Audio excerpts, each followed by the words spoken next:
Koneksi. This partnership demonstrates the importance of international collaboration built on trust, shared learning, and common aspiration. CSIRO's experience in strengthening science into impactful innovation offer valuable lesson for Indonesia. At the same time, Koneksi continues to strengthen research partnership and people-to-people connection between Indonesia and Australia. This year, the stronger involvement of the community science-tech further reinforces the international synergy needed to advance Indonesia's national research agenda. Through the symposium, the master classes and the innovation system internship program, around 150 participants from BRAIN, Community Science Tech, and Bapenas will engage in the important discussion on the future of science and innovation government in Indonesia. I hope this symposium will inspire new ideas, strengthen partnerships, and create meaningful collaboration that benefit both Indonesia and Australia. Because the future of science and innovation will depend not only on brilliant ideas, but also on our ability to build ecosystem where those ideas can be flourished. So let us continue working together so that science and innovation remain a force for progress, opportunity, and shared prosperity. Before I opening this seminar, because Pak Tim and Bu Amelia already gave the pantun, I try to make a pantun also.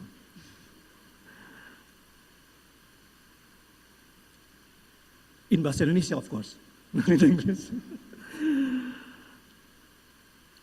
Kapal berlayar menuju samudra, membawa harapan lintas negara. Indonesia-Australia bekerja bersama, mengembangkan ilmu, sains, dan inovasi untuk dunia. So with Bismillahirrahmanirrahim, I hereby officially declare the Australian-Indonesian Science Management and Innovation Symposium open. I wish all participants a productive and inspiring session. Thank you very much. Wassalamualaikum warahmatullahi wabarakatuh. Waalaikumsalam warahmatullahi wabarakatuh. Thank you, Mr. Edi. Please remain on the stage for the next agenda. We will now continue with a group photo session. May I kindly invite Mr. Fauzan Aziman, Mr. Tim Stapleton, Miss Amelia Fifield, Miss Ria Arif Divet, and Miss Jana Hurst, Team Leader Koneksi, to come forward to the stage. May we kindly also invite Miss Budia Stuti, Deputy Chairman for Research and Innovation Policy, to come forward to the stage for a group photo session.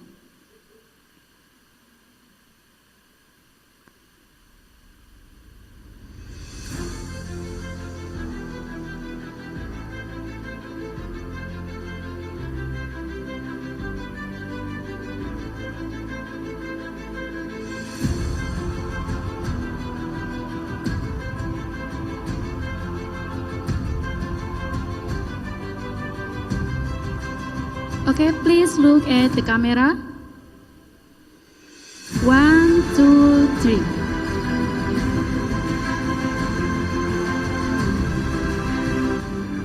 Okay, now we will do salam brin.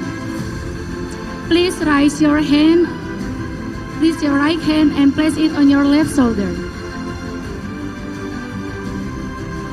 1, 2, 3. Okay, thank you. May all distinguished speakers and representatives kindly step down from the stage and face the stage area to photo session with all participants.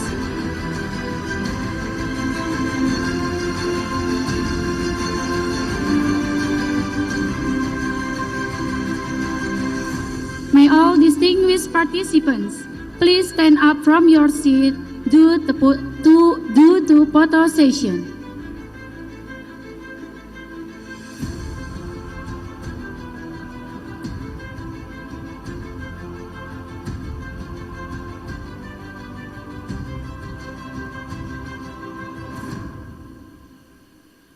To all distinguished participants, please stand up from your seat due to photo session. Let's begin a formal pose first. Please look at the camera and give your best smile. 1, 2, 3. Okay, alright, one more photo. Now we will do salam brin.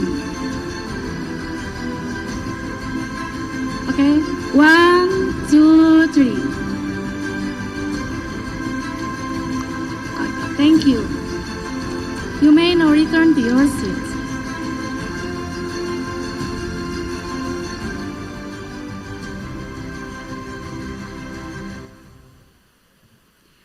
Ladies and gentlemen, we will now have a coffee break. Session 1 will begin promptly at 9:50 a.m. Please be back and seated before the session starts.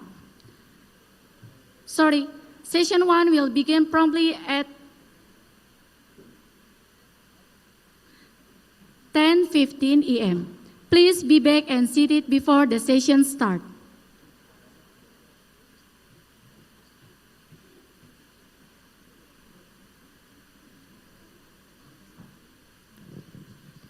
Cek, cek, 1, 2.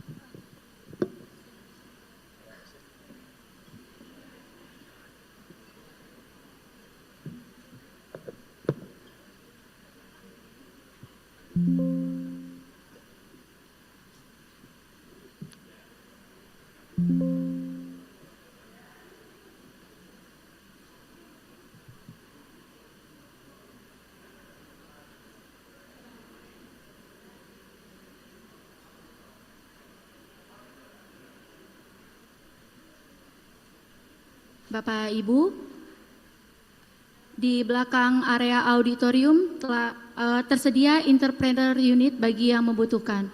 Silakan untuk mengambil di belakang auditorium. Terima kasih.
STEM opens up a huge horizon where you can pretty much do anything.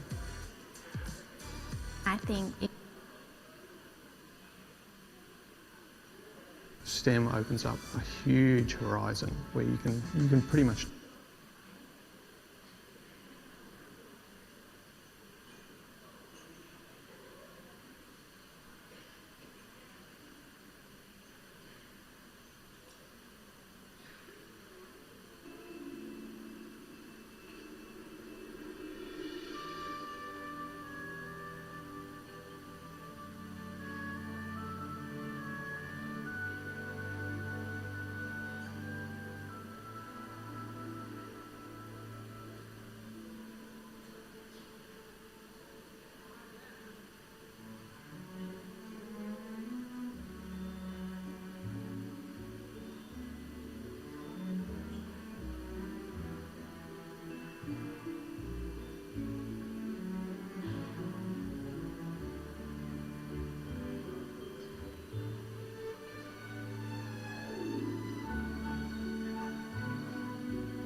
Ladies and gentlemen, session 1 will begin shortly.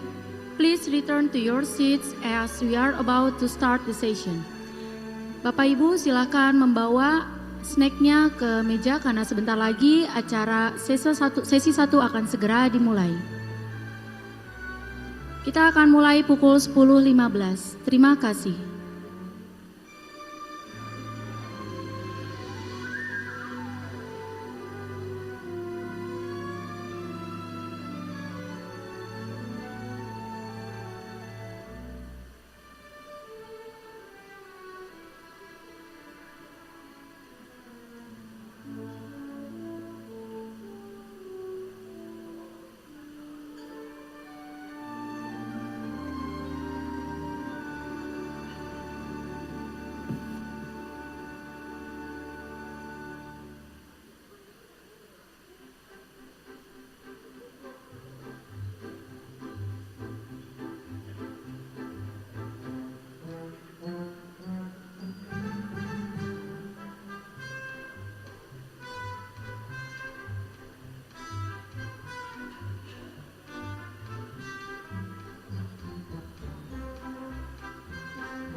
Bapak Ibu dipersilakan untuk duduk kembali karena sesi 1 akan segera dimulai. Silakan untuk membawa makanan dan minumannya ke meja karena sebentar lagi sesi 1 akan dimulai.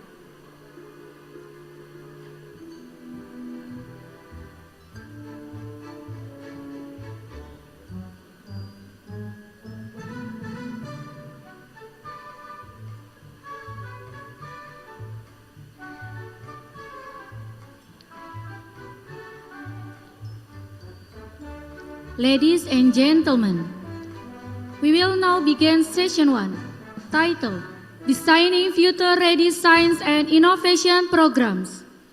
This session will be moderated by Mr. Sahat Huta-Julu, lecturer at School of Business and Management, Bandung Institute of Technology. Please welcome Mr. Sahat.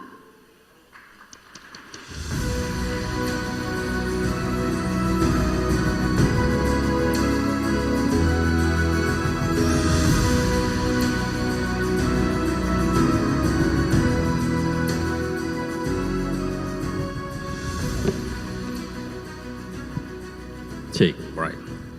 Good morning, everyone. And I need a little bit more spirit. Good morning, everyone. Wonderful, right. So now we are in the first session, right?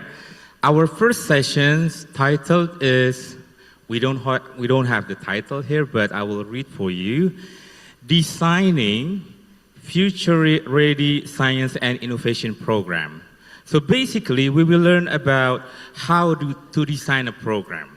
So this morning, we will take you to an immersive agenda, right? So it is not immersive as in physical way, but we will give you some immersive in mind way, right? We will have 6 presenters this morning. Wonderful. Give an applause for them. 6 presenters. Each of them will just present for 10 and 15 minutes. So hopefully you will not get bored. However, this immersive thing that I told you, we will bring from so many aspects, right? We will welcome our first presenters. Her name is Susan Burchill. Good morning, Susan Burchill. Please come up to the stage with me. Right. And you may take a seat first. So the first immersive that we will take you is, she is the program delivery manager. So highlights in delivery. So she delivered a program before. So if you want to design a program, we will need to learn from her. She will share the program from the very beginning, elementary school, junior high school, or senior high school. How can they be interested in STEM, right? So we will hear from Susan for that, right? Wonderful. And then after that, we will have 2 scientists. The first is Alexandra Bradanova. Are you there, Alexandra?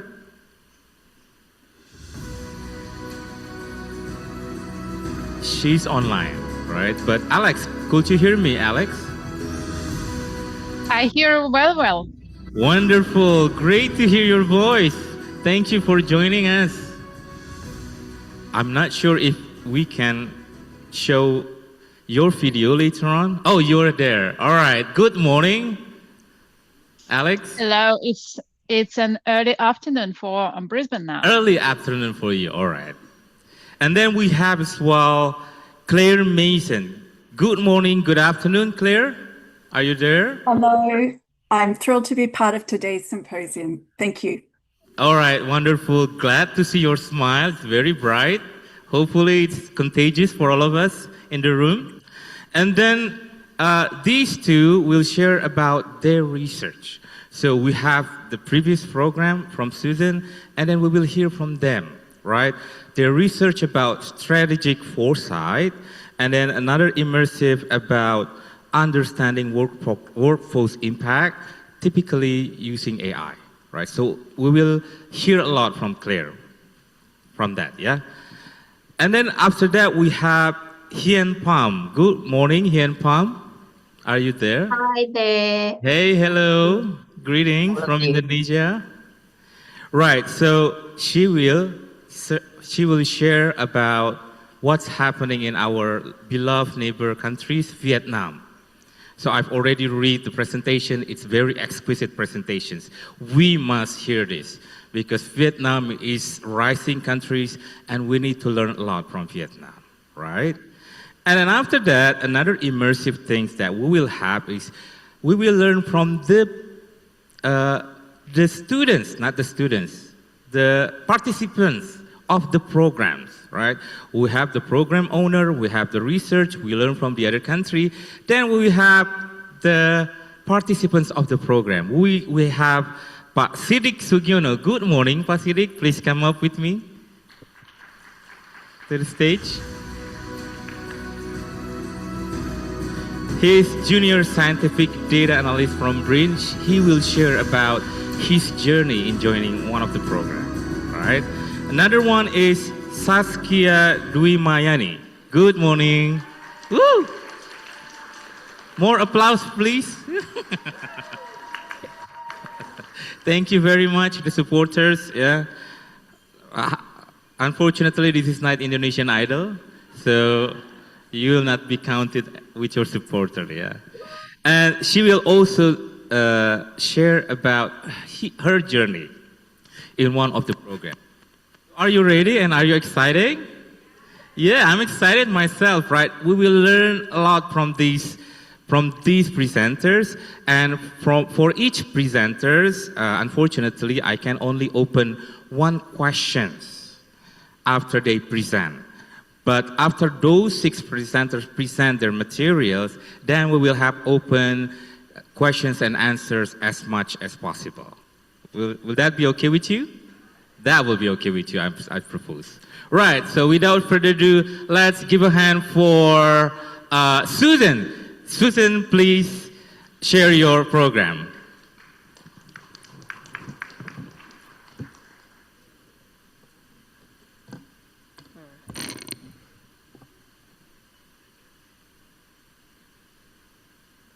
Selamat pagi. I'm Susan Birchall, Executive Manager for CSIRO Education Outreach, and it is my absolute honour to be back this year presenting at this symposium. It was also my honour to host Saskia as our intern in Australia late last year, and I'm delighted to hear her presentation today. Oh, too far. Australia needs a highly skilled STEM workforce to meet global and national challenges. Last year, Australia's federal government highlighted 5 seismic shifts that are reshaping the world. Shifts from globalisation to fragmentisation, hydrocarbons to renewables, IT to AI, a young population to an older one, and shifts in industrial bases. These challenges put a premium on resilience, which will come only through deep investment in Australia's STEM capability. Unfortunately, the roadmap for our STEM future isn't looking great in Australia. Since 2015, we have seen a 10% decline in young Australians participating in STEM subjects in their final year of schooling. 1 in 3 STEM professionals expect to leave the sector, and there is a growth in demand for a STEM-skilled workforce. The Australian government priorities all depend on a strong STEM-skilled workforce.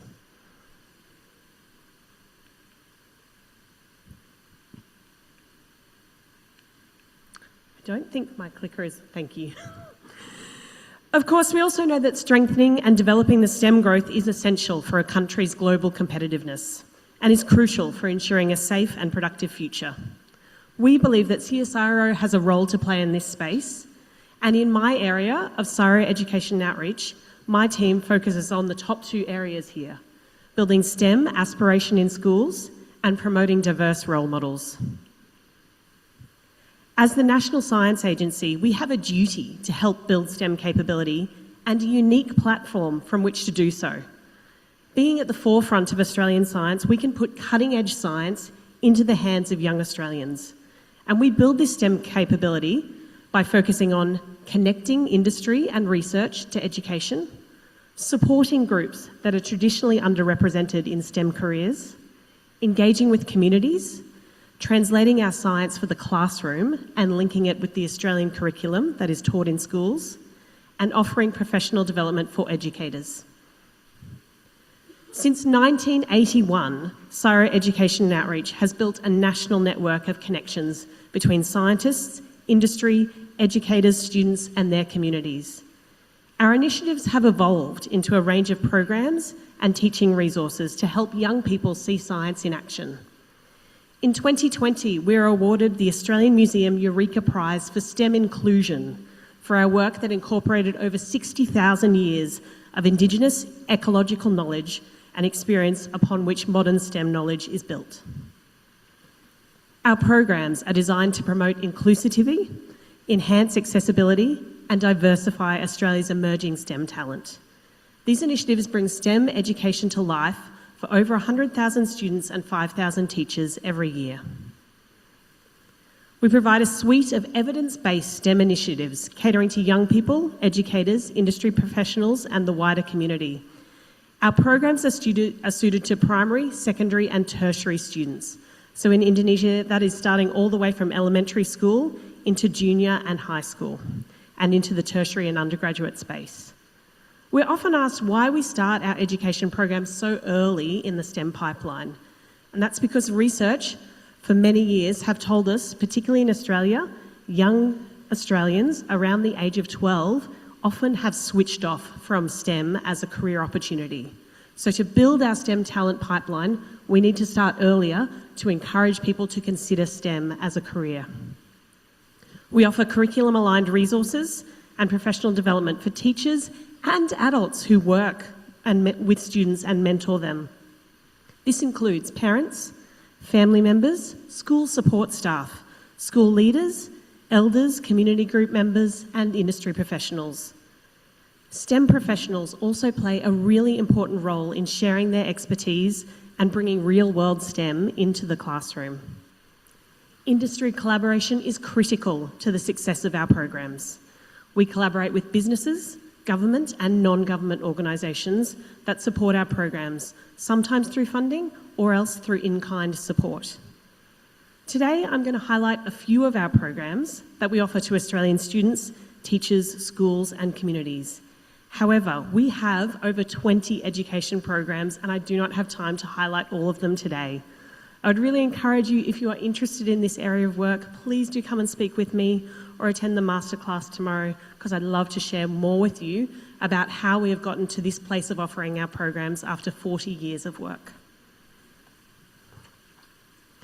Sciene has been delivering the STEM Professionals in Schools program for 18 years.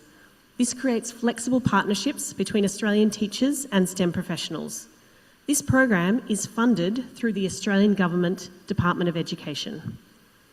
This program allows STEM professionals to share ideas and practices, act as mentors and role models for students, and engage with the broader community, raising public awareness of their work and its social and economic importance and impact.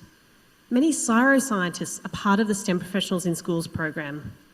There are so many ways that scientists can engage in the program and connect with their school, their teacher, and the students.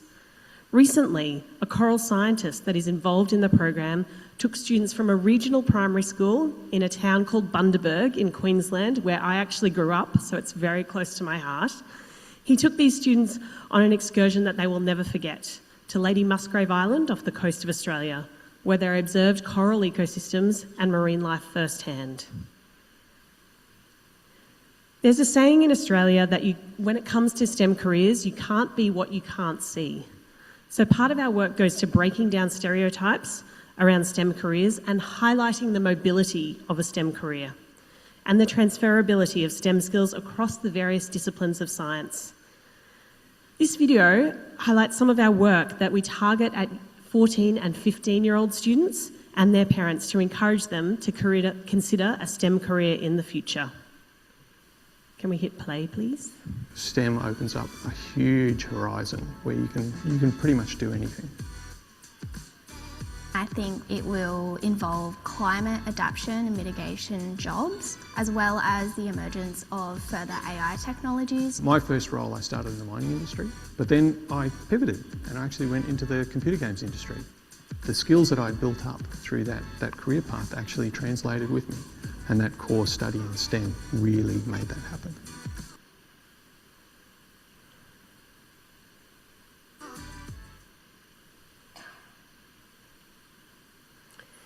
We offer resources that are designed to bring real science to life in classrooms and for the community.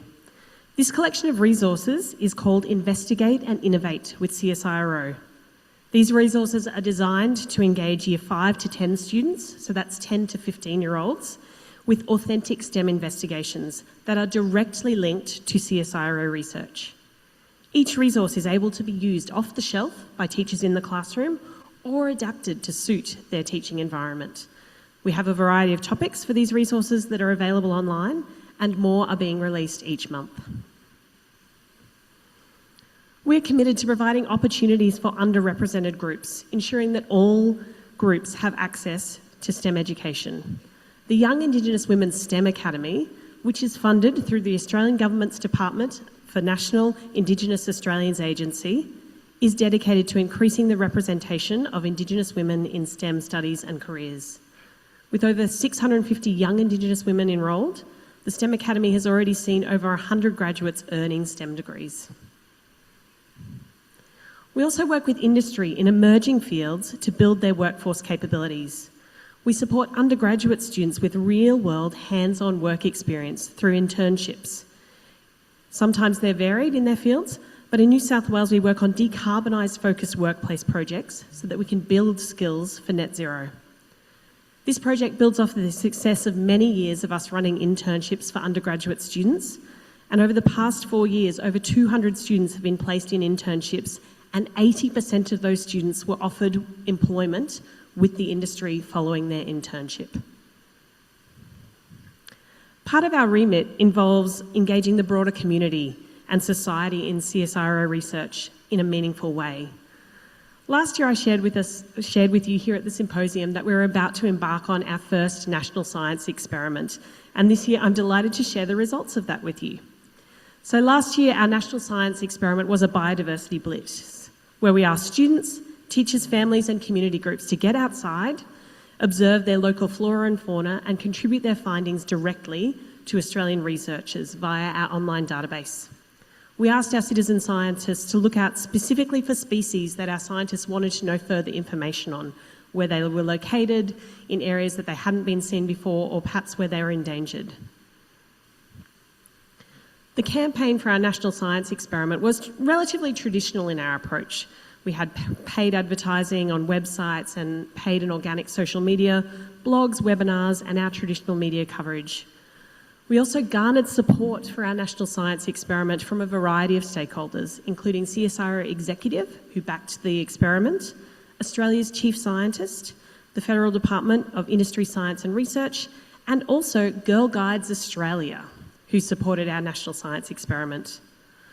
Overall, we achieved the highest participation, social media engagement and resource downloads for a CSIRO National Science Week event to date.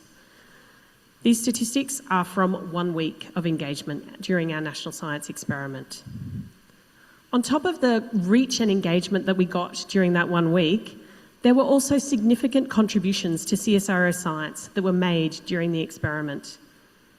Researchers involved in the experiment assisted to analyse the data and found a new location species for the acacia, which will assist in replacing low seed stock and confirm the accuracy of their current records. They also found the globally endangered Cumberland Plain land snail in Sydney, New South Wales, and the Pacific golden plover was observed in Manly in Queensland, where it is listed as threatened. These findings were very valuable for our researchers. So I'm delighted to say, after our first year, we have support from CSIRO Executive to run the CSIRO National Experiment again in 2026. This year we are focusing on a different area of our science. We are focusing on CSIRO's robotics research. The experiment will focus on how robots help humans to perform dirty, dull and dangerous tasks. Students and community members will design their own rescue robots with the support of our Investigate and Innovate with CSIRO resources. And they will then test their designs using an interactive simulation game. The way the experiment highlights the work that our CSIRO scientists do is becoming really important, and we already have an area of CSIRO that is interested for us to highlight their science in 2027 for the National Science Experiment.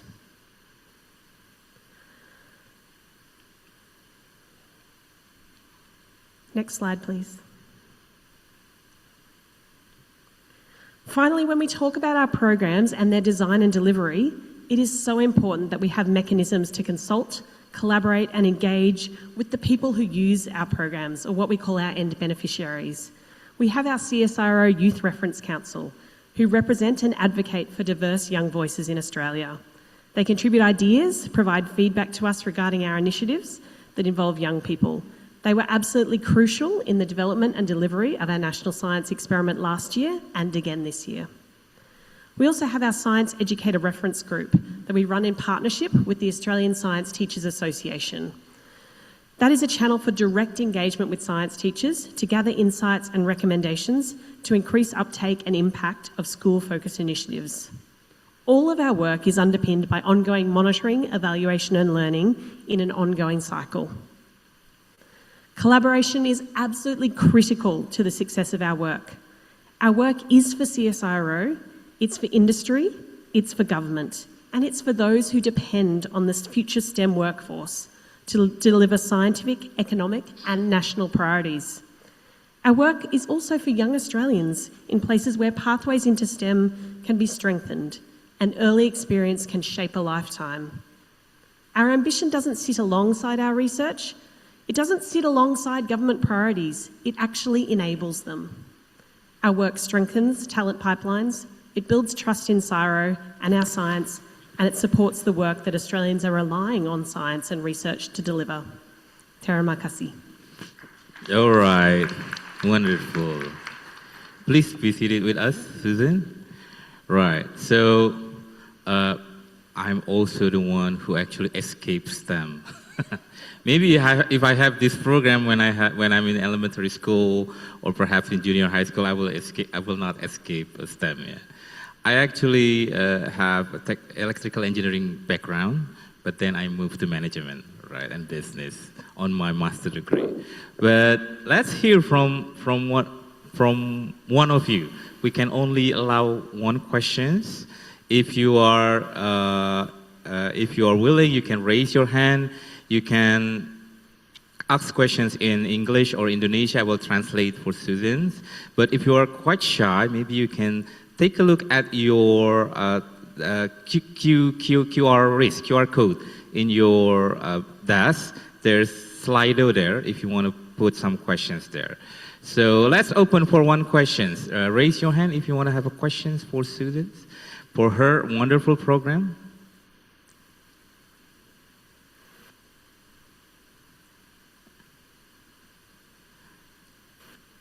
Yes, go on, Pak. Maybe you can mention your name first. Yes, Pak. Yes.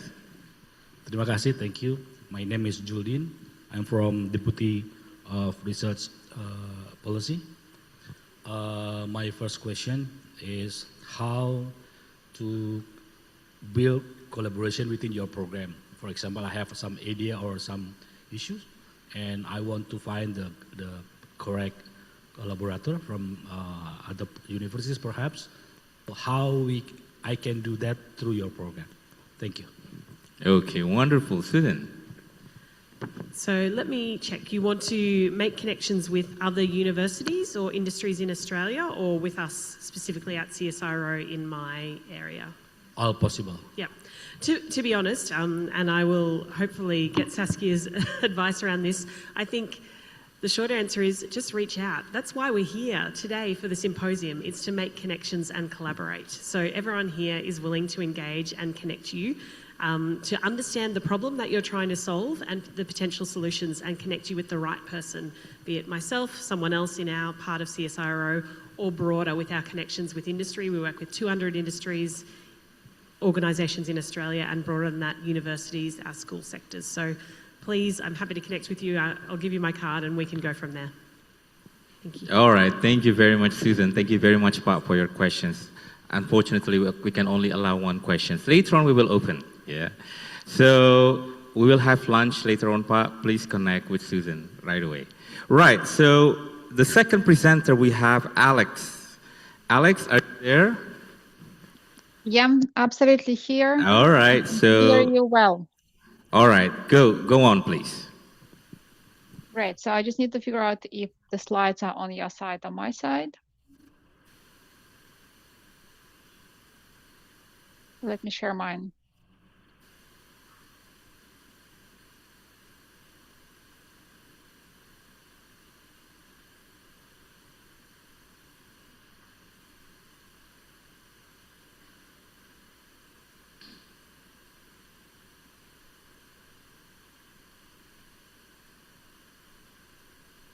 Right, can you see the slides? Yes, we can see it. Go on, please. Beautiful, beautiful. Thank you so much. And that's a great privilege to be with you today. And my apology from myself and on behalf of the team that we couldn't make it in person today to the symposium, but thanks to the technology, we can still be present, and it's a great privilege to be presenting today. So I'm a senior research scientist at Data61, which is a digital arm of CSIRO, and my bread and butter in my everyday work is the strategic foresight. I'm going to take you through some of the basic concepts of strategic foresight, and I'm more than happy to take questions afterwards, or as with Susan, reach out and let's collaborate and let's work together to make sure that this field of research is enhanced through the experiences of both national research agencies. So what is strategic foresight? It's a structured and systematic approach of exploring the plausible futures. So it's our attempt to look at the future without knowing what it is. And obviously we don't have a crystal ball, none of us does. So we try to foresee as much as we can and get prepared for the upcoming future. So why we are doing it is because we want a little bit of more certainty in a very uncertain and very unpredictable world. I'm going to take you through a few questions today. So what is strategic foresight, why it matters? And I want you to think about how to conduct strategic foresight as well. So those three questions are the ones I'm trying to uncover or unfold a little bit for you. And I hope that at the end of this little talk, you'll have a little bit more clarity about what it is and why we do it. But before I take you on a journey of the methods of strategic foresight and the meaning of strategic foresight, I want you to think about the past before we turn into the future. So we often do our projects with a reference point 10 years ahead or 20 years ahead. And more recently, it's leaning towards the shorter periods, like 10 years ahead. So think about how much we've done over the last decade. It's only been 10 years ago when Gojek app was launched, or just a little bit over than 10 years ago. Back in 2016, that was the year when the first generation of Apple AirPods were released, and that's our everyday life today. Can you imagine living in a world where Bitcoin price was $430 per Bitcoin? Elon Musk, though, predicted that robotaxis would be on the roads in 2016. 2016, 10 years ago, 6 years before the Russian-Ukraine conflict, 3 years before COVID, and that's the year when Paris Agreement was signed. Now, if you take a minute or a second to think about it, we've been through a lot of change. It's really been a roller coaster decade. And what we're observing happening around us is pointing to the future decade being not much easier. So when we think about the future, we really think about the future cone. And this is our simple representation of what we can do to unfold the future a little bit, to make it a bit easier to understand. We are here now.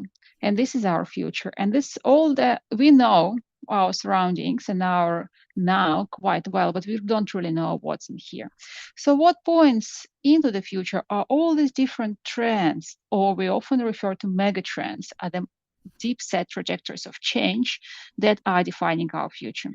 So what we're trying to do in strategic foresight is define or put a little bit of a light over plausible futures. So what is plausible? It's smaller than possible opportunities, it's larger than probable. There are chances that things like shock or wildcard event will happen on the way. And that a good example is COVID-19. It really did change the trajectory for many, many areas and for every single person. There's also a preferred future, which I'll touch a little bit on as we go into scenario planning. And the preferred future is our anticipation and inspiration, the vision of where we want to get in 10 years' time. Now, there are plenty of different techniques and tools that help us in our strategic foresight journey.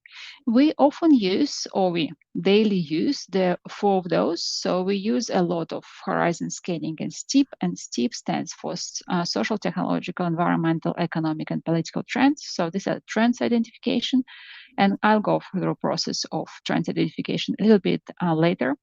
We also use a lot of scenario planning for our work, and we use megatrends analysis. And I'll try to give you a little bit of a feeling over how we do this. So the first concept that I'm touching on today is the megatrends. And I did go through the megatrends a bit more detail last year, so it will be very brief now, especially for those who didn't have a chance to be present at the symposium last year. So the megatrends are the deep set trajectories of change, patterns of change that are creating the opportunity, but also creating the risks over the coming decades. It's a combination of driving forces. It's a combination of trends. And those trends are data-driven, and those trends are filtered through a lot of stakeholder engagement or swimming. Though if we knew, or if we were experienced enough to spot a rip, we would be caught in a rip. So rip current is like a megatrend. That's something that sits underneath the surface of what we can observe, but it's a very strongly set changing partner or a driver. So 26 people on average lose their lives in Australian beaches due to rip current. And if they knew what to do in this, if they're caught in a rip, they would survive. And for many, like surfers, the rip current is an opportunity. They can go through the current into the break and enjoy their surf. And this is like for many businesses and megatrends, or many organizations in megatrends. If we know what's ahead of us, if we know what's behind or below the surface, we would be able to use it to our opportunity. But if we do as we can, given that we don't have a crystal ball. Now, the process of megatrends identification and the process of strategic foresight is relatively straightforward. So we start from the background analysis. So we really look at what's in the literature, in the gray literature. We talk to experts in the area, and we collect as many data points as we can, as much information as we can, into one big pot of knowledge on the topic and on the area. And then we go and split what we found into the groups of trends. We often use this STEEP definition of trends, or is here, or PESTEL definition of trends. The idea is to split them into groups.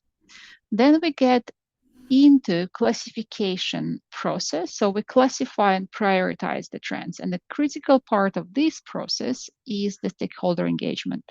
So in here, and in there, we use a lot of dialogues, a lot of communication, conferences, workshops, interviews to talk to stakeholders to understand what really matters, what trends are here to stay and what trends are only temporary, what is likely to define the future in 10 years' time of what we can observe now.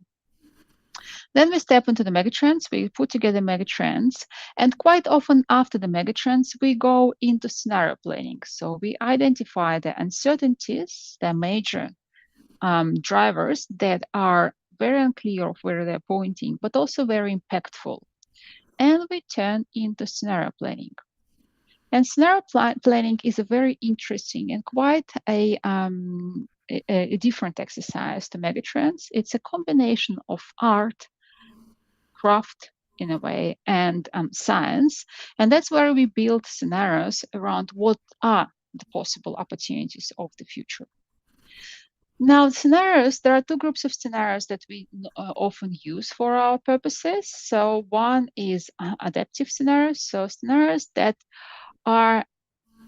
we can see or foresee upcoming, but we don't really distinguish in between the better or worse scenarios. So we just take them as exogenous in our thinking.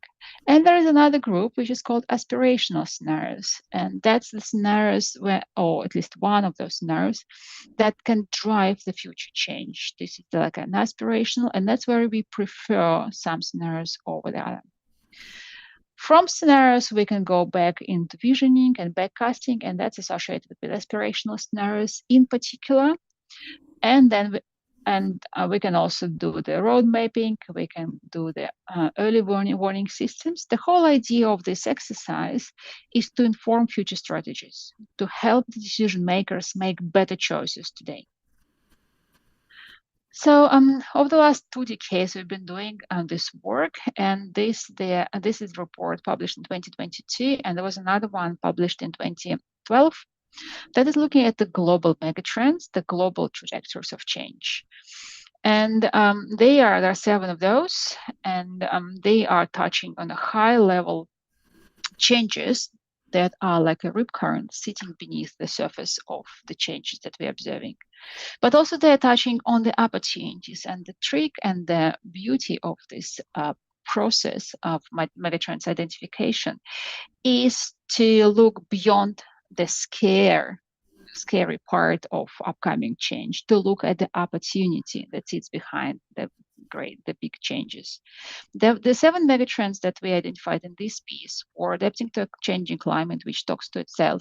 Leaner, cleaner, and greener is talking about the better use of resources and how we are learning to use the resources smarter. Escalating health imperative is the megatrend talking about the increasing health challenges, growing population needs, and also but also about the change in priorities towards prevention and prevalence and prevention and the early detection of diseases. Geopolitical shifts is a megatrend that doesn't really need an explanation as at this point of time. Diving into digital is all about our tools and online life and live platforms, shopping, for working, for life, and for playing.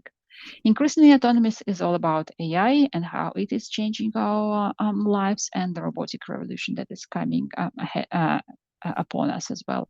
And unlocking human dimension is probably my favorite one, that is looking at the human behind all the changes and the human side of technology. So why do we need these megatrends? Well, to build the better decisions. So if we are, say, thinking about an research and development idea or solution, we can, and we know that we can't see the future, but we can foresee and predict some of the changes or expect some of the changes. We can take our idea or our solution and filter it through the megatrends. And we do the same with scenarios. And we call it the wind tunneling strategy, an analogy to what airspace industry is using. So if the aircraft survives, or our solution survives through these headwinds of different changes, then we are likely to thrive in the future, whatever it brings. And we use the same analogy for the scenario planning. No matter how many scenarios we develop, the idea is to use them for the better decisions. So take a decision or strategy or an idea and filter it through the scenarios. And if it works, then we can implement it, feeling comfortable about its robustness and resilience in the future. But if it doesn't, we better redefine it and filter it through the scenarios again. So, and scenario planning is one of the examples of the strategic foresight. So I've got a couple of scenario sets in here. One is for the future of workforce, and I would encourage, it's a bit dated report, but it still is talking about the workforce implication of technological shifts. And it's interesting to read it now and understand how still actual the conclusions are. And so in most of the cases, we do scenario planning along two axes of uncertainties. So one in this case was technology, the other one was business models and social change. Now, every so often we go into a more complex three-dimensional space. And I'm happy to help if you decide to apply this method to help and coach you through this process. It's not that straightforward, but it's a very interesting exercise. And we used it at the rise of blockchain technology to explore the futures of blockchain, because there's been a lot of uncertainty, and we ended up 5 years down the track in one of those, red bottom scenarios as our reality today. So it was a very useful exercise. Now, I have a few minutes to go. So we use a number of complementary approaches to complement the strategic foresights. One of those is the geography planning, the geographical analysis. So we've done this AI ecosystem report 2 years in a row. So one was 2023, the other one was 2025, and it was looking at the distribution of hotspots of AI innovation and adoption in Australia. Very interesting approach, and it does take quite a lot of effort to set it up, especially to filter out those companies working in the area. But it gives a very interesting representation that is very informing for decision making. And in particular, 2025 report was a stepping stone for the national strategy in AI adoption. Now, a few more examples of how the megatrends analysis, scenario planning, and foresight is used is in sport area. So we did the megatrends research for the sports industry back in 2013. Then we worked with the Australian Sports Commission in 2022, where we defined the new set of megatrends for the future of Australian sport. And those two were fundamental for a big piece of research that we delivered earlier this year. And these are the roadmap of AI adoption for Australian sport and a guide for responsible AI in sport. So it's very applied piece of the foresight research that was done this year based on what we've learned over the last decade about the sports and the future of sport. Another complementary approach is multiple criteria decision analysis that we used for prioritization. That was used a few years ago as a part of the ASEAN Plan of Action for Science, Technology, and Innovation. And I'll skip through those, but I'm very happy to take on the questions later on. So that in this particular project, we combined megatrends analysis, multiple criteria decision analysis, and the roadmap. And the roadmap was the hardest exercise because it included a lot of different opinions of a lot of different stakeholders. We were all put in a room, and then we were able to collectively map a roadmap ahead for the future of technology adoption in the region. Now, another group of research projects that we do that are also strategic foresight, but a bit more in technology adoption space, is we are looking at the different aspects and features of AI. And Claire will be talking a bit more about AI research and very interesting results of the recent research. So what I'm pointing to is how quickly intensifying the field is for us, and that those tools that I'm talking about today are very much applicable to the industry 4.0 and to the applied parts of AI adoption as we speak. And I always recommend using this little book or booklet that was developed by the Department of Prime Minister and Cabinet in Australia, very handy publication to look at across all the different methodological approaches in strategic foresights. And this is like a brief and nice and very detailed enough to understand the difference if you are to consider one of those projects. And yes, always reach out, and we are very happy to collaborate with any departments and any industries, because we are loving that. So thanks a lot, and I will pass over back. All right, thank you very much, Alex. Wonderful. Right. Alex, just so you know, I also research a lot using strategic foresight and scenario planning. So I think we both speak the same language. We are trying to guess what will happen 10 years from now, 15 years from now. Wonderful. Yeah, So, and as we say, no matter how many scenarios you develop, they will all be wrong, but some of them will be helpful. yeah, wonderful. Any questions for Alex, please?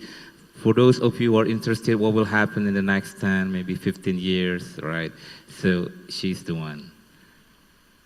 Anyone want to have any questions? Raise your hand. Yes, Pak, with the white shirt.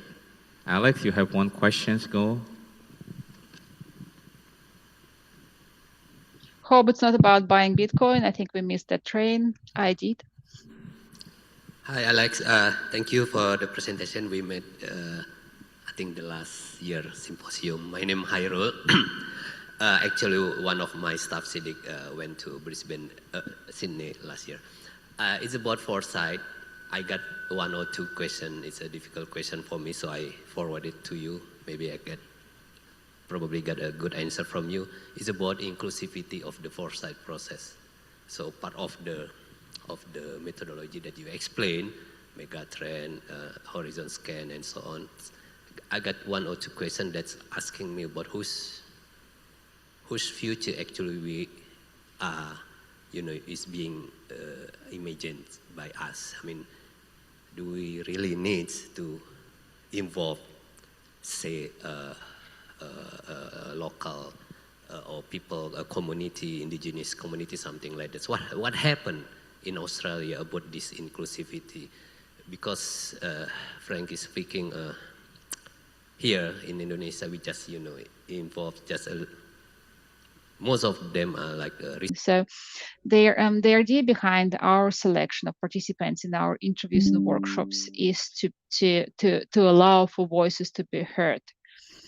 And we talk to the industry groups, we talk to the representatives of community groups, we talk to, say, the study that we are running at the moment in my team is on the future mental health, and we are talking to people with lived and living experiences of mental health as well as the researchers, as well as the government representatives and decision makers. So we do try to be inclusive, but obviously we are not inclusive enough, and we can't hear all the voices that we probably should be hearing. So my take on that, we do as much as we can.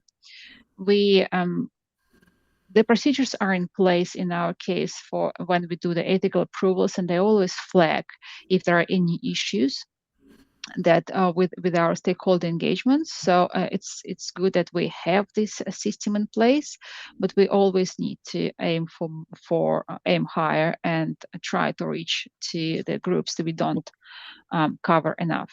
And we just finishing off a project that was looking at the vision on the megatrends for indigenous businesses. And I can share with you that through this process, we realized how different the cultural setting can impact on the structure and on the anticipated, process for megatrends collection. So it's an active field of research, and there is no right and wrong answer. We're just trying our best, I guess. All right. Thank you very much, Alex, for your answers. Yeah, please stay tuned. We might have another questions later on after the 6 presenters present. Right. Thank you very much, Pak, for your questions. Hope the answer is quite answering to your queries, yeah, Pak. Right. Now we have the third presenters, which is Claire Mason. Claire, are you there? Hi, I'm here. All right. Are you ready? I am. I will just start sharing my slides if Esther doesn't have that already. Yes. Wait. Now we can see it. Right. You can go on, please. Thank you, everyone. So what I want to talk about is the fact that technology advancements have always created more new jobs than they've taken away. That's true from the beginning of agricultural industrialization to electrical engines to computerization. But in that process of changing to new ways of working with technology, some workers find that their jobs have been replaced. And there's also a challenge for educators, for government, and for employers in understanding what kinds of workers and processes they will need to use the new technology well. Our group tries to provide some answers to how to prepare for these transitions. And some of the challenges we've been looking at over the past few years is how we can make the transition from working around fossil fuel generated energy to renewable energy, trying to understand what workers and skills will be needed now that we're working in an AI-enabled economy, and how we keep our educational offerings relevant, given that best practice use of technology sometimes changes faster than a student can complete a qualification. So I'm just going to give you a very high-level view of how we're trying to answer some of these questions, and I'm sharing references to our research papers in case you're interested in learning more about it. But for this particular project, the question the Australian government wanted to know was, what workers and skills are we going to need to ensure the renewable energy workforce develops well? And where are workers and maybe regions of Australia likely to be challenged because we're moving away from fossil fuel generated energy? And to answer that question, we find job postings, job advertisements, a really important source of data because it's more up to date than our official labour market statistics. And because in those job ads, employers are telling the labour market exactly what attributes they need from workers, where they want them to do the job, what types of qualifications they need from those workers, what types of skills they want from those workers. So to make that very big and unstructured data set amenable to statistical analysis, we've used both artificial intelligence and a dictionary of words to come up with a way of differentiating the job postings that form part of our traditional energy value chain, the ones that are for renewable energy. We discovered there were also some mixed job postings where people were working in both traditional and renewable energy. That's jobs like regulators, policymakers. And then, of course, there's an awful lot of job ads that are nothing to do with the energy sector. But once we've classified job postings in that way, we were able to then compare the profile of the traditional energy job ads, which is the top half of this figure, and the renewable energy job ads, which is the second half. And my apologies if this isn't showing the words very clearly, but what we have in the middle of this PowerPoint is the different occupation groups that these job postings are advertising for. So you can see there's a green category, that's the professional workers, and it's the largest category in both traditional energy and renewable energy jobs. But you can also see some differences. So when we look at the top one, machinery operators and drivers are quite a large category, and yet they're hardly visible in the job profile for renewable energy. And instead, we see larger categories for sales workers and managers. So we can see that the occupational profile of this workforce will change as we shift to renewables. And we can also see how the industry sector of the employers is changing. So for traditional energy, a lot of the employment comes from mining companies. And obviously that becomes far less true when we shift to renewable energy. And instead, we're seeing that most of the employment comes from electricity, gas, water, and waste services sectors. And we can do a similar graph like this to look at how the regional profile or the geography of the job ads is different in those renewable versus traditional energy. And that's really important for the Australian government in terms of understanding which regions might suffer from substantial job losses as we exit traditional energy sources and shift to renewables, because we don't always put our wind farms and our solar farms where our mining companies were doing the mining work. So that's one way we can provide some insights. Another big challenge we're trying to understand at the moment is what artificial intelligence, in particular the new forms of artificial intelligence like generative AI tools, I'm talking about things like ChatGPT and Claude. These tools are very different from what we've seen before with artificial intelligence in that they're very broad. They can be used in a very wide range of ways. And importantly, they're able to perform non-routine tasks. So previously, automation has always dealt with the routine types of work. And what's challenging now is it's starting to do non-routine cognitive work, which is traditionally considered the best kind of work because it's a highly skilled and well-paid work. So there's a lot of concern about what this will mean for the quality of the jobs that are available to our workers. To understand what's happening, some overseas researchers have been very helpful in looking at the types of tasks that the latest AI tools can perform, and then identifying which occupations perform those kinds of tasks. So if you're in an occupation where now AI can do a lot of your tasks, we'd call that occupation highly exposed to AI. And you can see that top of the list now are actuaries and mathematicians, accountants, conveyancers, finance managers. These are what we would have considered very good and solid jobs in the past. Now, what's important to know is that just because you're exposed to AI does not necessarily mean that there won't be demand for you as a worker. What can happen is that AI is now making your service cheaper because it's automated some of the tasks that you used to do. And if your service is now cheaper, you might get more demand for what it is you're doing. And the other thing AI can do is allow you to add value in new ways. Start delivering value to customers that you couldn't deliver before. And that can also create increased demand rather than decreased demand.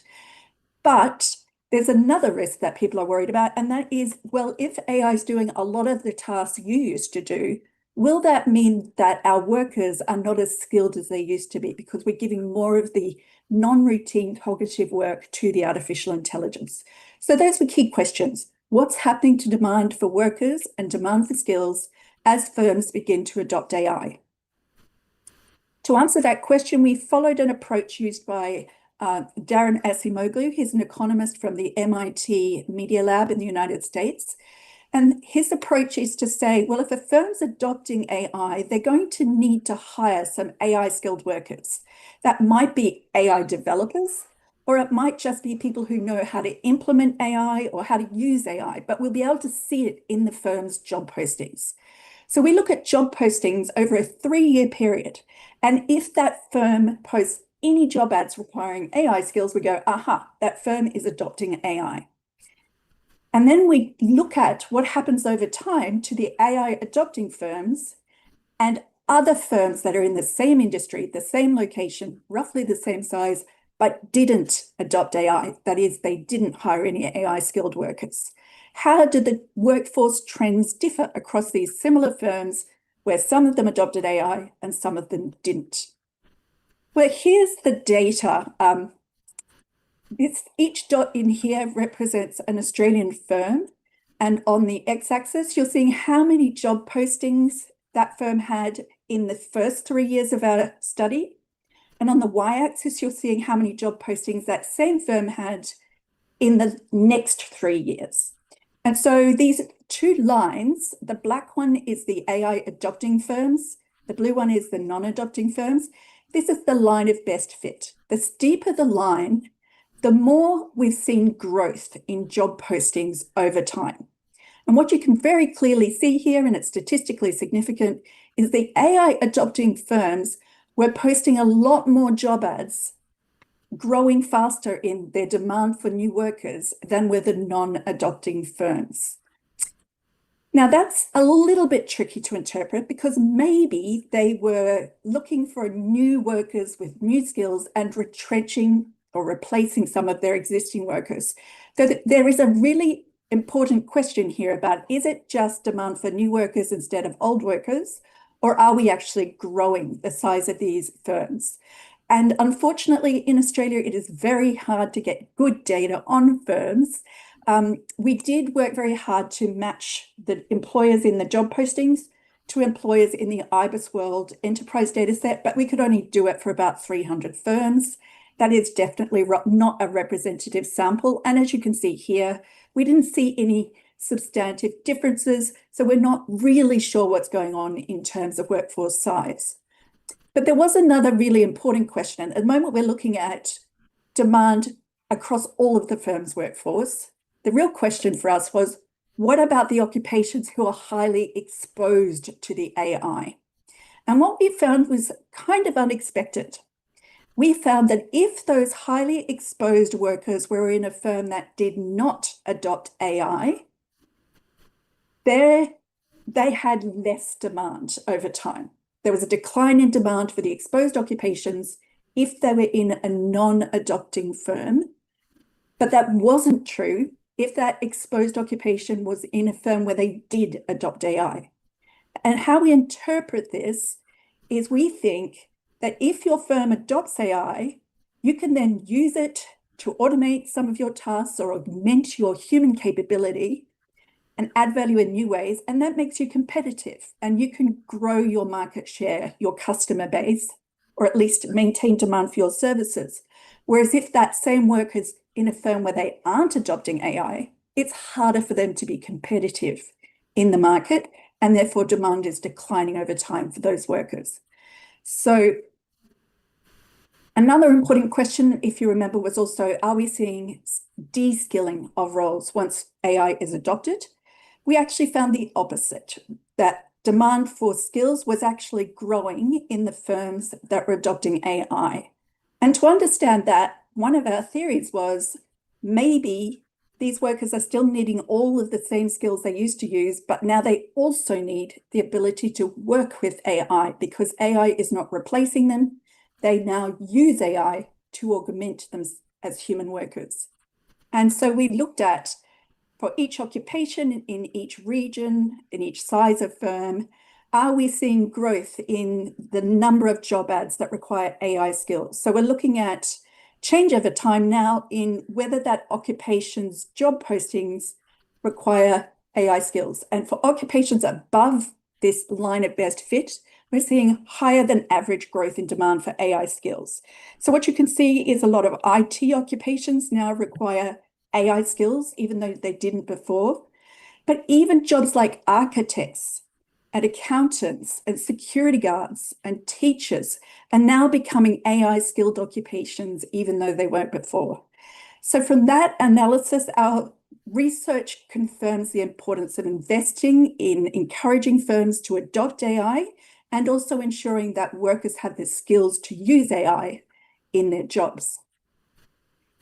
But the final challenge we have been looking at, mostly with the vocational education and training sector, is how they keep their qualifications up to date in this rapidly changing labour market. And the reason we work with the vocational education and training providers is because they have nationally accredited qualifications. And that means that any change to the qualification has to go through a national consultation process. And that means it can take at least a year for changes to be made to a qualification. And that makes it really tricky if you have occupations like software developers, where best practice use of technology has changed in the space of 6 months, where people have gone from doing their coding with Python script, and now they're vibe coding in natural language thanks to artificial intelligence. So how do we help educators keep up with this rate of change? What we did on this project was we drew upon the European Union's digital competence framework. It's called DigComp, and it basically lists 21, I think, digital competencies that are needed in modern life and the modern economy. And it provides a description for each of those digital competencies.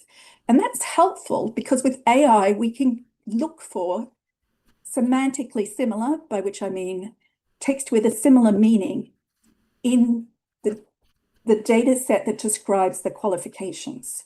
So in Australia, all of our accredited qualifications are described in a national database, and we were mining that database to see which qualifications used words which aligned with these digital competencies. And if there was a performance indicator in that qualification that describes something like digital communication, we inferred that competence was being delivered through that qualification. It was really challenging because it's a huge data set. And the thing is that even humans have difficulty inferring from that database what digital competencies are being delivered. So I'm showing you here the label of a unit in a qualification. So use 3D software interface and tool sets, and one of the performance indicators for that unit.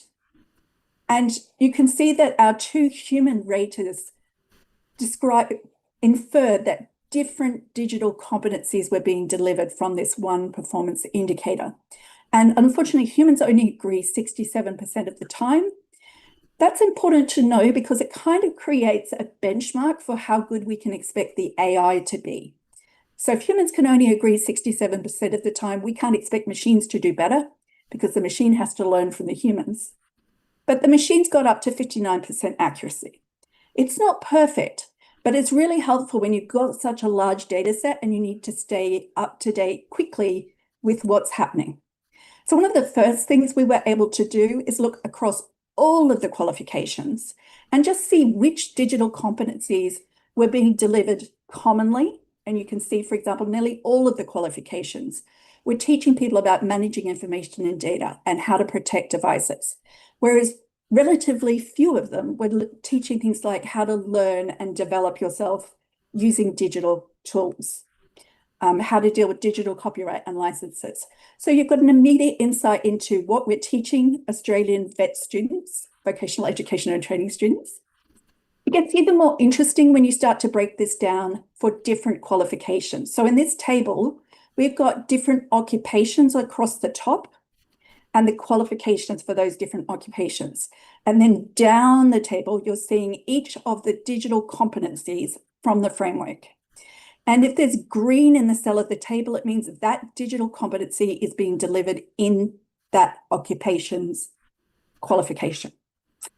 So essentially, what's interesting when you look at this table and came as a surprise to us was that our aircraft baggage handlers, that's the first column in this table, are learning more digital competencies from their qualifications than are the last group, the aeroplane pilots. And that's kind of surprising. And so that's interesting information for the people who look after that training package. Maybe they need to give more time to teaching aeroplane pilots how to use digital technology for things like protecting health and well-being and innovating with digital tools. Where I think the real potential lies is in the ability to then compare what skills are needed in the job ads, because this is where you get the sense of what employers are looking for right now. And so what we're showing you here is 50 skills that are commonly mentioned in job postings for registered nurses. And then we go back to the qualification for the registered nurses to see if those same skills are being delivered in the training package. And the red shows you where there are gaps, potential gaps at least. And I have to remember that we have to acknowledge that our AI classifications are not perfectly accurate.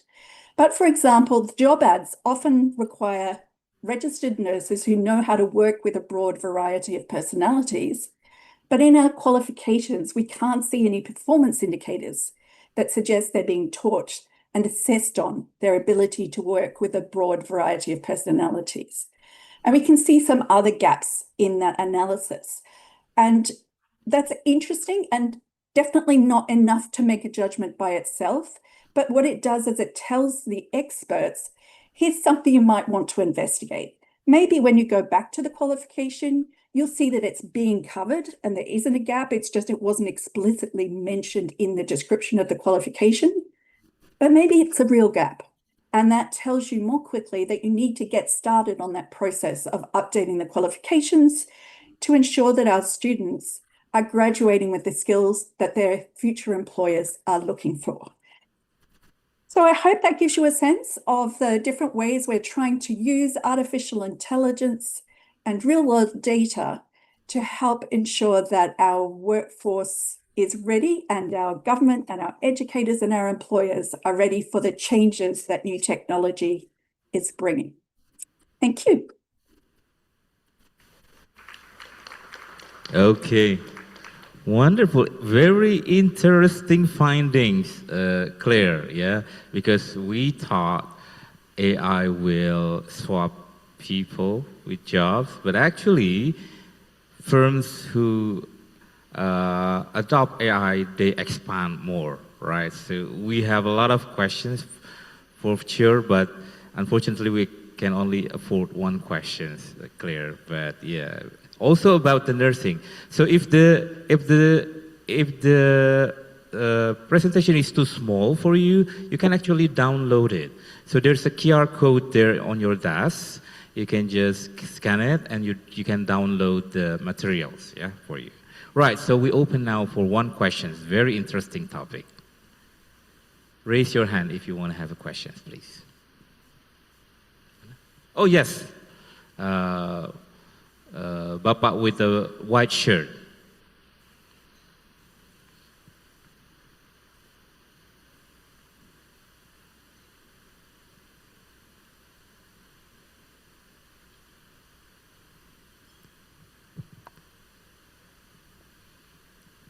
Press 3 seconds, Pak.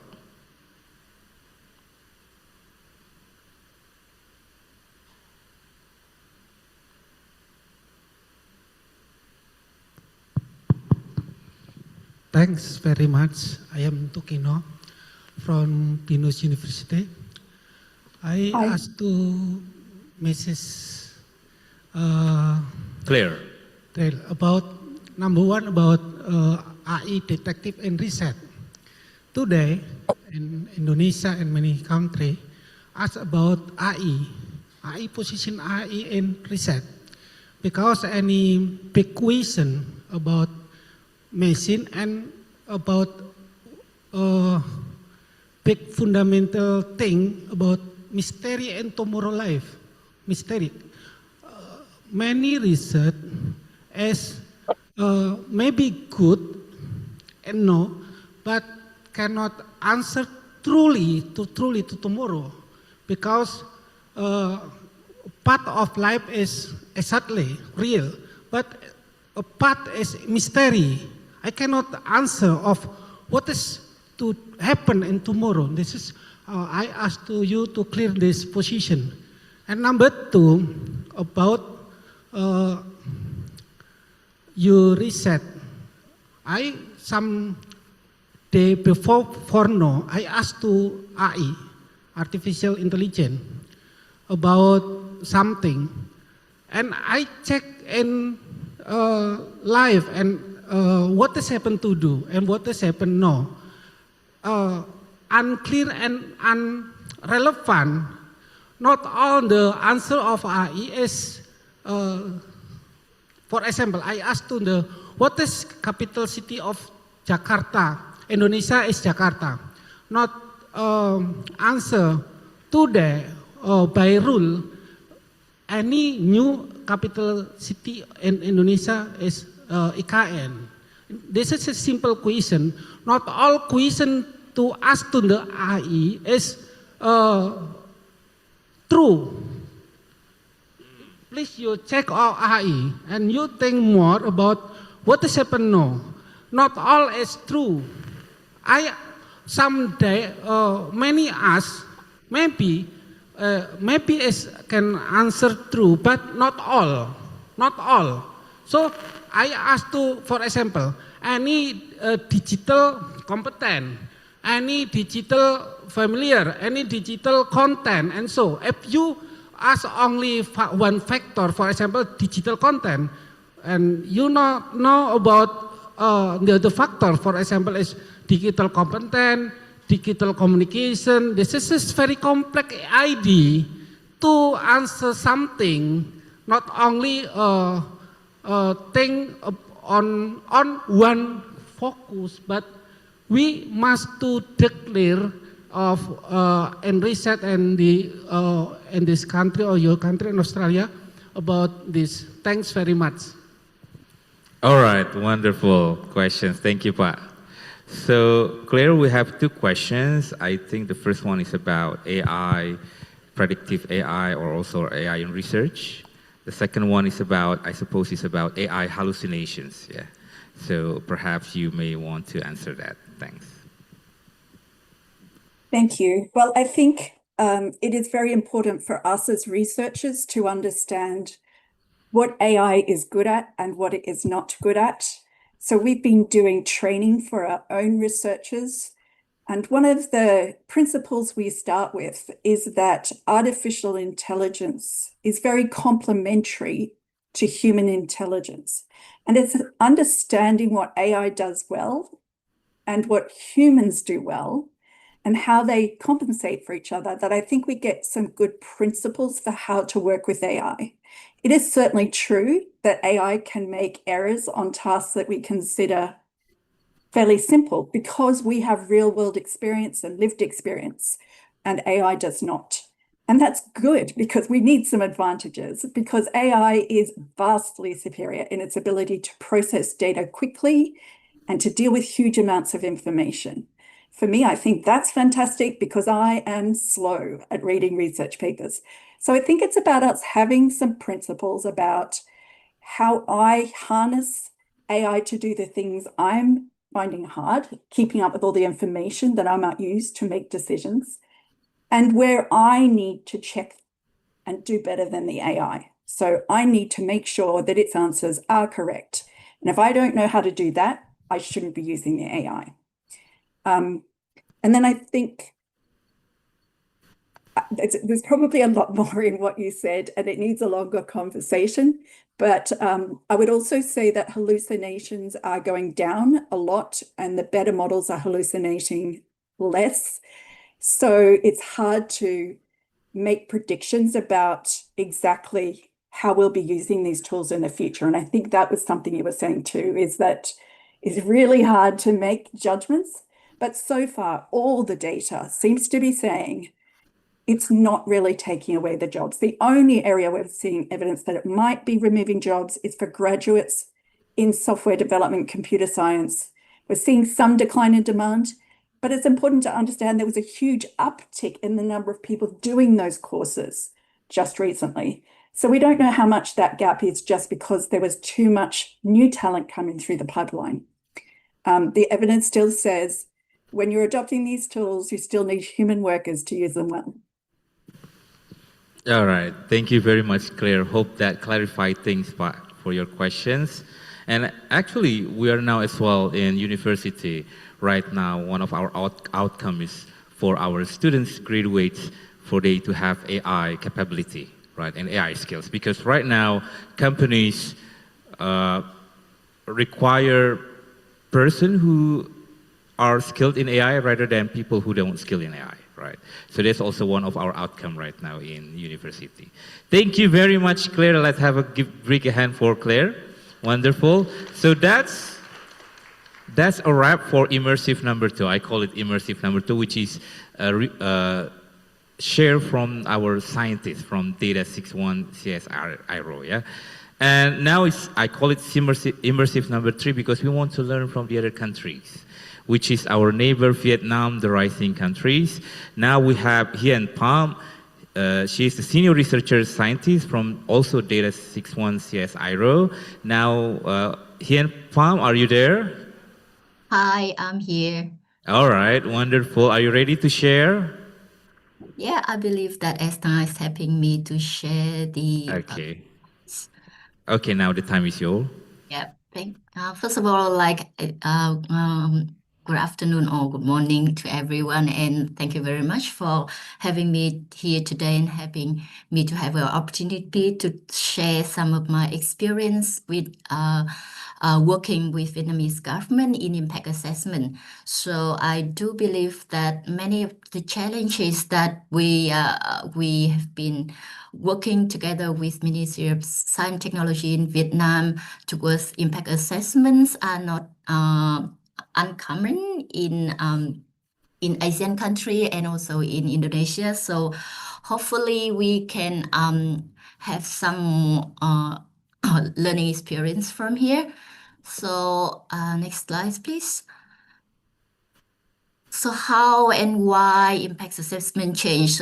According to the new data, we see that across countries, impact assessment becoming more and more important for the main three reasons. First, of course, is the fiscal pressure. So with limited resources, especially for the developing country, government need to allocate limited public resources for more effectively allocation.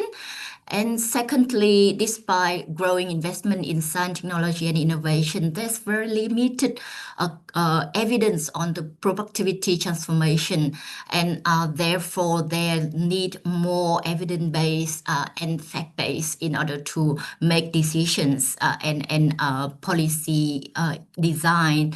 And the third and also a very important factor is the development of AI and digitalization. That shapes the economy much faster than the last 10 years. And then government and institutional organization need much faster, smarter, and adaptive policy system.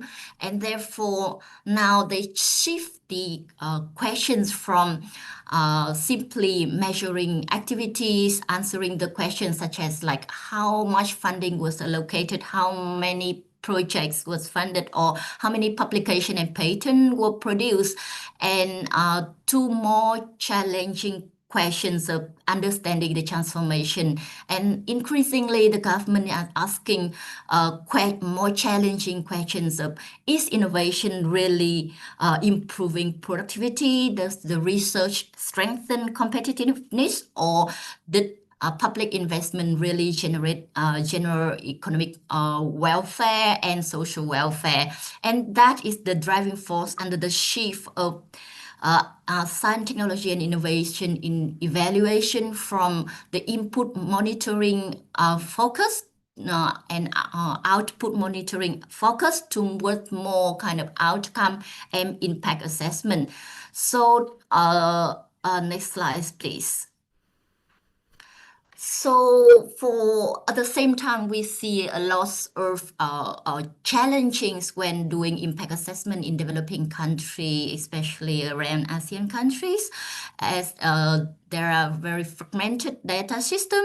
So the data tend to be scattered across government agencies and very weak interoperability. There's a very difficult it is very difficult to isolate the impact of policy of technology and also very limited firm level innovation data.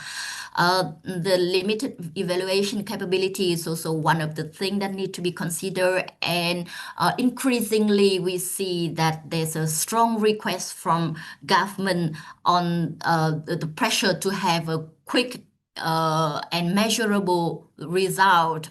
Whereas usually we can see that innovation impact usually occur over a very long period of time, and they are very difficult to isolate from the broader economic challenges. So what we learn from the long time working with Vietnamese government, that is the challenge here is not trying to build a textbook like OECD-like dashboard, but the challenge here is how you can build a system that is capable of learning, capable of like informing policy. So next slide, please. So this slide is a very bit a little bit packed, and it's kind of like give us a broad overview of how Vietnam is emerging in the last decade or so.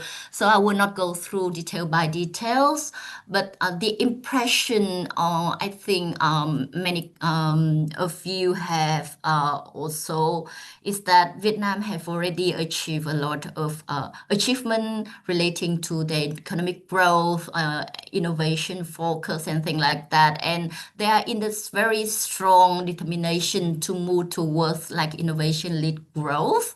So their vision from the central parties to become the high-income country by 2045 and upper middle-income country by 2030. So by that, they are aiming for the two-digit growth in the next 10 years. And the TFP, which is the mainly driven by science, technology, and innovation, contribute more than 50% of the economic growth. And for the last year only, you see a lot of determinated institutional transformation from the Vietnam government. So in last year alone, they merged 5 ministries. So the number of ministry from 17 become 12. They merged 63 provinces into 34. And in 2005 alone, they passed 86 laws and regulatory codes. So they are in the huge transitional institutional transformation, and that also give a lot of pressure for the new government in monitoring and evaluation as well. So increasingly, science, technology, innovation, investment are expected not only to report activity and spending, but demonstrating their contribution to productivity growth, competitiveness, socio-economic impact, and also that will be used as the lead or the guide for budget allocation as well as the national expenditure plan. So the challenges for Vietnam impact assessment now is no longer to measure activity, but measuring the true transformation of the economy. Next slide, please. So over the last 8 years, Data 61 have been working closely with Ministry of Science, Technology in Vietnam and other Vietnamese government agencies in this area. So in Vietnam, our collaboration with the government have evolving over time. So initially, our work starting with the strategic foresight exercise where we craft these 4 different scenarios for Vietnam future digital economy, and gradually the work expanded into the 3 main areas. So the innovation intelligence platform, where we develop a platform to coordinate real-time data for Vietnam, the productivity and economic modeling to quantify the impact assessment, the economic impact of science, technology, and innovation. We developed the innovation policy evaluation framework and upcoming more. So one important lesson that we learned that increasingly Vietnamese government is not want only reports. They want live intelligent system that can continuously support their policy making, strategic decision making, and have them to improve their capacity. So that is one that will lead to the one of our project that we work with Ministry of Science Technologies, which is the VN Connect projects. So the next slide, please. So in Vietnam, we developed the viable, minimum viable products, like a website that can automatically crawl, collect, and update profile of Vietnamese AI expert globally. So their profiles are updated every month. And today, the platform has been handed over to Ministry of Science and Technology, and they have already expanded the platform to beyond AI to include like 8 different digital technologies.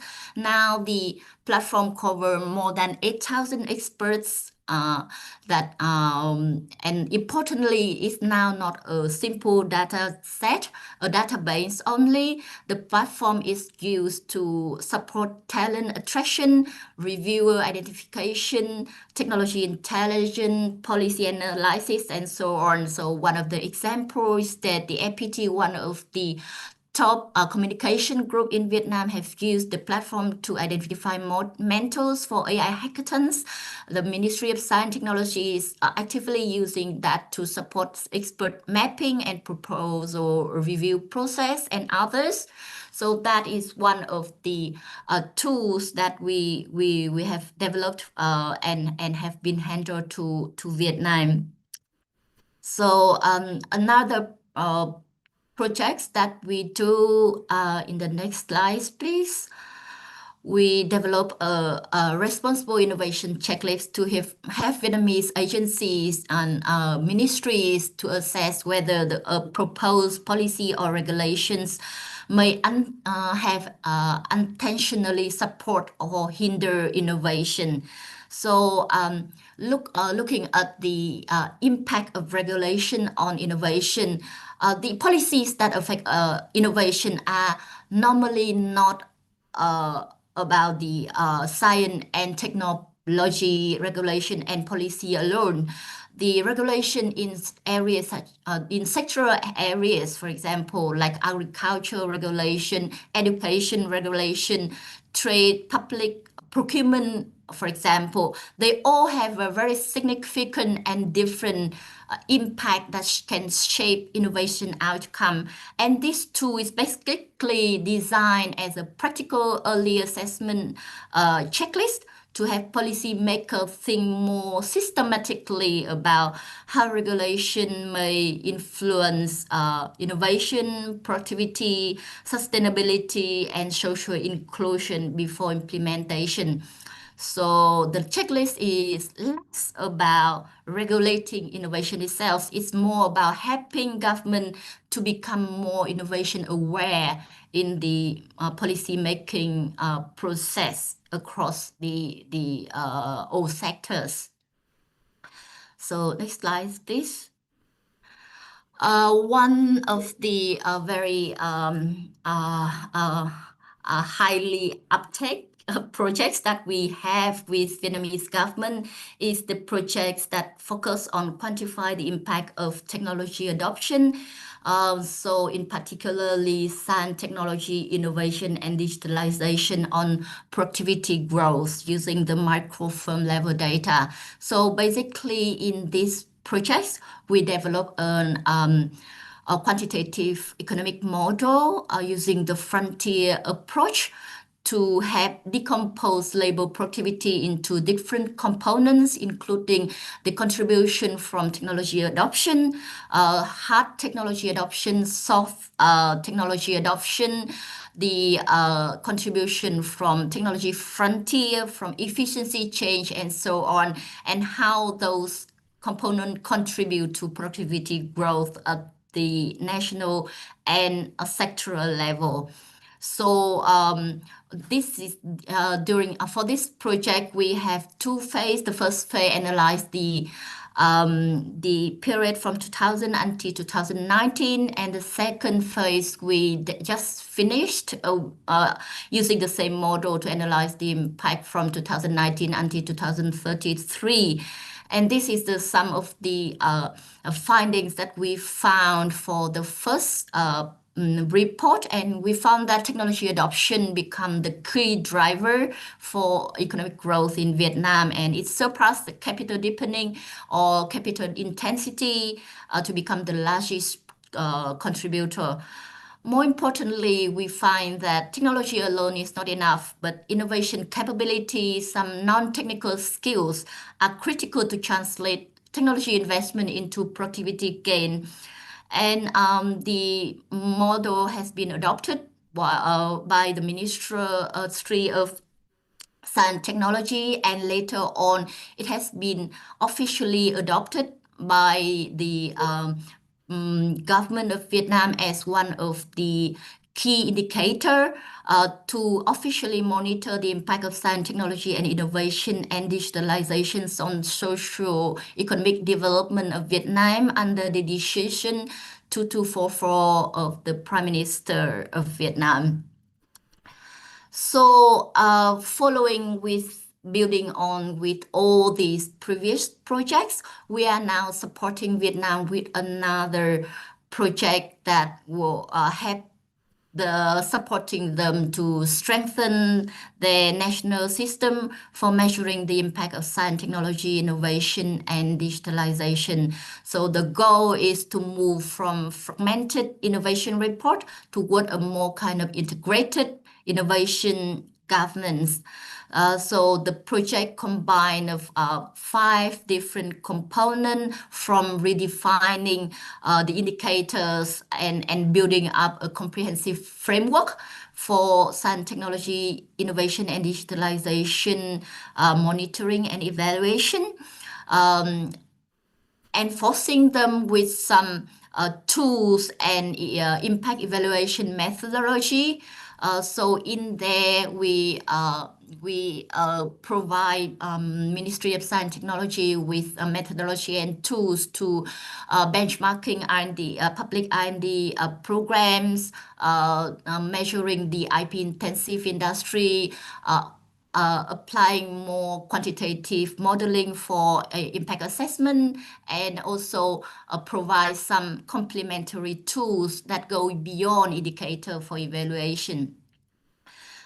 We also build up an integrated data platform and dashboard, whereby there will be like 3 layers of display: the official layer of demonstration of STDI indicators, the analytic layer where we provide more granular and disaggregate data that will be used internally for policymakers, especially data relating to provincial level, to sectoral level, and other more granular data. And one additional data layer of experimental data, where we're trying to crawl and to utilize more kind of real-time data to provide the ministry and the government of Vietnam with more updated data relating to the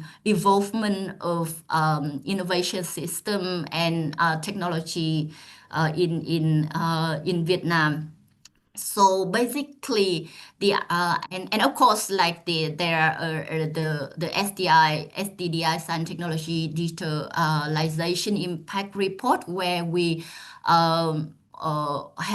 have them to structure it as an annual SDI report for Vietnam, and what the underlying objective of this project is not simply another reporting exercise, but it's more kind of to strengthen Vietnam's long-term capability to understand how innovation contribute to productivity, competitiveness, sustainability, structural reform, and informed policy making.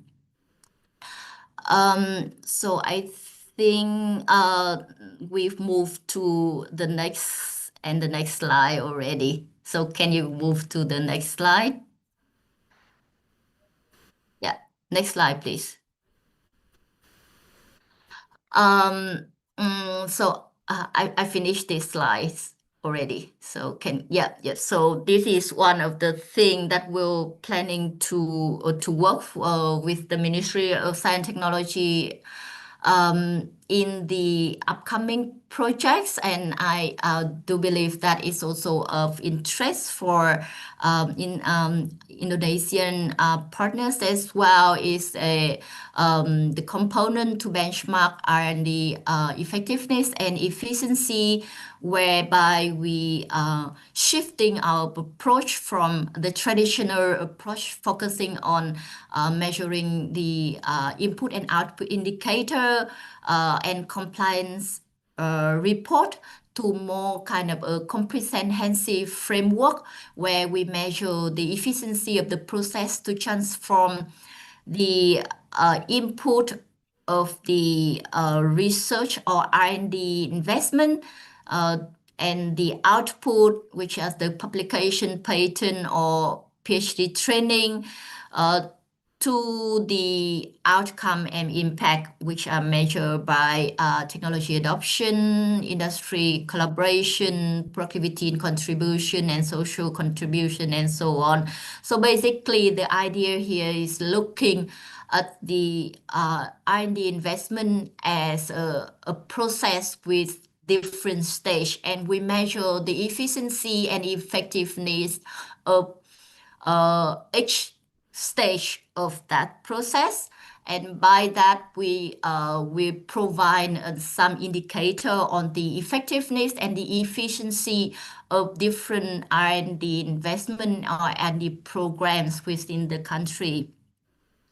So methodologically, we use the frontier approach again.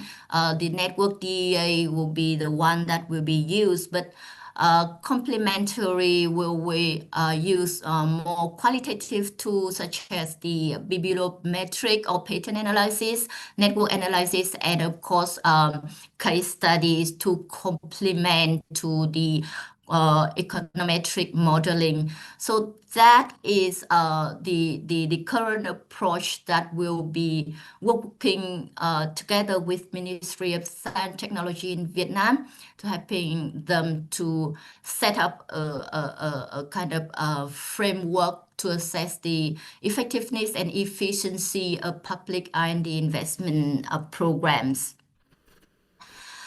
So that is some of the attempts that we've been working with Ministry of Science and Technologies and Vietnamese government over the last few years and also in the upcoming years. And we do see that there's a huge opportunity to expand the methodology to other ASEAN countries.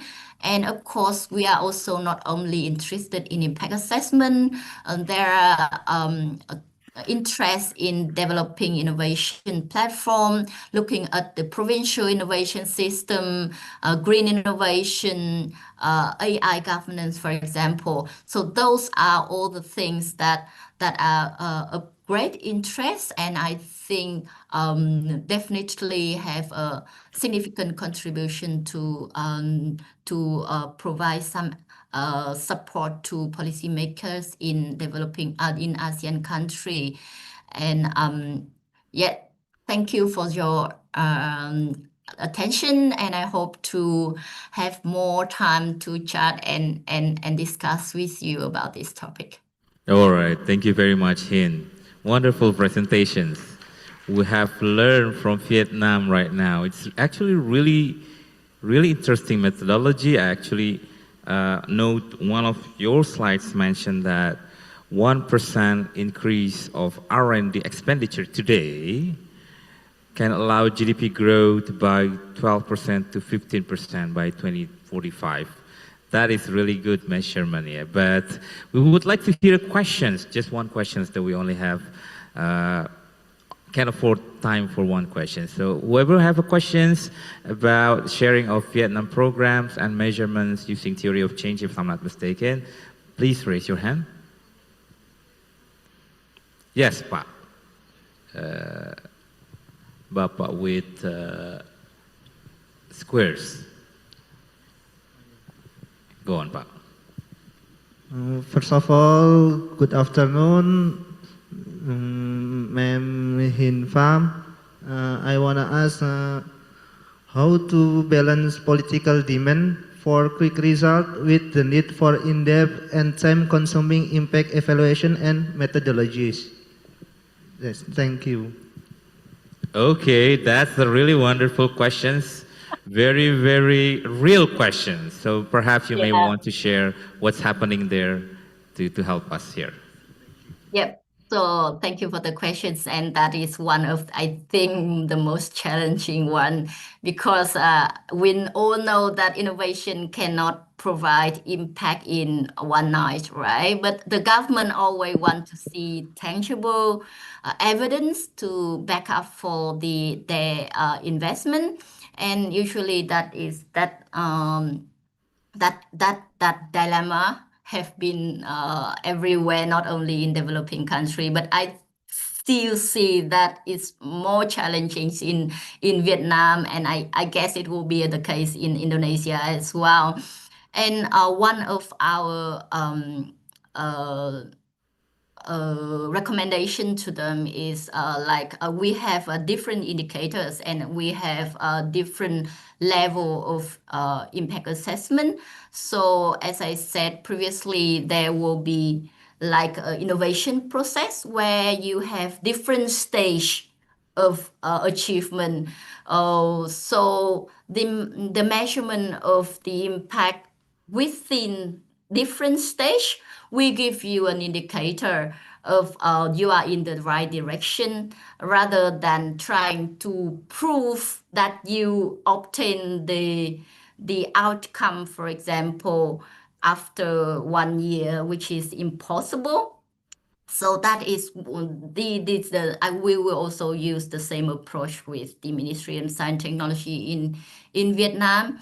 And another thing is like trying to be more innovative and using more like supplement or complementary indicators. So case studies or qualitative analysis can be very helpful to illustrate the impact rather than only based on one number.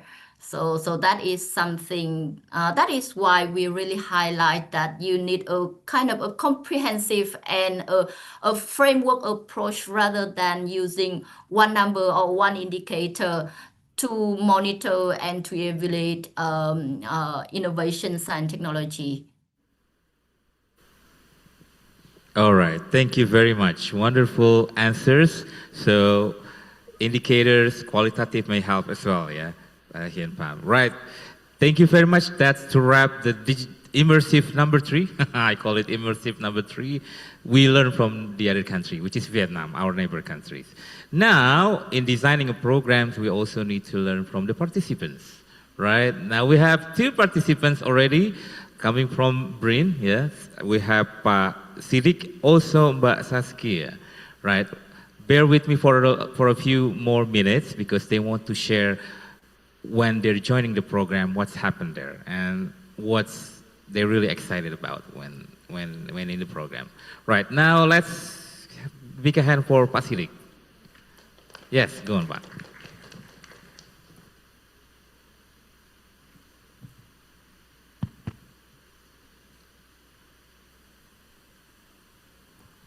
Okay, good afternoon, distinguished guests. Okay, now I will share about my internship. First, my name is Sidik Sugiono. I am a junior data scientist in BRIN. So this is the introduction. The premise of my internship is I want to enrich, enhance the innovation indicators in BRIN, because now in BRIN, the innovation indicator is calculated by the descriptive analysis. It's a conventional approach, but I think this is the universal approach. But in this internship, I want to make an innovation, so I enrich the descriptive analytics, descriptive analysis with the big text data. Next slide. Okay, the proposal is there are many big data in our life.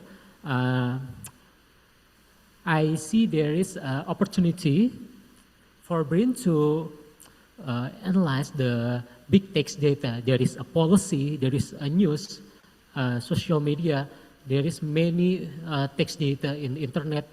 So we can get the information about the innovation in Indonesia. So I want to integrate the innovation indicators and also the indicators from the text data. Okay, next slide. Okay, in October and November 2025, I was internship in Sydney, Australia. I was internship in Marshfield, actually in Data 61. So in the upper figure, photo there is 2 persons in the left side. They are my supervisor, Sarfnas and Jiu. So in the internship, I was developing the framework to analyze the text data using dynamic topic modeling. It's a natural language processing. So because of the limitation of the data availability, so I developed the trending topics of the research in environmental in brain. Next. So this is the result of my internship. I was developed it is the dashboard of the trending topic of the environmental research in brain. So I was scraped the data from Scopus and then I developed the dashboard. So this is the prototype because this is not aligned with my main goals, but I think this is the prototype. This is the pioneer of my next big project. So this is the main result of my internship. Next. Okay, this is the implementation that I use in my office. So I using the methods to support the study of research agenda of social and community resilience. So this is the distribution of the topic in the social and community resilience research. Based on this topic, I get some insight like, okay, the academic research is very focused in the urban resilience. So I think, because there is an urbanization or uncertainty in economics. So I think, the topics in urban resilience is the hot topic in the resilience. Okay, next. And I also write some academic article for the social resilience in the education. This is the methods that I use, same as my internship. So I using the dynamic topic modeling to investigate what is the hot topic of the social resilience in education, in formal education. So in academic research, the social resilience is very focused in the disaster mitigation. This is my implementation in office. Next. Okay, and there are many challenges. One of them is how to adjust the workflow in government. Because we are in government, we are work with the official statistics. So official statistics is the number that we publish, and we have to make an accountability, and we have to make sure that the number can be replicated. So if I using the machine learning, so the statistic is there are many settings, there are many challenges that machine learning cannot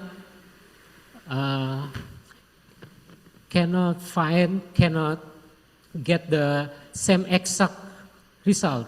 It's like when we talk to AI, when I make a question to AI or somebody question to AI, maybe the answer will be different. So when we using machine learning or AI in official statistic, there will be challenges in the several results. Okay, next. Okay, thank you. Greeting from Sydney. That's all for me. Thank you. Okay, wonderful. Thank you very much. We don't open questions for now, but now let's go to Saskia. Saskia, please, your time. Woo!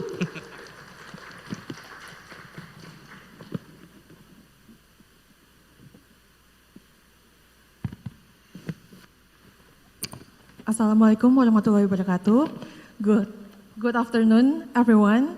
So thank you for this opportunity for me to present my internship project.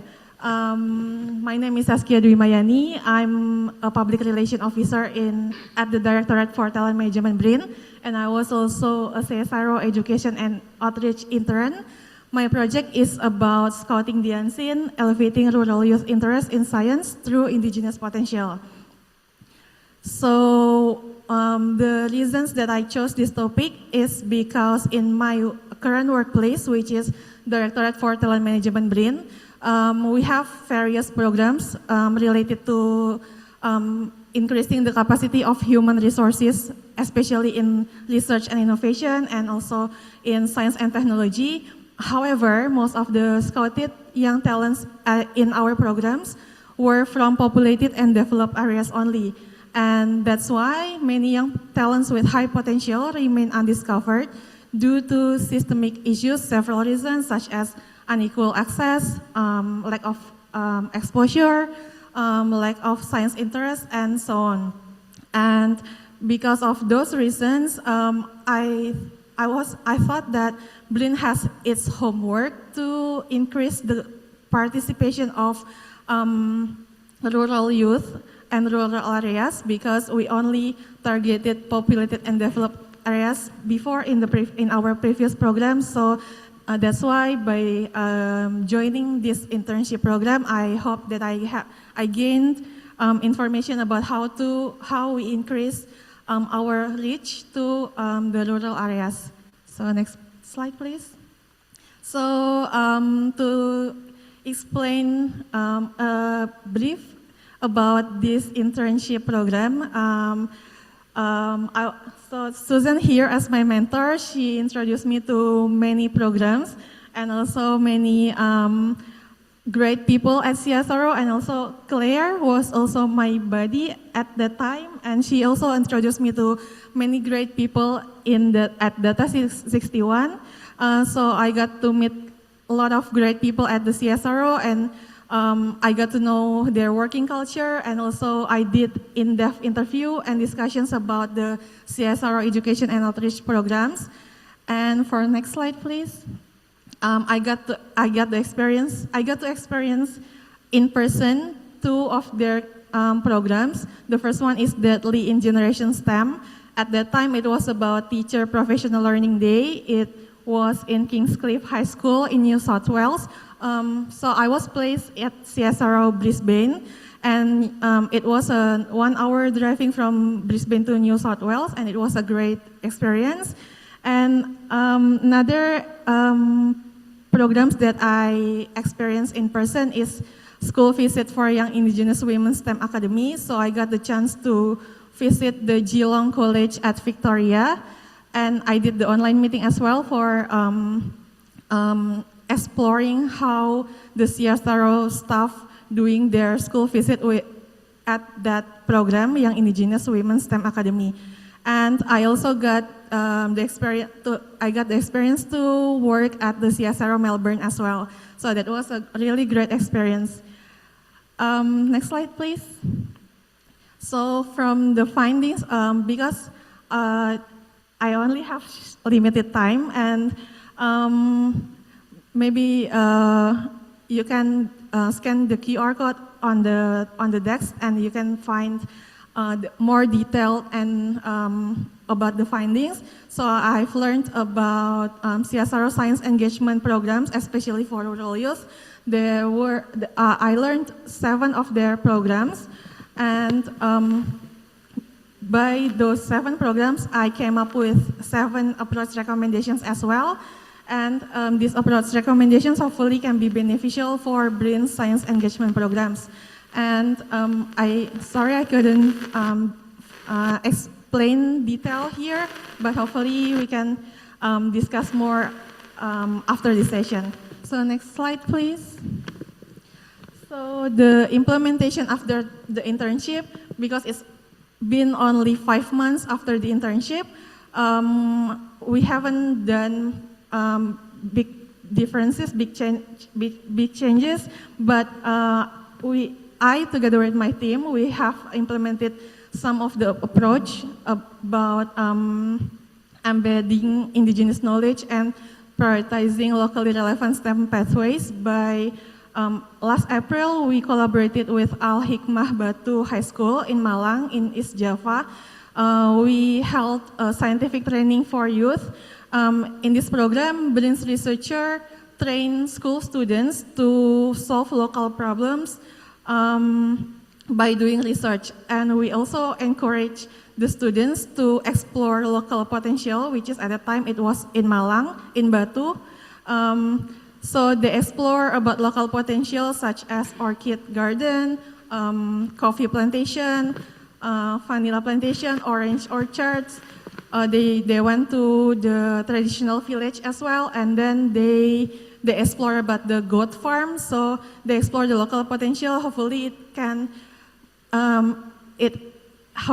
make them able to see that science is something that has future opportunities and that is relevant for their relevant in their daily life, so that they can choose science or STEM in their career pathways.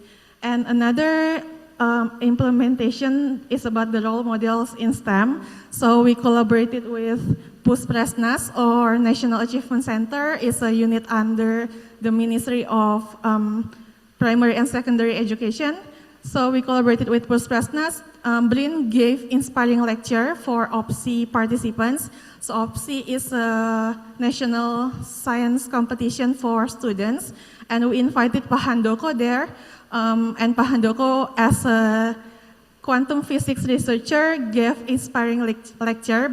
And we think that Pak Handoko is a great role model, because he started his career as researcher at his early stage.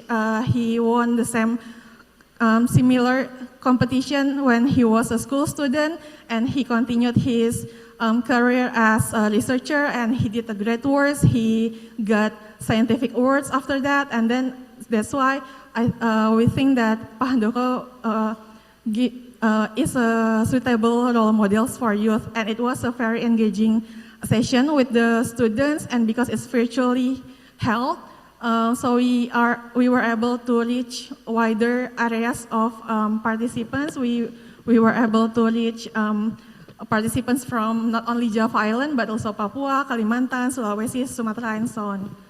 And it was in last May. Next, okay. So there will be more to implement, because we are currently working on new programs as new direction from the BRIN's new chairman that we now have BRIN Goes to School and BRIN Goes to Campus again. And then under the BRIN Goes to School and BRIN Goes to Campus, we are still developing a new program called iRefer. In iRefer, it consists of 3 science engagement programs: Be Creative, Be Nathan, and Be Brave. And hopefully in these new programs, and also with other Directorate for Telemanagement programs, we can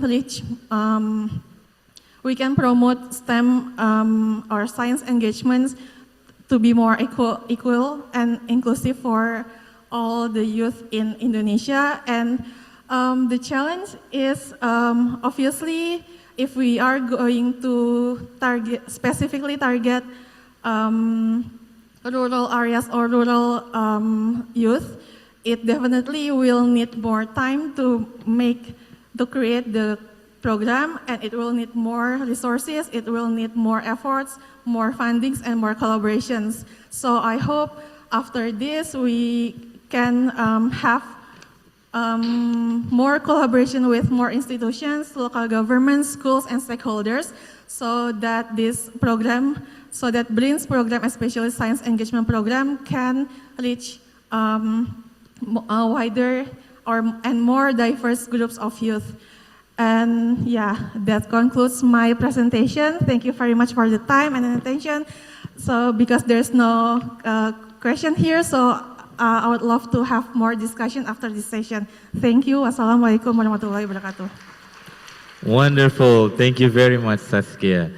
In ITB, we also have running research. We are doing research for microalgae, right? And actually, microalgae for carbon capture. Microalgae from West Java, they are very specific organisms. They can capture the carbon much more compared to the others, right? And produce oxygen much more compared to the others. So yeah, I agree with you. Indigenous STEM probably can answer the whole world problem as well. Okay, thank you very much, Saskia. Once again, applause for Saskia, please. Actually, we no longer have time, but I don't think it's fair. You all have one question. What do you think? Do you have one question at least for these both our wonderful new scientists? Anyone wants to have a question for Saskia and Siddiq?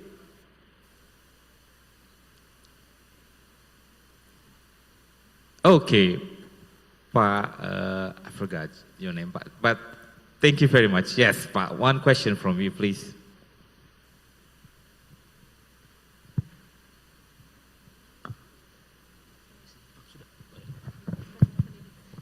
Baik, terima kasih. Izinkan saya pakai bahasa Indonesia saja ya. Go on, Pak, go on. Pak Siddiq, mohon maaf saya tidak terlalu menyimak, jadi saya mungkin fokus ke Mbak Saskia.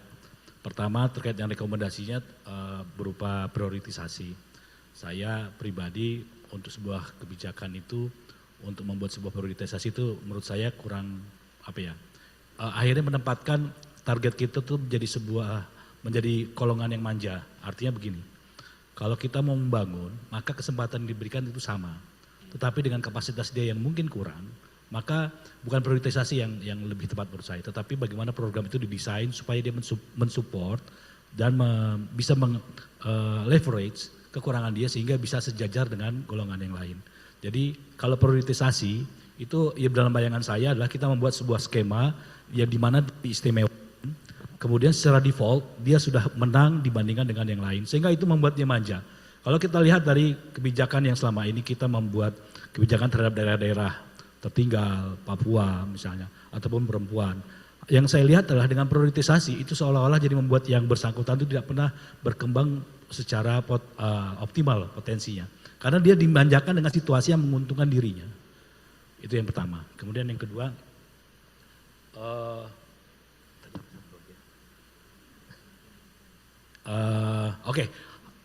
tadi pesertanya adalah anak-anak sekolah. Tapi saya tidak melihat ada kolaborasi dengan Kemendikbud. Nah, ini salah satu kelemahan dari pemerintah, terutama BRIN. Kita kadang-kadang lupa bahwa mungkin jiwanya itu riset, tetapi fisik dan raganya itu ada di kementerian lain, ada ke lembaga lain, ada di Kemendikti, ada di Dikbud dan sebagainya. Kalau kita berjalan sendiri, maka kita akan repot karena pada saat kita ingin mengembangkan, mendorong penelitian dia, badan dia terkendala dengan aturan yang dimiliki oleh lembaga lain. Sehingga itu menjadi tidak optimal. Ini juga saya alami pada saat mendampingi beberapa sekolah dalam mengikuti kompetisi riset yang diselenggarakan oleh Dikti Saintek. Mereka terkendala dengan peralatan atau alat uji misalnya. Larinya kemana? Apakah ke perguruan tinggi ataukah ke BRIN? Nah, situasi seperti itu yang membuat akhirnya program-program semacam ini tidak bisa sendirian dari BRIN, tetapi harus kolaborasi dengan lembaga lain. Masukan dari saya, terima kasih. All right, thank you very much. I would like probably Saskia to respond. The first is I'll translate a bit about if we do prioritizations, actually it might spoil them, right? That's one of the inputs. Number two is how about the collaborations with Ministry of Education? Because if we're doing it ourselves, then it means we don't have collaborations with them. So maybe you want to respond, Mbak Saskia? Okay, thank you, Bapak, for the question. So maybe Susan can add more if you have any more suggestion. So from the question, the first question is when we do the prioritizing,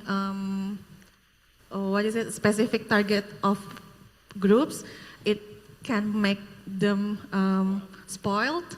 And I mean, we don't really increase their capacity. That's what from the question.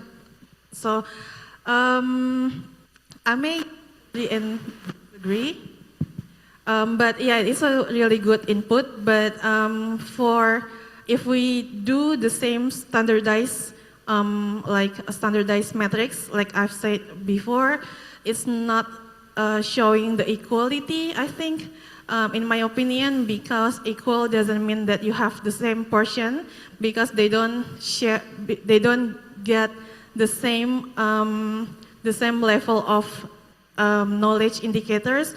And if we give them the same level of, for example, the selection criteria is also the same, I don't think that's really show the equal. But yeah,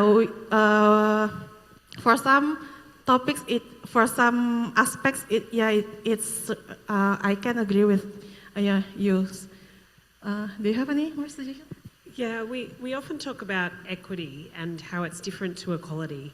And when we're talking about building our STEM pipeline, diversity and having people from all different areas, backgrounds, gender, races, diversity, ethnicities really builds a quality pipeline. Diversity equals greater excellence, diversity of opinion, better outcomes.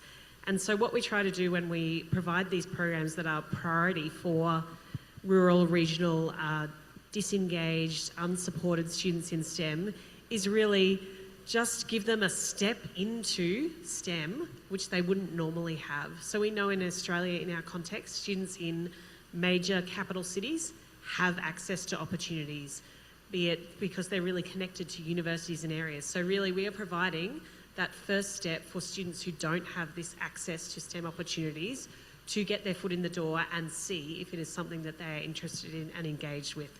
We're not necessarily giving them all the answers or spoiling them so that they have the opportunity apart from others. It's just providing the opening of the door so that they can walk through it. Okay, thank you, Susan. So yeah, for the collaboration, we are really open to do the collaboration with Kemendikbud or MOHES as well.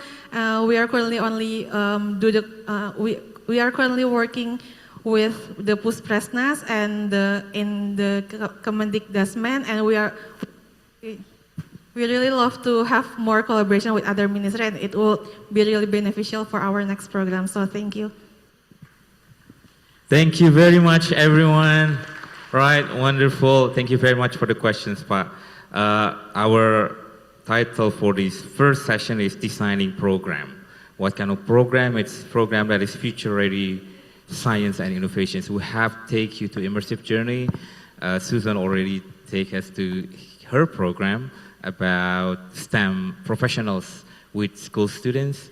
And then Alex and Claire already shared their research, and then Hien Pham already shared about what's happening in Vietnam, and then these two wonderful participants already shared what they get during the program as well. So hopefully by this time, after this, you know how to design a program if you want to make our people ready for future science and technology. I think that's all from us. And thank you very much once again. You may have your lunch later on, and hopefully you can connect with us to have much more questions during our lunch. Thank you very much. Assalamualaikum warahmatullahi wabarakatuh. Waalaikumsalam warahmatullahi wabarakatuh. Thank you to all our distinguished speakers and our moderator for the insightful session. Okay, we will now continue with the photo session with the speakers and moderator.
Okay, 1, 2, 3.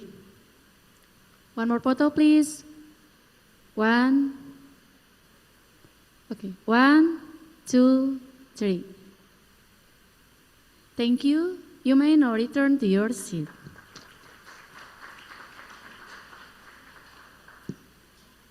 Ladies and gentlemen, we will now break for lunch. VIP guests are kindly invited to have lunch at the Giraffe meeting room, while lunch for all participants are available at the back area of the auditorium. Please kindly return by 1:20 p.m. as we will continue with the next session promptly. Kepada para tamu VIP dipersilakan untuk makan siang di ruang rapat Giraffe, sedangkan untuk makan siang seluruh peserta disediakan di bagian belakang auditorium. Mohon untuk kembali pada pukul 13.20. Terima kasih.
Hi, Warren. It's Esta here.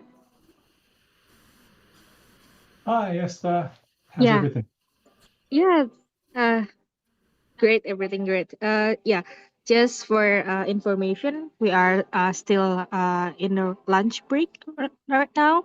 So we are going to start again at around 1:20. 20. Yep, no So problem. yeah, my question is, will it be okay if if we have you to be the first speaker for this session, because I believe it's already over time. What do you Yeah, think? yeah, whatever you need. I can be flexible. Okay, so we will have you as the presenter for the first presenter for the session, and we will have Sanil and Andrea, and we'll have the Q&A session after that. Okay, no worries. I'll be here waiting for the session to start. I thought maybe you meant I should host the session. Okay, okay. I'll let you know when we wanted to start. Okay. Thank No you problem. so I'll much, be online. Warren. I'll just be doing some other work offline. No problem.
In a rapidly changing world, collaboration drives the future of science and innovation. The strong partnership between CSIRO and BRIN continues to advance science, technology, and innovation across Australia and Indonesia. Through symposiums, masterclasses, and internships, this collaboration has already delivered meaningful impact and knowledge exchange. In 2026, the partnership grows stronger with the involvement of Indonesia's Ministry of Higher Education, Science, and Technology. CSIRO experts engage in a multi-day program, gaining insights into Indonesia's innovation ecosystem while sharing global expertise through symposium and masterclass sessions. The symposium connects people, ideas, and opportunities, supporting future collaborations through the Innovation Systems Internships Program. Together, we shape a more innovative and sustainable future.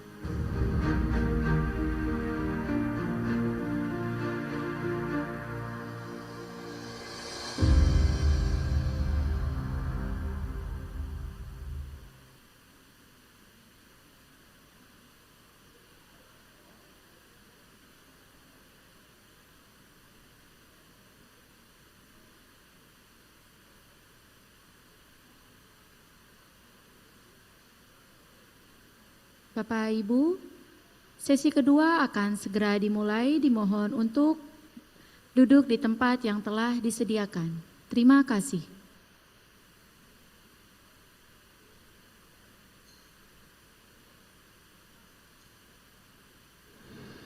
In a rapidly changing world, collaboration drives the future of science and innovation. The strong partnership between CSIRO and BRIN continues to advance science, technology, and innovation across Australia and Indonesia.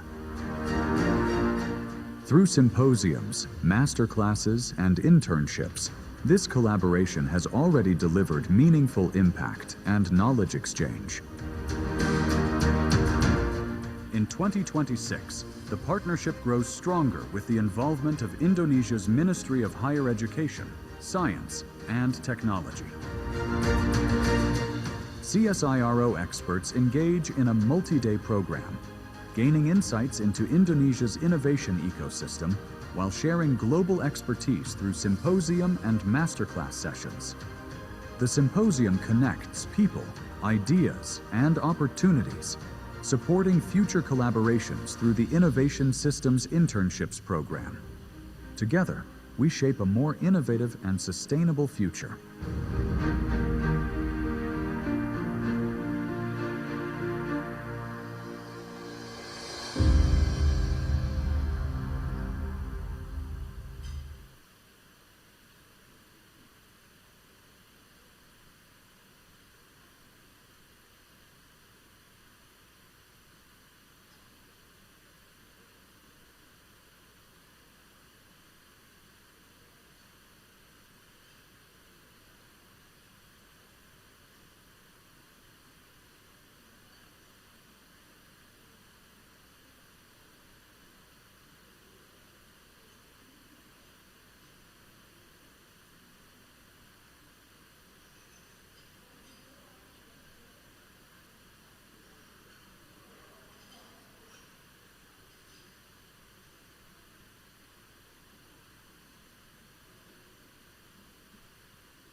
In a rapidly changing world, collaboration drives the future of science and innovation.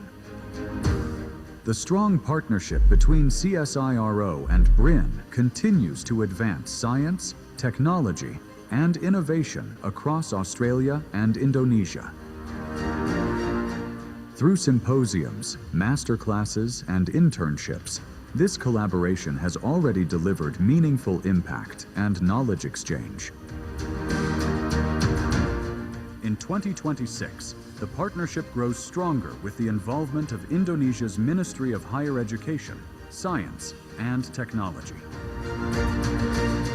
CSIRO experts engage in a multi-day program, gaining insights into Indonesia's innovation ecosystem while sharing global expertise through symposium and masterclass sessions.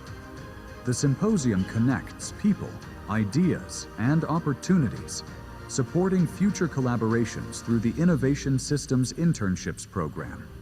Together, we shape a more innovative and sustainable future.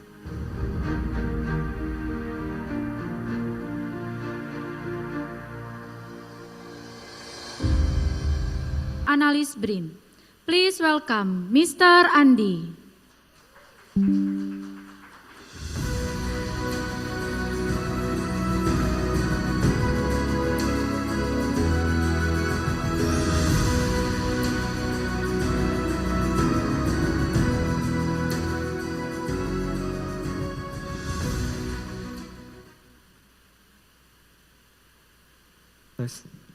Assalamualaikum warahmatullahi wabarakatuh.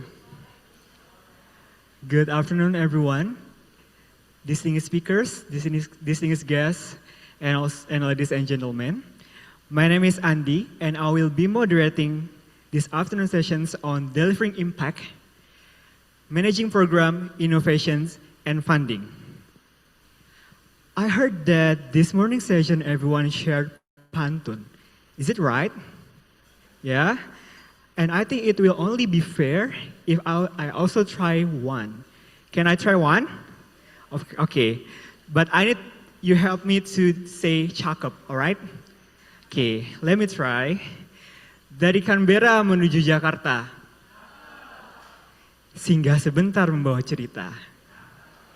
Research and innovation kita kelola bersama. For greater impact, for a better future, kita cita. And before we begin, I want to ask one more question. Did everyone enjoy the lunch? Okay, wonderful. This is good news. But the only risk of a good lunch is that it sometimes comes with a very strong invitation to take a nap. So before the invitation gets too tempting, let us do a very quick energy check, all right? We will do a simple call and respond. When I say research, you say impact. When I say innovations, you say collaborations. When I say CSIRO, you say BRIN. All right? Okay. Research, innovation, CSIRO. Yay. Okay, wonderful. Thank you, everyone. And I think we are now fully back to the symposium mode. I see everyone is now more awake. And I believe those words capture the spirit of our session today. Research that creates impact, innovation that is built through collaboration, and stronger partnership between Australia and Indonesia.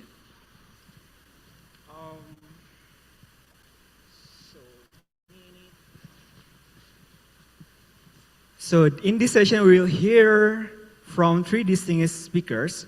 Two of our speakers are joining us in the room, and one speaker is joining us virtually.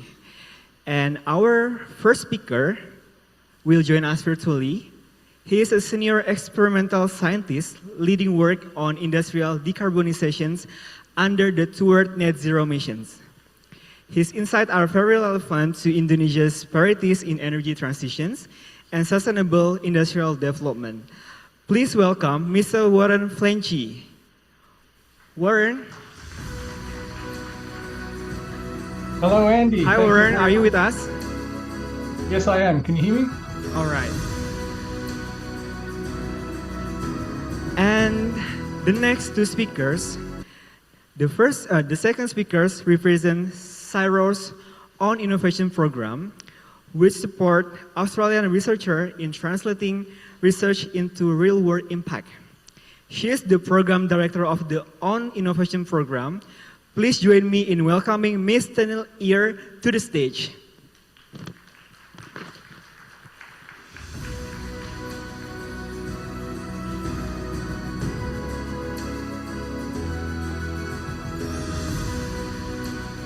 Please have a seat. Thank you so much for listening.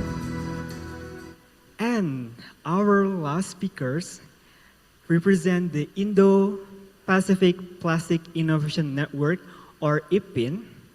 So IPIN works across Southeast Asia to support inclusive innovations in tackling plastic pollutions, helping local innovators to design, test, and scale practical evidence-based solutions. Leading this program is our next speaker. Please welcome Ms. Andrea Sosa Pintos to the stage.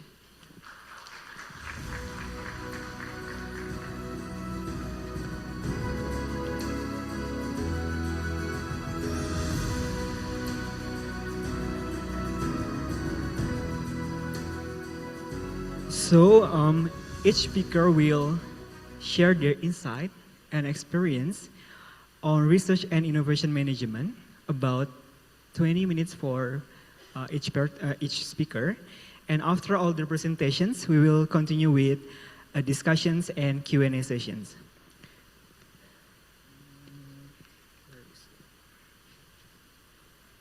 So to begin, our next speaker, Mr. Warren Flenchy. How are you? Hi. Can you see us? I'm very well. I can see you, Andy, and I can see myself, which is a bit disconcerting. You can start with the presentation for about 20 minutes. Will you share your own presentation, or you will need us to help to present, to share your presentation?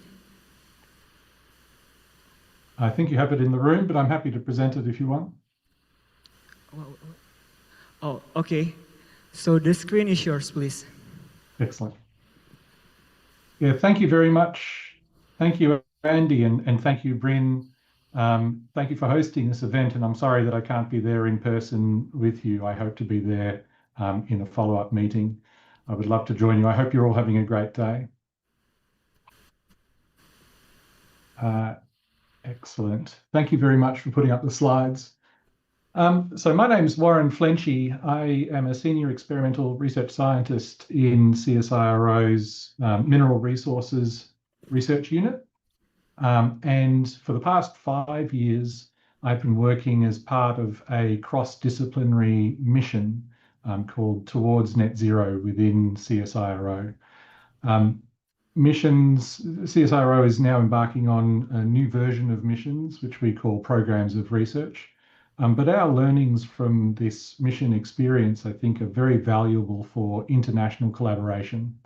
And so I'd like to talk to you today about some of those learnings and some of those experiences and how they can be applied fruitfully to international collaboration with Indonesia. So if we go ahead one slide, please. And I know that everyone's just returned from lunch, Andy, so I'll try to be as exciting as I can with this topic. But again, thank you very much for having me here. But the main driver for our mission over the past 5 years has been the transition to net zero, and particularly low carbon economic growth. But when we talk about economic growth, we mean not only the rate of economic growth, but the type of growth, the direction of that growth.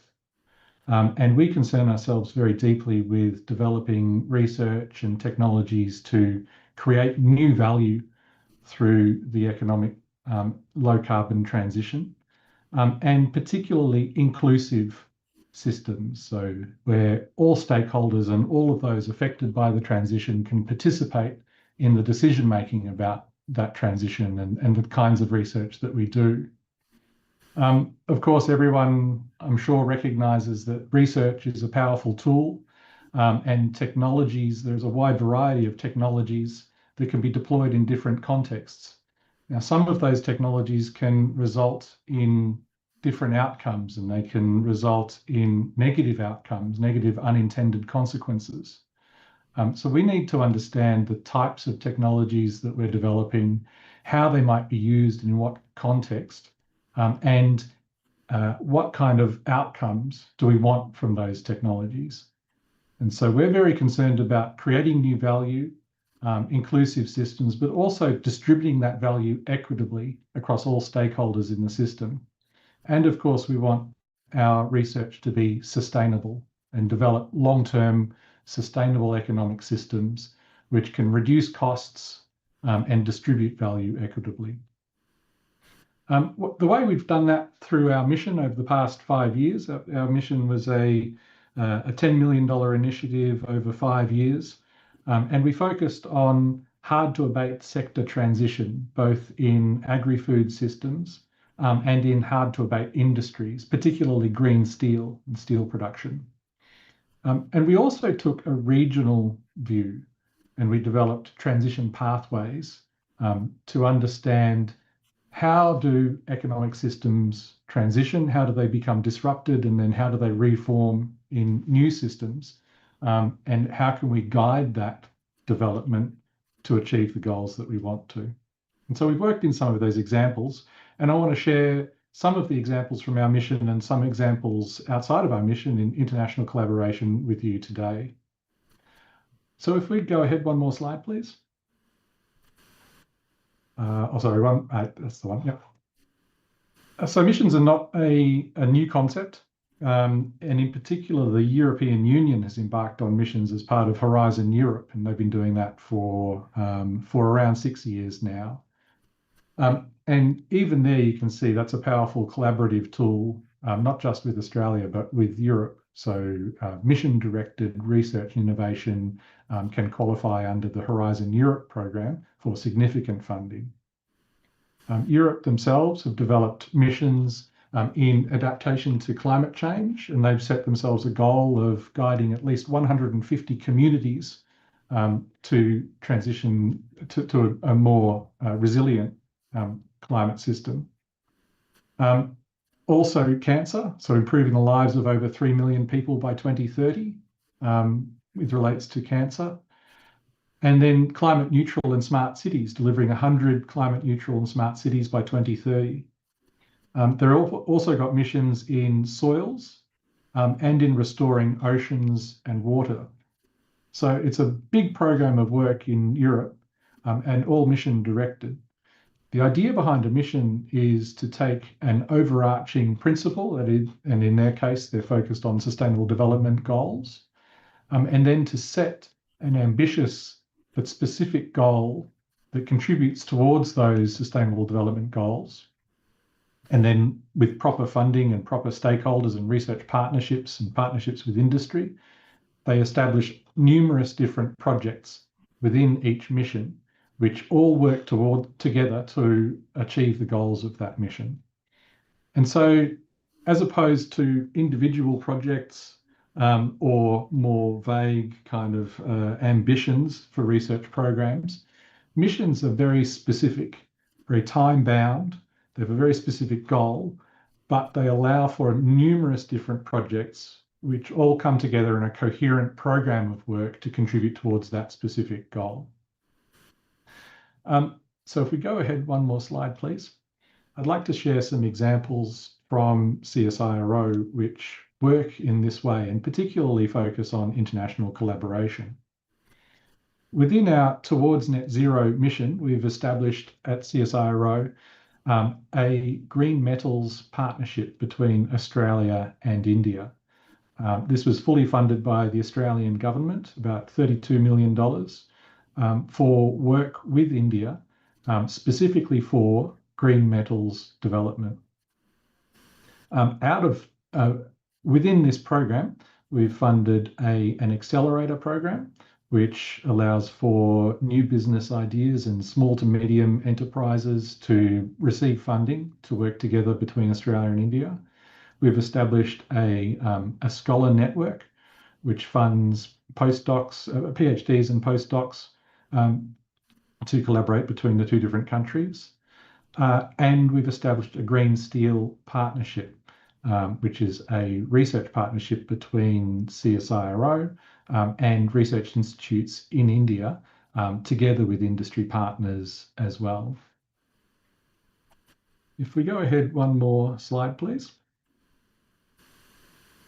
Now, the key point that I really want to make about this India-Australia Green Steel program is the timeline and development of that program and the way we've built in co-design together with our Indian stakeholders. We didn't know Indian partners very well when we embarked on this program. And the program allowed for 12 months of planning and co-design from the initiation of that funding before projects were expected to be initiated and executed, and then their 3-year projects post that. This is really important, this back one more. This co-design period is really, really important because it allows us to work with our Indian stakeholders to understand which are the priorities and how can our capability contribute towards those. Sorry, if we go back 2 slides, I'll just elaborate on this project. One more slide, please. This one here. Thank you.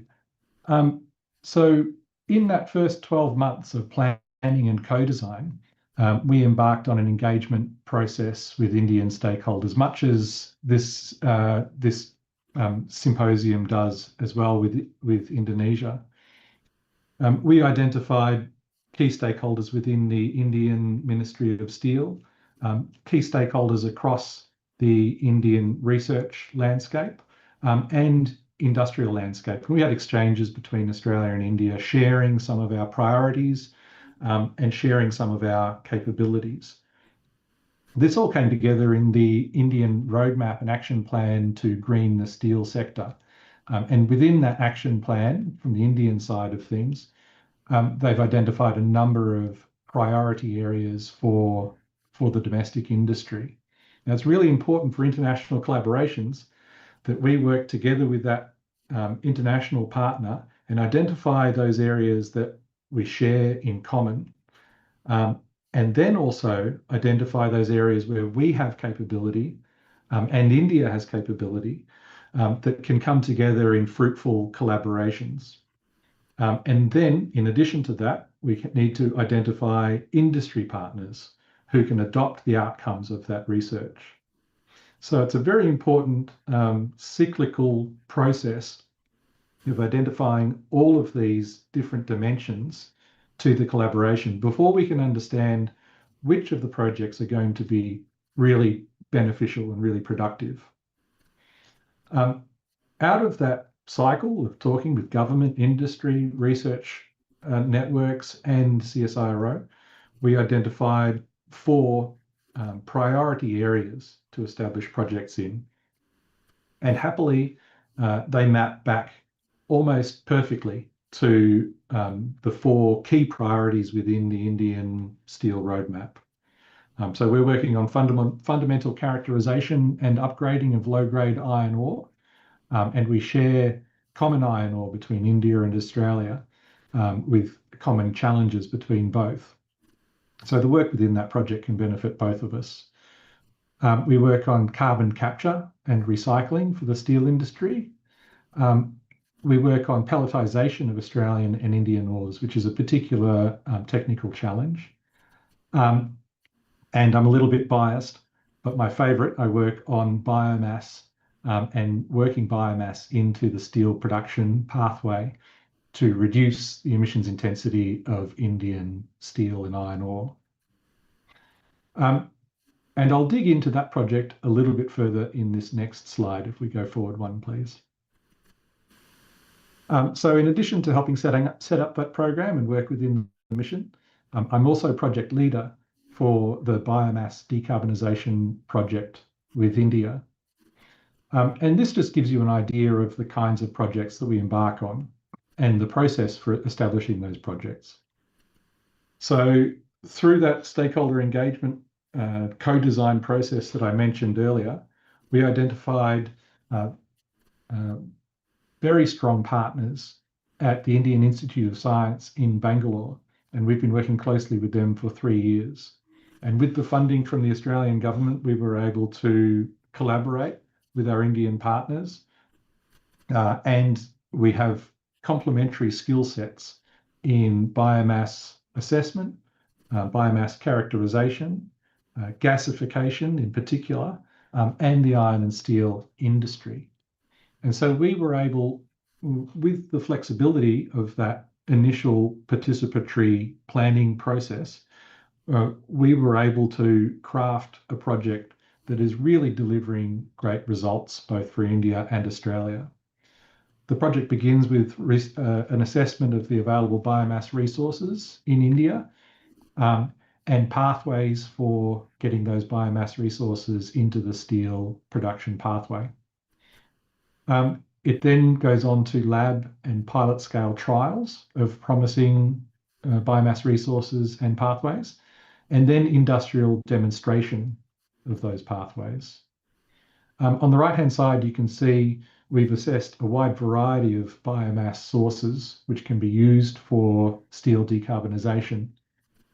And really importantly, I mentioned before, this isn't just about economic growth, but it's about the kind of economic growth, and particularly equitable, inclusive economic growth. And the reason I love biomass technologies so much is because it has those co-benefits. Once we establish a biomass-based pathway for decarbonisation, we've established demand for a biomass resource which can deliver investment and revenue to agricultural enterprises. Here you can see some of our example future feedstocks, particularly halophytes, so salt-tolerant plants. Seaweed in particular requires no arable land and no terrestrial land at all. But also salt-tolerant species such as casuarina, which is on the right, and mangroves, which is below. These plants can be grown in salt-affected lands, and they can help to restore and convert salt-affected lands to productive agricultural land. They also protect against storm surge and inundation during monsoon periods. And so these have manifold important co-benefits for remote and regional communities. And that's the kind of economic growth that we hope to support through our research and demonstration, because it delivers all of those important co-benefits, and it can deliver value more equitably and more widespread across important regional communities. Just lastly on this project, you might see there's some media from a industrial demonstration that we did in November. We went to India and we blended biomass into the coal feedstock supply into a gasification pathway for steel making in Odisha with an industry partner. So that was a really important result from this project and this program. Excuse me.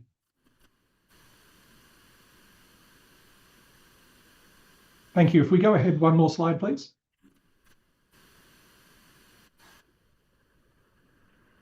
Now, it's important for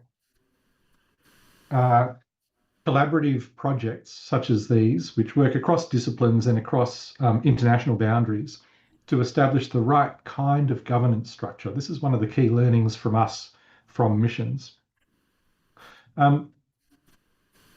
The governance of missions needs to be specific enough to hold all stakeholders accountable and to understand that we're delivering towards a specific and time-bound outcome, while at the same time remaining flexible enough that we don't constrain the success of these programs, and to allow flexibility for partners to be able to identify additional value and new ways of doing things.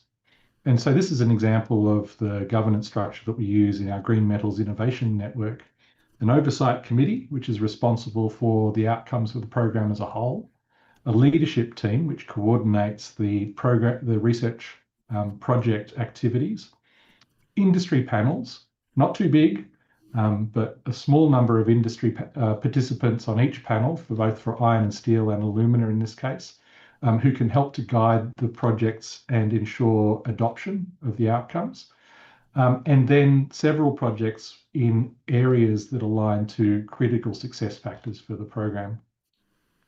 So it's a fairly light touch governance structure, but a formal and structured one that ensures that we deliver on our outcomes as well. If we go ahead one more, please.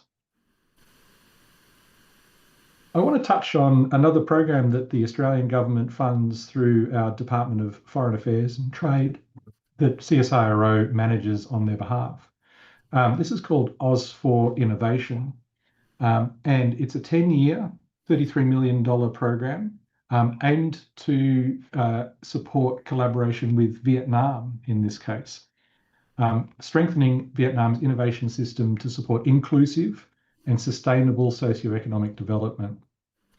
Activities within this program include digital foresighting, innovation partnership grants, science commercialization partnerships, policy exchange and artificial intelligence initiative, and a plastics innovation hub. But I want to talk a little bit more within this Oz for Innovation program on the aquaculture activities. So if we go ahead one more, please.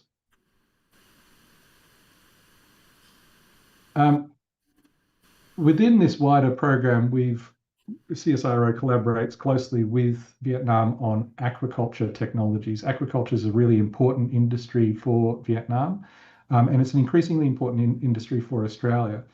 It's also a really important industry for climate resilient food production. And in integrated aquaculture concepts, we can produce both food and biomass, which can be a source of fuel, as well as water cleanup. So all of those critical components for a climate resilient agri-food system.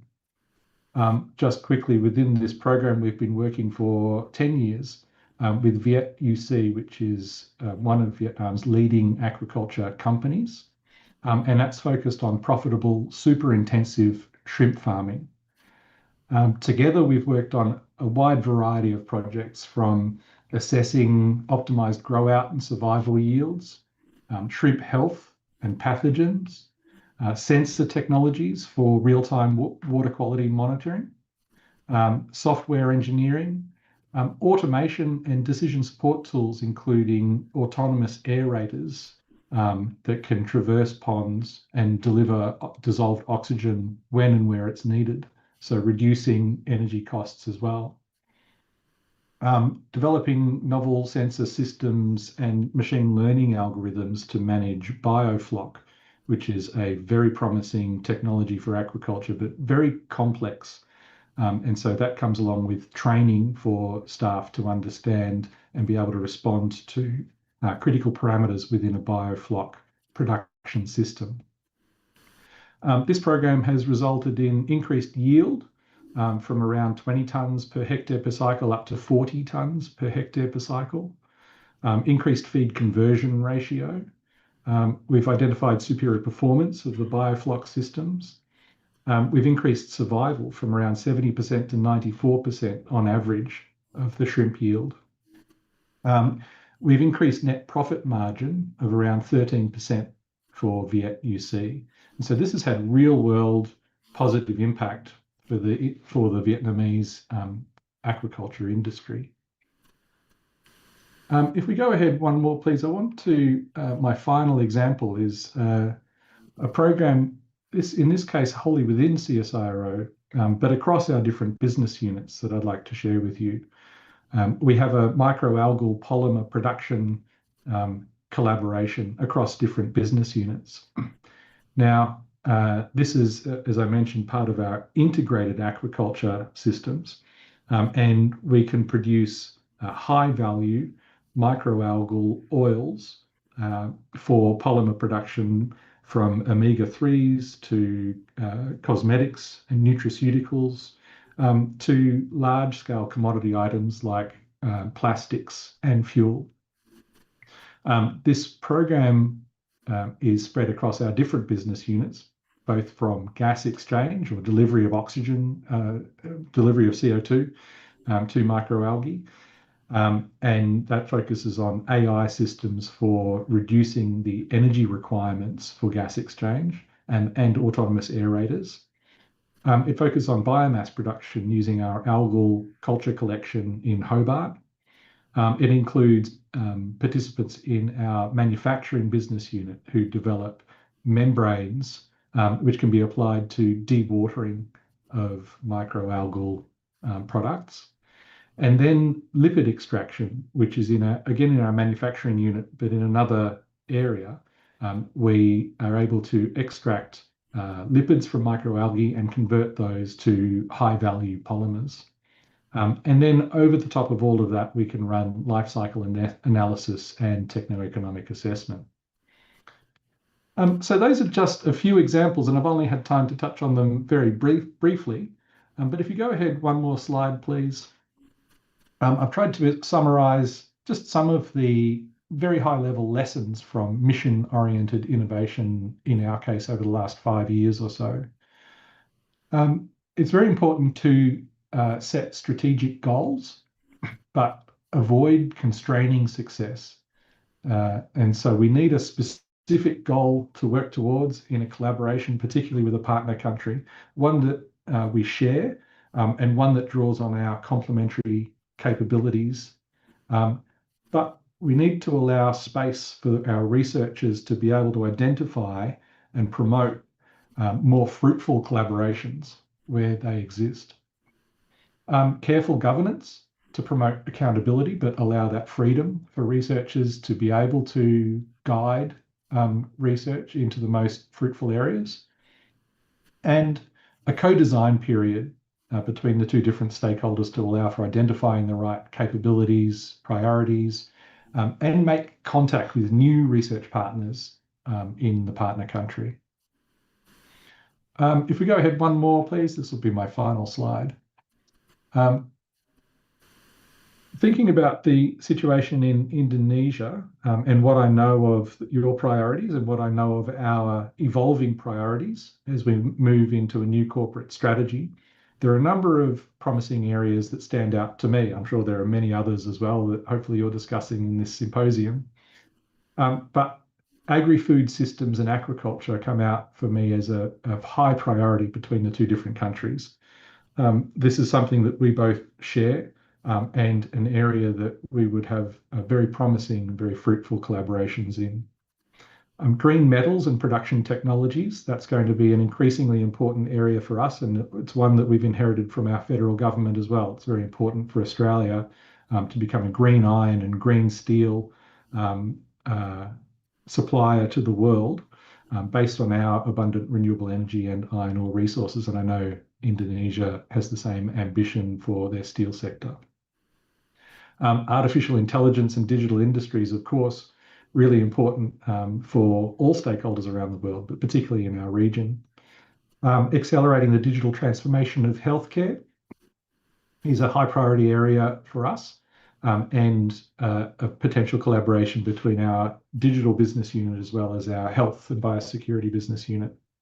And then lastly, water and marine resource management for me is really, really important, particularly for climate resilient production systems and protecting the health of our critical marine ecosystems. Australia and Indonesia both have very large expanse of marine estate and coastal area, and we have significant marine resources that we need to both protect and manage sustainably over the future. And we're developing technologies and research for that, and we would very much like to collaborate with you. And so thank you, Andy. I hope that's hasn't run on too long, and I haven't put everyone to sleep after lunch.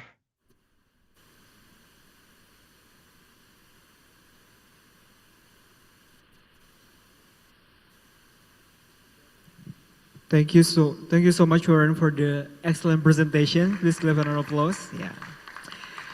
I think one key message from your presentation is that solving the national or global challenges need a clear mission, strong commitment from all the parties, strong partnerships by co-designing and make it as fruitful as possible, and also a practical pathways to impact. Yeah, this is a very relevant to Indonesia as well, and we are thinking now how to make researches can be better and so to support national priorities in Indonesia. Thank you so much, Warren, for your presentation. Please give an round of applause for Warren once again, everyone. Thanks very much. Yeah. Please stay with us as we will have a Q&A sessions after all the presentations. And for our second presentations, I would like to invite Daniel Ear to deliver the presentation on Innovation Program Management and Commercialization. Daniel, the floor is yours. Please give a round of applause, everyone. Good afternoon, Selamat siang, and thank you for the opportunity to speak with you today. I'm Daniel Ear, the Program Director for the On Innovation Program at the CSIRO. Over the last decade, ON has evolved into a national platform for research translation, capability building, and innovation ecosystem development. Today, I'm going to share with you a little bit in relation to how Australia approaches research translation quite specifically through ON, our program, and some of the lessons we've learnt along the way around building innovation capability, pathways, and systems. Next slide, please. So the CSIRO has a unique role to play in Australia's innovation landscape because we work across sectors, disciplines, and institutions. For context, we're similar to BRIN, as it's been relayed earlier today, in that we are a multi-system and domain science agency, and we work in collaboration with the university sector. ON was established to help publicly funded research move towards real-world impact, not just through creating new ventures, but also through capability building, partnerships, and ecosystem connection. Our role at ON is to help researchers understand the pathways available to them and to build the confidence and the networks that they need. As we all know, community is the foundation to success, to engage beyond the lab. Importantly, we see this not only as a commercialisation challenge, but as a national capability challenge. And that's the role that ON has shaped and has informed how we've evolved over the last decade.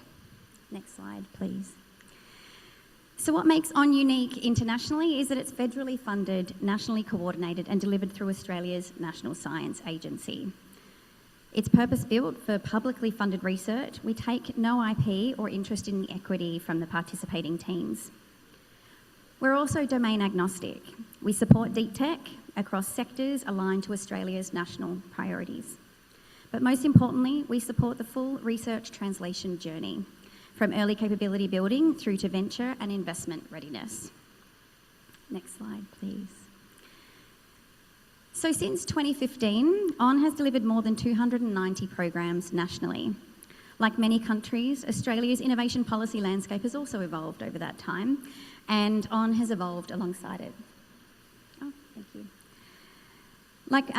We began with a small lean launchpad pilot focused on entrepreneurial capability building, and then under the National Innovation and Science Agenda, ON expanded to a national program introducing staged pathways, including our Prime and Accelerate programs, which I'll talk to in a moment. Following that period and following COVID, the system and the world was quite disrupted. We moved into testing new delivery models and partnerships, including virtual delivery and defence-focused initiatives. Today, under the University Research Commercialisation Action Plan, ON has continued to evolve as part of Australia's broader research translation ecosystem. That evolution has led to our two flagship offerings. So ON Prime is the first of our flagship. It's a program that helps researchers explore how their science and technology can create real-world impact. The focus on this program is around customer discovery, stakeholder engagement, and market validation. We're really here about helping the teams understand and solve the problems in market and having the conversations that help them understand that truly. We often describe the program as helping researchers fall in love with the problem, not the solution, which is a difficult transition to make. The program is very much designed to build capability early before major investment or scaling and before major decisions are made.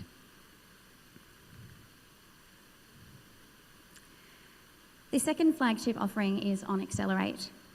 This supports teams that are more mature and are ready to move towards venture creation, investment readiness, and market engagement. Teams receive intensive coaching, mentoring, and industry engagement support to help translate research into scalable ventures and partnerships. Importantly, both programs are highly experiential, focused on testing assumptions and engaging directly with real-world stakeholders. Together, these two programs have created a staged pathway that support researchers at different levels of technical and commercial maturity. On Prime operates at scale. We service about 100 teams a year, and it's early stage capability building, whereas on Accelerate supports a much smaller number of teams moving towards venture creation and implementation pathways. Innovation outcomes really depend on coordinated ecosystems. No single institution, so not just CSIRO and not just a university, can deliver research translation outcomes alone. We work across researchers, university, government, industry, investors, mentors, and community partners to help strengthen those connections. But CSIROs sit in a very unique position within Australia's ecosystem because we operate across these sectors and these institutions, allowing us to act as a connector and an ecosystem builder. Our approach focuses on collaboration over duplication, really helping to integrate support across the national innovation landscape. And part of our role there is helping our researchers navigate the pathway from different forms of readiness.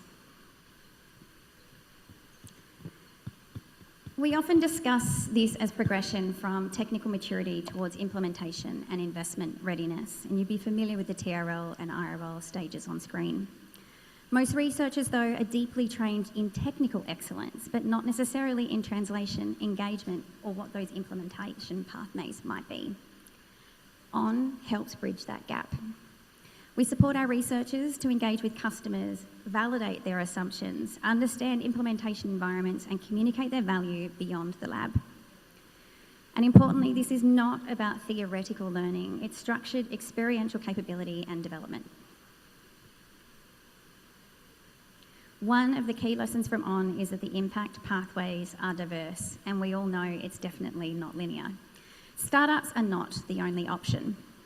So research may create impact through licensing, through partnerships, policy influence, capability building, social enterprise, or integration within existing systems. And our role is to help a team identify the pathway most appropriate to their context, their technology, and intended impact. And ultimately, the goal is not just commercialisation, it's meaningful, real-world impact affecting real lives.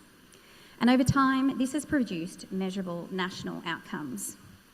Now, the conversations I've had over the last few days, these numbers in an Australian context are actually quite impressive and quite large. For those in the room, I would encourage you to add about 2 zeros to every number here, and that would probably give you Indonesian level of scale and the reach that our program has. So over 8,500 participants have engaged through our ON programs, with more than 1,500 teams supported nationally. An equivalent would be 150,000 teams here. Alumni companies have raised significant investment capital, created new jobs, and secured major commercialisation grants. But beyond venture outcomes, what matters most to us is the broader uplift and our national innovation capability. We have incredible researchers who are now developing the confidence, the networks, and the skills needed to engage beyond academia. ON today operates as a nationally coordinated innovation capability infrastructure. We've now delivered more than 290 programs nationally, convened ecosystem events across Australia and attended now internationally, and facilitated thousands of mentor and expert engagements with the system. Importantly, every Australian public university has representation within ON. That's 100% saturation. This natural reach allows ON to contribute not only to the individual ventures, but also the broader system, connectivity, and our system capability development. And so far, I've spoken primarily about ON as a program, but we also operate, as I've mentioned, as part of a much broader national system, and we have a responsibility and a role to play there. We work across agencies, funding mechanisms and policy priorities to support coordination with Australia's national research translation landscape. And in many ways, ON acts as a connective infrastructure and tissue between the broader innovation ecosystem and partners. Importantly, we don't determine what researchers should be working on. Rather, we support researchers within already addressing the national challenge to engage more effectively with pathways to actually achieve implementation and impact. So this data is from a few years ago, but it demonstrates how our ON alumni strongly align with Australia's national science and industry priorities. There's a few different there on screen. But by building translation capability and readiness, we help technologies in the priority areas move effectively towards industry, towards government, and towards community adoption. The analysis here was consolidated through an independent third-party review. This slide demonstrates the role that CSIRO plays in the innovation system, but also where ON is situated within that. The translation and commercialisation system is complex, and it is difficult to navigate if you don't know where you're headed.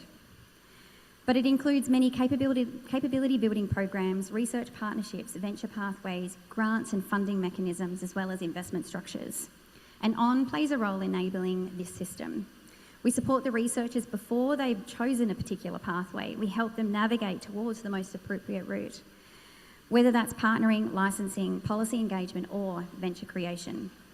In this way, ON helps strengthen the broader system by improving capability, connectivity, and translation readiness upstream of later stage investment and implementation programs. Some of these ventures, and this is just a small selection of our incredible alumni, which we're very, very proud of, but they represent just a small sample of the diversity of technologies, sectors, and impact pathways emerging from Australia's research system through ON. But one of the important lessons we learned through ON is that innovation systems are not just about the technology. They're also about people, participation, and access. In Australia, we've been exploring how innovation ecosystems can unintentionally exclude people through language, networks, systems, or assumptions around who participates in innovation. And to explore this further, we partnered with the Australian National University, including the Global Institute for Women's Leadership and the Wiyangi Yuthangani Foundation, focused on First Nations gender justice. Together, we developed an inclusive innovation playbook and several roadmaps that are grounded in research and systems analysis. Importantly, this work is positioned not only as separate activity, but something that strengthens the innovation outcomes, the participation and diversity of long-term national capability. And this is available through the QR code on screen if you wish to have a look. It's particularly relevant and important across national and international borders. Innovation systems have similar challenges, but context is specific to your particular region. Another area that we wanted to understand was how was ON performing in context with international standards? And how does our approach compare to international innovation programs like ON? We contributed to the global benchmarking research published in the International Journal of Technology Transfer, comparing research translation programs across 8 different countries. One of the key findings was there is no correct model for research translation, and that different countries' structure of innovation systems are different depending on policy settings, institutional maturity, culture, industry engagement, and investment environments, which we've heard plenty of today. What matters most, though, is building capability and helping researchers engage with real-world problems and opportunities earlier, much, much earlier. The real work is reinforce the importance of international collaboration and shared learning, because no one is solving these problems alone. So ultimately, it's ON's role to help researchers navigate their pathway from knowledge through to impact, while also strengthening the broader innovation ecosystem around them. We believe that international collaboration and shared learning are critical to that future, and that we're grateful for the opportunity to contribute to the dialogue today. Thank you. Terima kasih. Thank you so much, Daniel, for the presentation. So your presentations reminded us that research translation is not only about the quality of research, but also about building the confidence, capability, and the ecosystem that enable researchers to bring their ideas into real-world impact. And it is so amazing that one program can fit to the multiple pathways for acceleration and commercializations. Because I think at BRINS, we have each pattern for each pathway. So like you said, that each country has their own context and their own way to commercialize and to bring their product to the market. Thank you so much once again for your presentations. Now, we will now move to our third and final presentations. It is my pleasure to invite Ms. Andrea Sosa Pintos, IPIN Program Director, to deliver her presentations on research funding for inclusive innovation. Andrea, the floor is yours. Please everyone give her a round of applause. Yeah, thank you so much. Selamat siang, everyone. It is a pleasure to be here. I've been many times in Jakarta delivering demo days for the Indo-Pacific Plastics Innovation Network, but this week is the first time that I'm here in BRIN, and so that makes me really happy. And also reconnecting with some of the interns that we have and we hosted through the program. My name is Andrea Sosa Pintos. I lead the Indo-Pacific Plastics Innovation Network, or IPIN, as we call it for short. And so today I would love to share with you some of our learnings through the, designing and implementing that program, and talk a bit about research funding, particularly for encouraging inclusive innovation. And so hopefully some of the reflections and the learnings that we had through building IPIN could be of interest for the ongoing discussion. And when we talk about funding, usually we think about funding projects. But funding doesn't just fund projects, it funds systems. And what we find is that there is no lack of activity. There is a lot of talented researchers, a lot of ideas emerging every day, a lot of industry members with problems to be solved, government wanting to make a difference. But the problem is that there is a lot of fragmentation.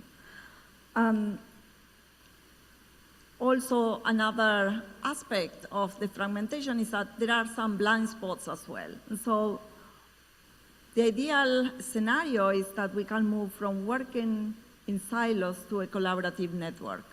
And so if we can connect those researchers with the ideas, with the people that need the solutions, with the community that want to adopt those solutions, and provide all the relevant information so policymakers can actually continue to improve those policies to increase adoption, then we will have a very collaborative network approach. And with that vision, IPIN was born. You heard earlier through the presentation of my colleague Warren about the importance of mission-driven innovation, about the importance of co-design. And I will talk very briefly about that as well. IPIN had a very clear challenge that we were trying to address together. So there is an environmental urgency to solve the issue of plastic waste. If we continue producing plastics and consuming plastics at the same rate that we do today, by 2040, there is going to be more plastic waste in the sea than fish. And so with that urgency, also we realized that there is no one country that can solve this problem alone. And so we have to partner regionally to be able to find innovative solutions to tackle this issue. So the purpose of IPIN is to support design and scale up of disruptive solutions to shift the dial on plastic waste across the Indo-Pacific. We have some key principles as we design the program. Of course, it's going to be a regional approach because we want to work across boundaries, but the solutions can only be adopted in a meaningful way if they are locally led. We also understand that co-design is super important, and part of that co-design is to identify the right partners that share our same mission or purpose, and so we are grounded in partnership. And the idea of the network is that it will bring all those key ingredients together so we can work regionally connected. And that's super important for sharing knowledge and learnings. I mentioned about the importance of co-design, and when we were going through the very early stages of IPIN, we identified key strategic partners that were also very committed in addressing this problem in each of the countries where IPIN started launching chapters. And so IPIN has chapters or hubs, we used to call them in the past, in Thailand, in Indonesia, and in fact, Indonesia was our very, very first hub, as we call it, back in 2022, and a very active hub that set the pathway to continue to launch additional chapters. Our third chapter is in Vietnam, and we also have proto chapters in Laos and Cambodia. Our partners, they share the same ambition to tackle a shared challenge, and through the co-design process, we also identified that it was very important that for the initiatives to be locally led, those partners needed to play a key role. And so they are all members of advisory groups that lead the process and the governance of each of the chapters. What that means is that they can make sure that the solutions that they are accepted into the program, they are relevant for the context of the country where they are going to be implemented. To share some of the achievements of the network in a very short period of time, if you think that we launched the first chapter back in 2022, since then we have run 16 innovation programs. A lot of them have been with virtual delivery and then in-person demo days. We have graduated 166 teams, and the important point about that number is that half of these teams come from Indonesia, which is remarkable. So in Indonesia, there is really a very creative ecosystem full of innovation activity. We also noticed that there are 15 countries that were represented through the teams that participated in the program. That is telling us as well that ideas don't come only from one place. Ideas to solve the challenges in Indonesia can come from anywhere. And with the right partners and the right collaborators, we can make sure that we can implement them in the cultural context in the appropriate way. That collaboration and that participation across borders has also created a lot of collaboration. In IPIN, we also provide research funding, and I will share a bit more about that in a moment. But an interesting learning is that when IPIN provided $2 million of funding to the teams that were awarded those grants, they were able to unlock $6 million in co-investment. And this is because of this collaborative approach and focus on partnerships. Another way of saying and showing our impact is in pictures. And I love pictures because they talk about those people-to-people connections, and they talk about what it means to build a community, to build a network. It's not about just the technical solutions, but it's about when people connect, whether it's virtually initially, and we can connect from any place we are around the world. But then we come together in person, all under one roof, to share and to make sure that we can learn more from each other and provide feedback, very valuable feedback when the teams are pitching, when they connect with investors.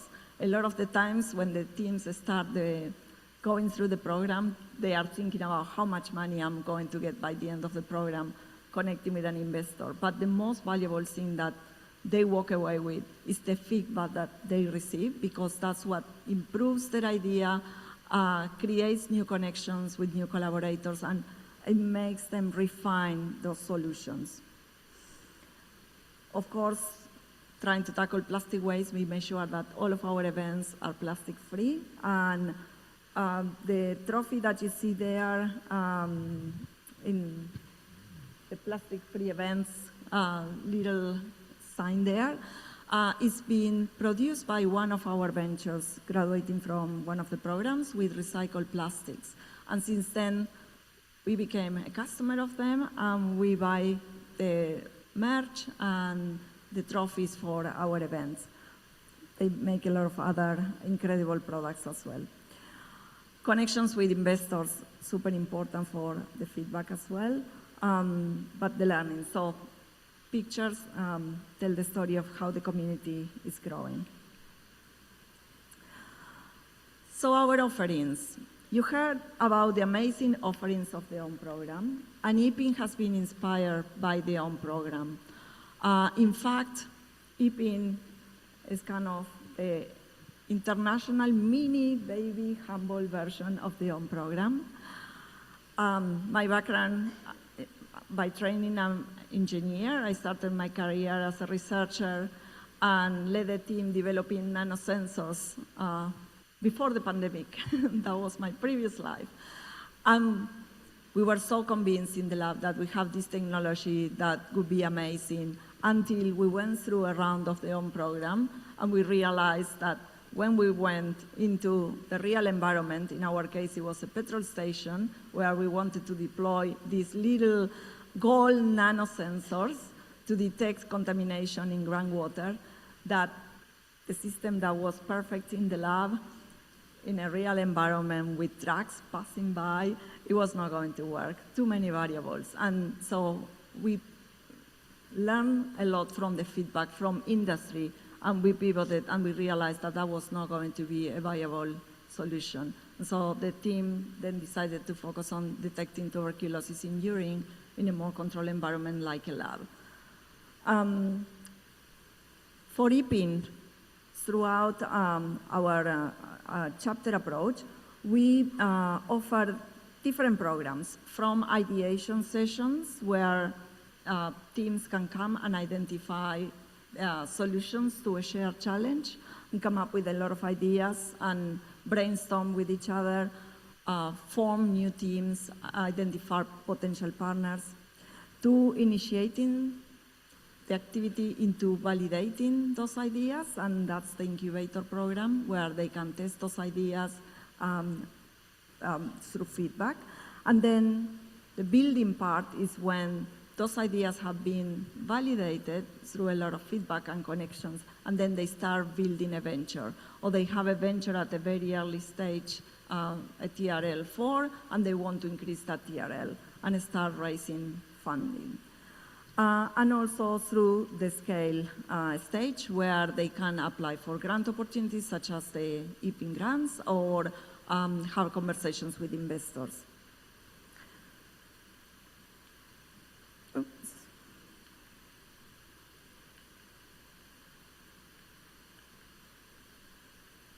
My clicker has frozen. Oh, there we go, too much.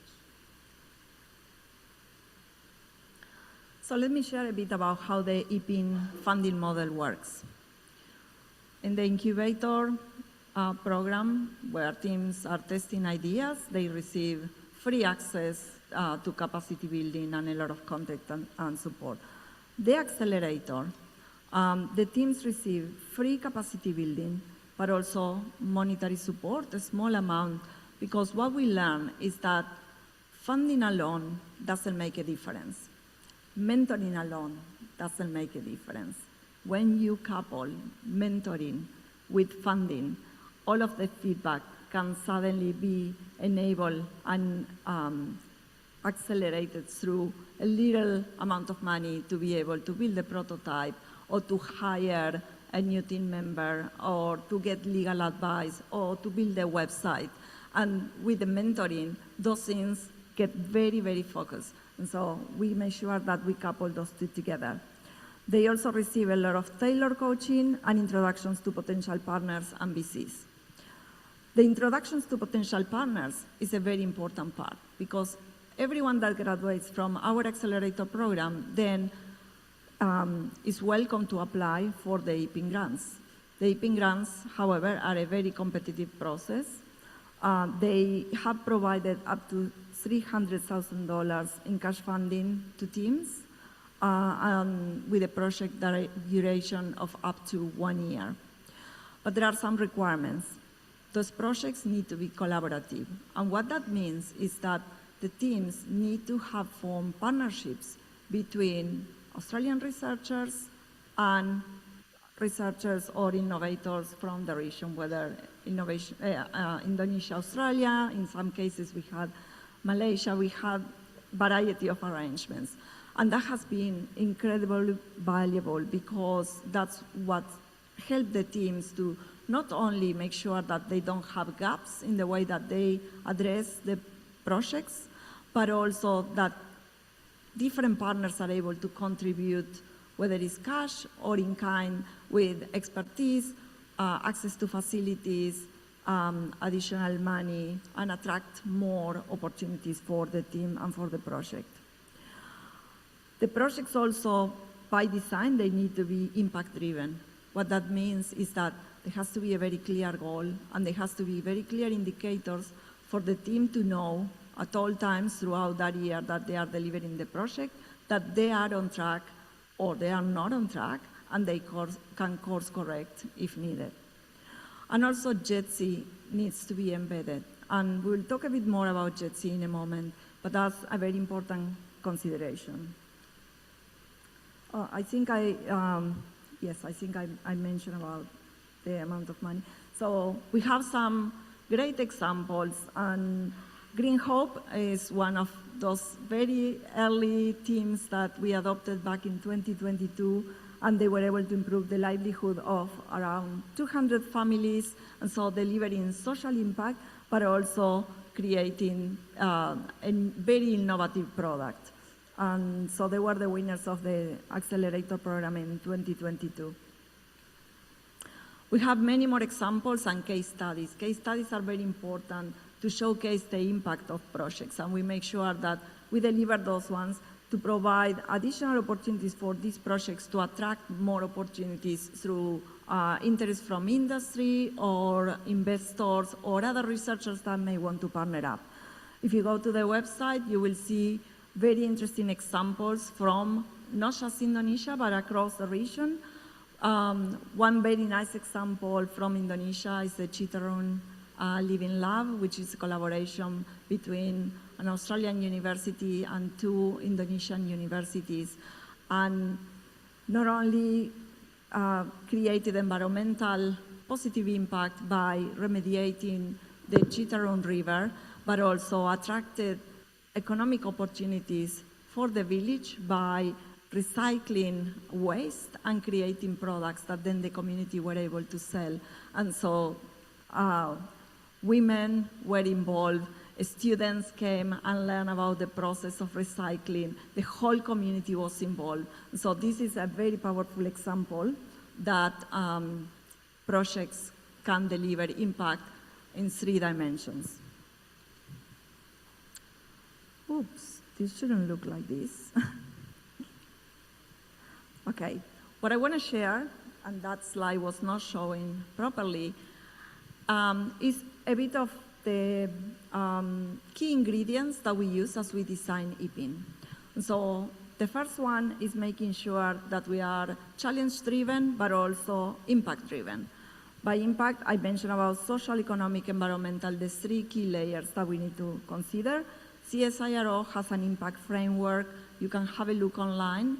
We like to start with the end in mind and then work our way backwards to make sure that we are identifying the right indicators so we can keep us on track, but also make sure that we achieve that impact. Okay, sorry, this slide is not going to work. The next aspect is also about the architecture of the network. We mentioned about being locally led. What that means is that we adopted a snowflake model, meaning that our chapters, they are based in each of the countries, But what we share and the way in which we integrate knowledge is through shared frameworks and through our governance systems. Downstreaming also is relationship driven. And so it is super important that we not only focus on the technical skills, but we focus on building that human capacity, that human infrastructure. For example, through the BRIN CSIRO internships and sharing that knowledge. So then we are not only building knowledge at an individual level, but an institutional level as well. And the connections and those relationships really amplify what we can achieve together. A brief example from a sister program of for innovation that helps with integration as well. So using frameworks and tools is a good pathway to make sure that we have a common language to share same ways of doing things, even if then we have the flexibility to move and work at a local level. So translating research into impact, Us for Innovation has developed this commercialization plus approach, which is developed for the Vietnamese context. But if there is interest in Indonesia, this is something that could also be developed to provide some guidance and support for an appropriate Indonesian context. You can go online, and the website is on the slide. And so it is a how-to guide, and it provides, I won't go into the detail of all of the steps, but it's a flexible model where researchers or practitioners can enter into the process and the guide at the point where they need support. I want to briefly talk about JETSI. If we are not intentionally including, unfortunately, we are unintentionally excluding. If we're trying to make transformational change, we need to make sure that we are building inclusive, scalable, and impactful innovation. Those solutions contribute to those big challenges that every country has, and at the same time, they align with the Sustainable Development Goals. And so JETSI integration, making sure that we consider gender equity, disability, and social inclusion is key to that.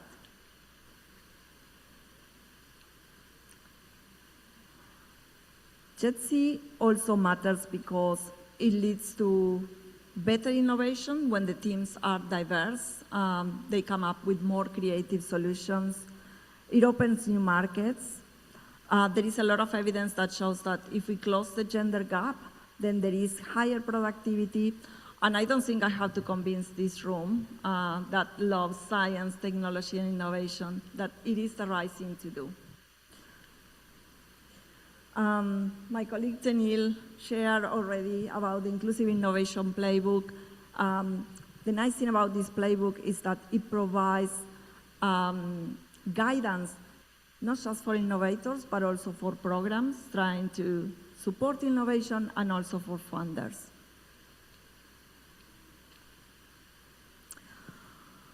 I think we all share the vision of an inclusive, connected ecosystem, and where we can all promote and support those ideas to translate from research and into the real world, to make sure that funding is not just supporting random activities, but is actually creating a difference to create a better world and to make it more inclusive.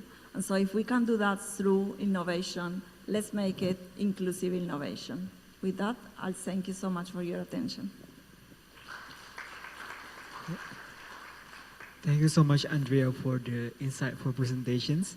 I think one key takeaway that we can learn from your presentation is that research funding is not only about financial support.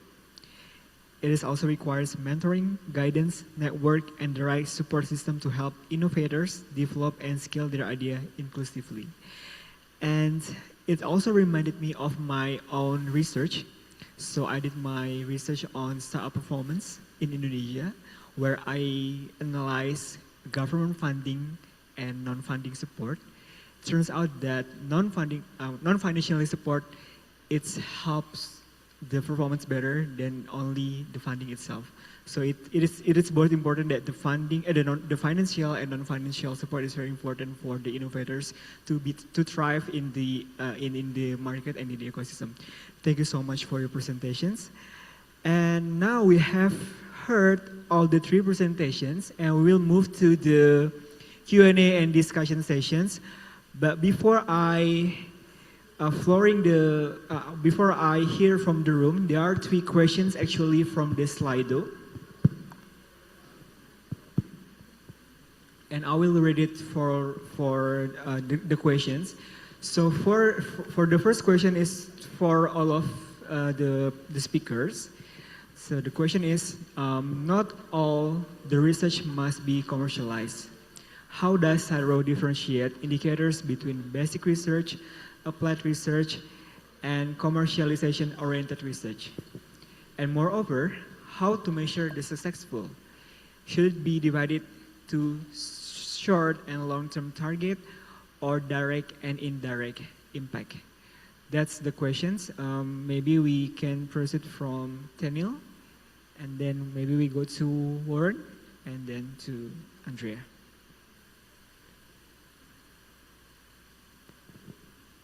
Testing. Yes. Excellent question. I think it's a challenging landscape to effectively measure and monitor that. As mentioned earlier, it's a long timeline. Innovation isn't something that happens immediately, so implementing early indicators and lead indicators of success and making sure that you're tracking and measuring those, to Andrea's point around the impact pathway and understanding what are your long-term goals, and then working backwards from there and making sure that you're implementing measures that you can capture success along that journey. So for spin-outs and startups are going to take some time, so we initially started tracking momentum around universities that were participating and had signed on as partners to our program to demonstrate our willingness and appetite for the program. I think one of the other questions was around innovation capability or understanding what pathway to follow.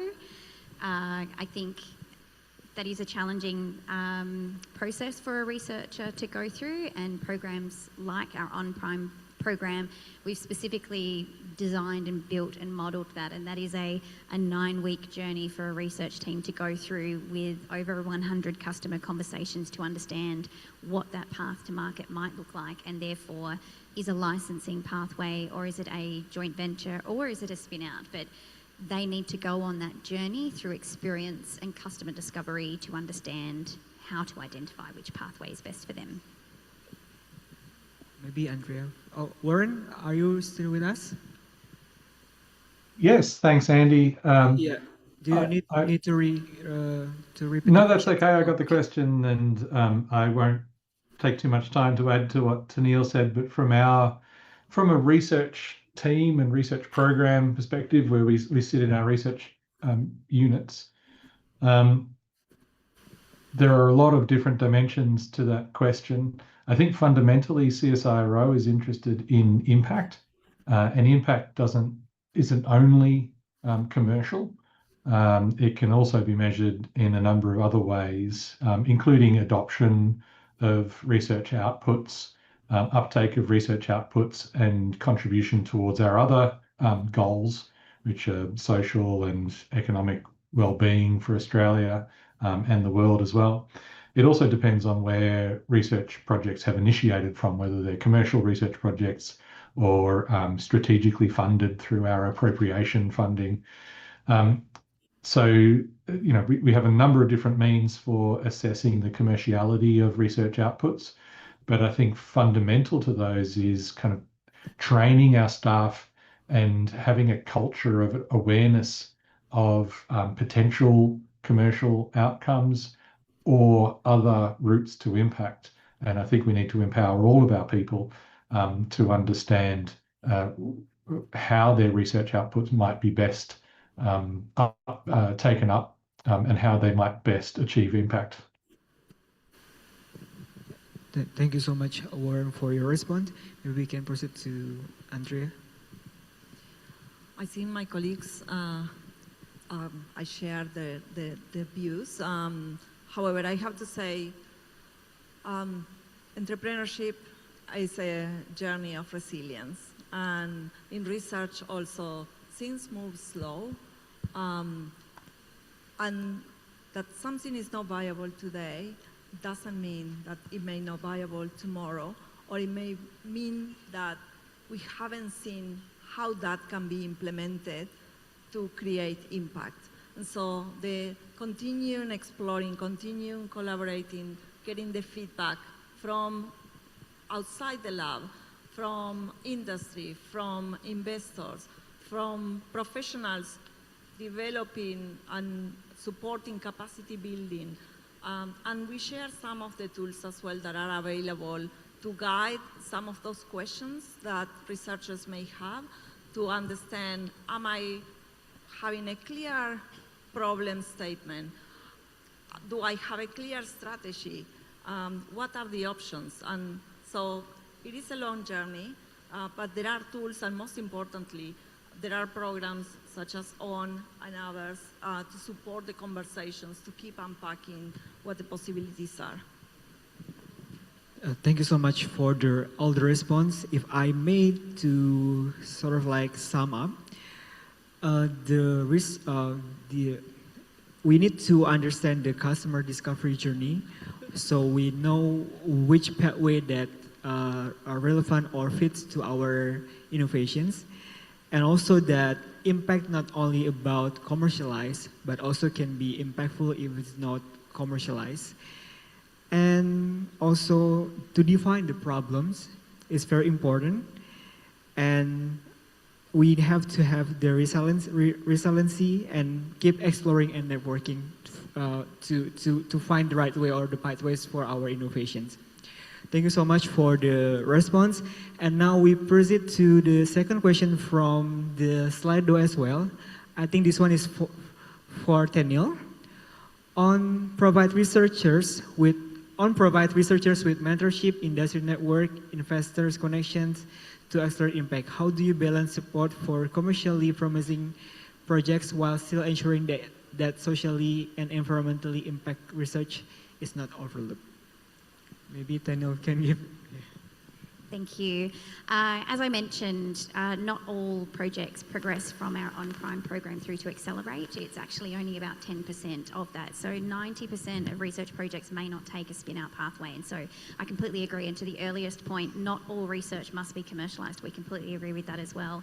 We see success in a team that might pivot and actually decide that commercialisation isn't the right path for this particular research project, and actually for their talent and skill to be redeployed into something else that may have an impactful pathway. So in that context, so as I mentioned, about 90% of the research projects that come through ON may not take a specific or traditional commercial pathway as a spin-out. And we've actually recently acknowledged that there is a bit of a gap between on-prime and on-accelerate, and how do we support teams on all of the other various impact pathways, and we're actually developing an offering that sits in that particular realm. But ultimately today, how we support those teams is through programs like on-prime, and they are partnered with an industry mentor that can support them and help them troubleshoot and overcome those barriers to finding their path to impact. And so there is support for them, or help them find the next best step for them, whether that is a different program or accelerator offering in the ecosystem as well. Thank you so much for the response. I hope it's answered the questions. Yeah. And now there's a question for Andrea. The question is, we have a big landfill in Indonesia, which is Bantar Gebang. And do you think we can do some program like IPIN but focus in general waste? And how about the funding to that program? Is it coming from Cyro pocket only, or any additional funding from PC? Please. Thank you for the question. We have to explore what the possibilities are. If you want to develop a solution to tackle an issue around waste, then what that solution could look like? What is the consultation that has been with the community, with industry? Who are the people that are going to be designing the solution to make sure that is fit for purpose, that is going to be inclusive, so no one is going to be unintentionally negatively impacted. EPIN, programs like EPIN or other programs providing support to develop those ideas are very helpful to make sure that you can test those ideas by connecting with the right stakeholders, validating the potential solutions, or transforming and refining or pivoting those solutions into something that is actually going to be adopted by the community. In terms of funding, depending on what the solutions look like, that may attract the interest of investors or government, or there may be grants available. And so my recommendation is let's have a chat and then make sure that if EPIN cannot support, we can try to connect you with other people and continue the conversation. So then hopefully the solution to that issue can be materialized. Thank you so much for the response. So for anyone that asked this question, after this session, you can directly come to Andrea and talk more about how we solve the Bantar Gebang problem. Thank you so much, Andrea. Committed, we still have time for more questions. One more questions. I think I have to ask the audience here who have the questions. Yes, please raise your hand. Kindly mention your name, institutions, and to whom that the question addressed. Please. Is there any questions from the room?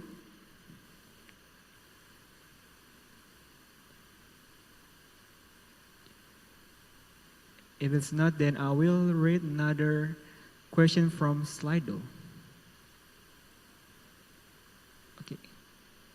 Okay. One more questions from Lestari at Slido. So, from stakeholders and regulation point of view, what and how to reinforce the environmental research project in Indonesia? I think what this is mean that can you give us some feedback or opinion how we can reinforce this environmental research project in Indonesia? Maybe because we lack of this type of project in Indonesia, and do you think how we can enforce the program? Oh, yeah, I think Warren will be suitable for answering these questions. Please. Thank you, Andy. I'll do my best. I think it's important. I mentioned the importance of that co-design and discovery phase of a research program, and it would be my preference to make that phase as long and as in-depth as possible. And I think this engagement with Indonesia through these symposia and other forums is a great example of that. We need to identify all stakeholders relevant for any particular project, and chief amongst those stakeholders is government departments and regulators that are relevant to the particular area of research.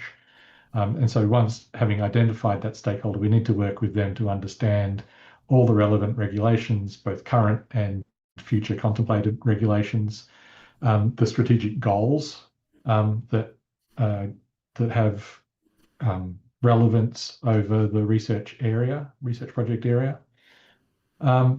And where regulations might not exist or might not be too detailed, we can consider global best practice for a particular area of research where it is dealing with something particularly sensitive, some environmental factor that is particularly sensitive. And that's the benefit of international collaboration, is that we can effectively put our heads together and understand best practice both from the Australian side and the Indonesian side, but also global best practice, and come up with boundaries for our research project and specific goals that deliver towards global best practice, because future regulations should really align to global best practice. Thank you so much for the response.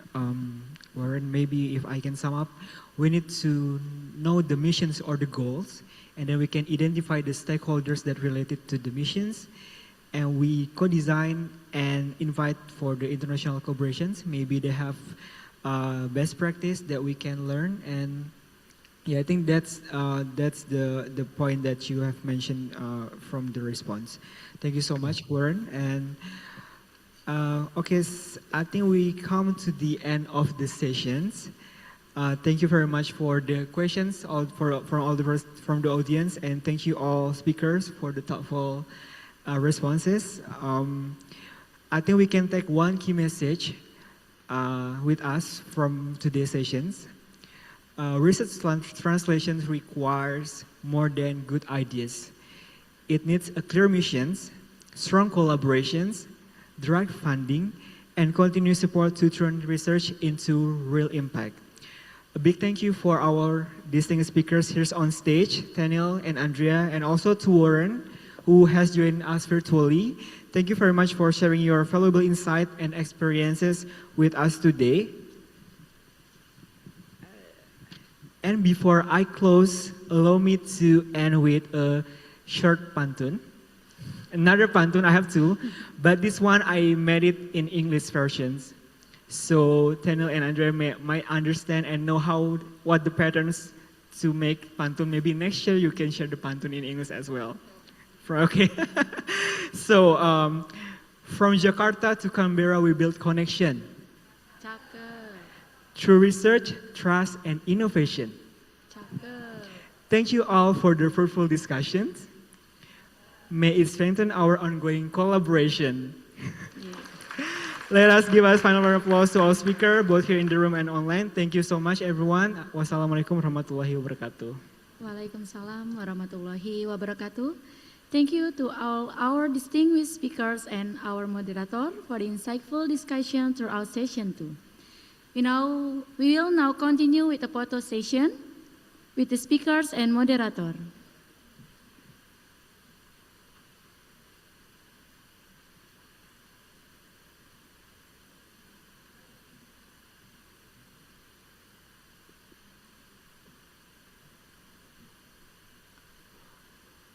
Please give your best smile.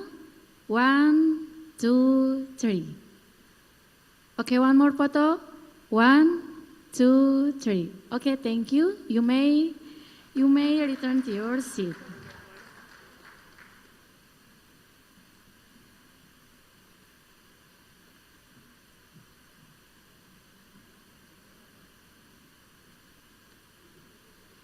We now move to our final session of the day. Session 3. Indonesia's Research and Innovation Ecosystem. The session will be moderated by Mr. Pascal Clayden, Head of Stakeholder Engagement Connexi. Please welcome Mr. Pascal.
Selamat sore, and I hope everyone is enjoying their coffee break on the table. And they say that the final session is where everything comes together, or where we see if the coffee has been effective. I'm confident that it's the former, not the latter. This session, Indonesia's Research and Innovation Ecosystem, is timely and an important conversation as Indonesia continues to strengthen its position as a knowledge-driven economy while navigating institutional reform fiscal pressures, and the need for globally competitive talent. Today's discussion brings together key institutions at the heart of this ecosystem: Bappenas, the Ministry of Higher Education, Science and Technology, and of course BRIN. And in this session, we will explore how these different parts of the system come together. Let me now invite our distinguished speakers. First, we welcome Mas Brian Pratistra, a senior planner at the Directorate for Higher Education, Science and Technology at Bappenas. Mas Brian is representing Bu Endang today, who has to accompany the Bappenas minister. In his role, he shapes Indonesia's research and innovation priorities, ensuring alignment between national development planning and the higher education and science agenda. And through his engagement with Koneksi, Mas Brian has also contributed to the first draft in conceptualization of the innovation hubs implemented in Jakarta and Depok, drawing insights from dialogues with several innovation hubs in Australia. Mas Brian, welcome.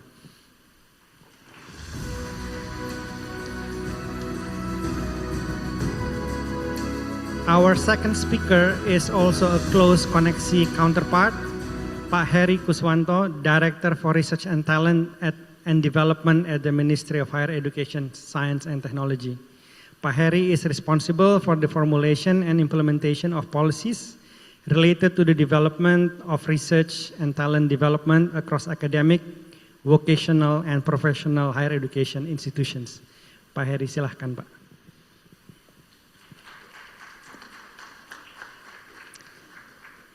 And our third speaker, Bu Ajeng Arumsari, is the Director for Talent Management at BRIN. She has the mandate to undertake the preparation of policy formulation and implementation and to provide technical guidance and supervision in the area of talent management within BRIN.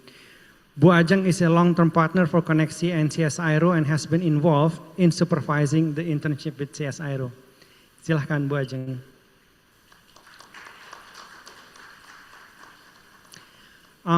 We have about an hour for this session, and each speaker will have about 15 minutes for their presentation, and we will hear from all speakers first, followed by question and answer. And without further ado, I think we would like to give the floor to Mas Brian, who will elaborate on aligning research and innovation with national development priorities. Mas Brian, all yours.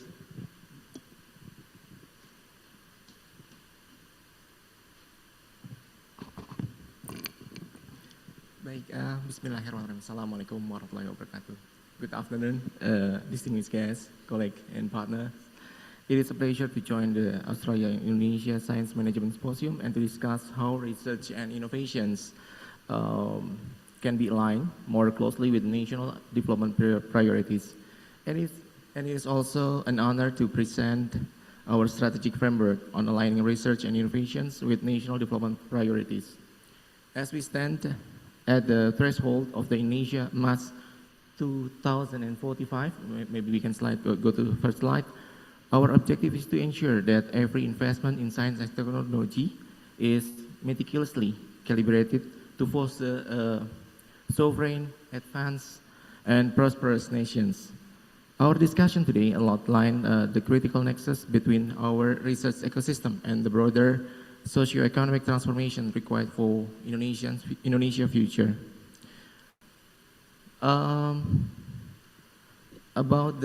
Maybe we can go to the second slide. The global landscape is changing rapidly, very rapidly. Today, the competitiveness is no longer determined solely by traditional economic indicators. As highlighted by the World Economic Forum, countries need strong innovation ecosystem, adaptive regulations, skilled human capital, and equitable technology diffusions to remain competitive. Countries must also be able to attract investment, encourage innovations, and continuously improve productivity. First, we can go to the talent and human capital. There's not only digital proficient, but also highly adaptable to rapid technological disruptions. Second, we can go to geopolitics, emphasizing supply chain resilience and strategic flexibility. Third, about the business regulations that incentivize productivity and investment. And also the fourth and the main point of this slide is about the technology and innovations. Innovation is becoming the key driver for resilience, competitiveness, and sustainable growth. Countries that fail to strengthen their research and innovation ecosystem risk falling behind in the global economy. Therefore, Indonesia sees STI, science, technology, and innovation development not only as a scientific agenda, but also as a strategic national development agenda. In the third slide, Indonesia must to 2045 is also the path to a developed nations. To translate, we have the issue to transcend the middle income trap that has constrained our economic potential for over 3 decades. Indonesia's trajectory must undergo a structural break. We are targeting a very, very ambitious annual growth rate of 6% to 7%. Maybe in the last news, we can see that our growth is going to 5.6%. So it's very good news. And a prerequisite for achieving a nominal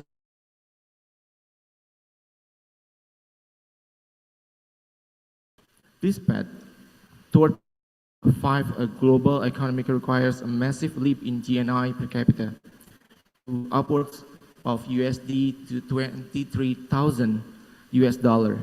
This is not merely a numbers game. It is efficiency of total socio-economic metamorphosis, where our economic structure shifts toward a knowledge-based economy, driven by innovations. Driven by innovations, lead manufacturing and high-tier services. In the next slide, actually, historically, Indonesia experienced periods of high economic growth when major policy transformations were implemented. Economic stabilizations and rehabilitation policy in the late 1960s, we can see the slide, helps restore national economic confidence.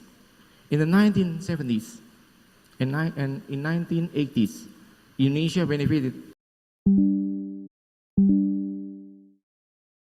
Recording in Next progress. slide. In the slide 5, productivity and investment overview, we can see this. One of Indonesia's key development challenges is productivity. Economic growth in Indonesia has largely been driven by increases in labor and capital inputs, while total factor productivity growth remains relatively limited. At the same time, productive investment are concentrated in certain regions and sectors. This creates development gaps and limits broader economic transformations. Indonesia also continues to face challenges increasing domestic value creations. To escape the middle income trap, Indonesia must focus on strengthening productivity and encouraging higher value-added economic activities. So we can see here, so that's why I say before, so we need stronger brain and stronger Ministry of Higher Education, Science, Technology. And I think this includes, we can see that improving industrial competitiveness, strengthening downstream industry, increasing domestic technological capability, and ensuring that science and innovations contribute directly to economic transformations. And then, next slide. You can see here, although Indonesia has made progress in research and innovations, several important challenges remained. First, I think Indonesia's performance in higher education, innovation, and science and technology competitiveness remains relatively low compared to neighboring countries such as Singapore, Malaysia, China, and even Vietnam in several indicators. For example, Indonesia Human Development Index and Human Capital Index are still below several Asian countries. But Indonesia Global Investment Index score is also still relatively low, indicating that our innovation ecosystem, research productivity, commercialization capacity, and technological readiness still need improvement. Second, the number of the research per million population is still far below countries such as South Korea, Singapore, and Japan. And also Indonesia research and development expenditure as a percentage of GDP is still relatively low compared to many other countries. So that's why we can make a stronger collaborations with the Australian government to support research and development to create a better future for both countries. I think that this is a very good point for these sessions. And fourth, I think research expenditure is still dominated by university and government institutions. So we can look, Bu Ajeng and Pak Heri always concentrate to share their funding to create a better ecosystem in research and innovations. I think this is relevant. I think in Indonesia, while private sector participation remains relatively low, I think this indicates that stronger collaborations between academia, government, G2G, and industry is still needed. So we can go to the next slide. Research must create real impact by supporting industrial development, improving public services, and solving societal problems. However, several bottlenecks still limit the translation of research into impact. These include weak linkages between research institution and industry, limited deep tech financing. So we have to learn more to the Australian government how they improve the scheme for support the research and development ecosystem. We have also faced fragmented regulations, limited technology adoptions, capacity at regional and industrial levels. I think to address this challenge, Indonesia needs stronger missions-oriented research programs, stronger university industry collaborations, better technology transfer mechanism, regulatory sandboxing, outcome-based research funding, national flagship innovations project. So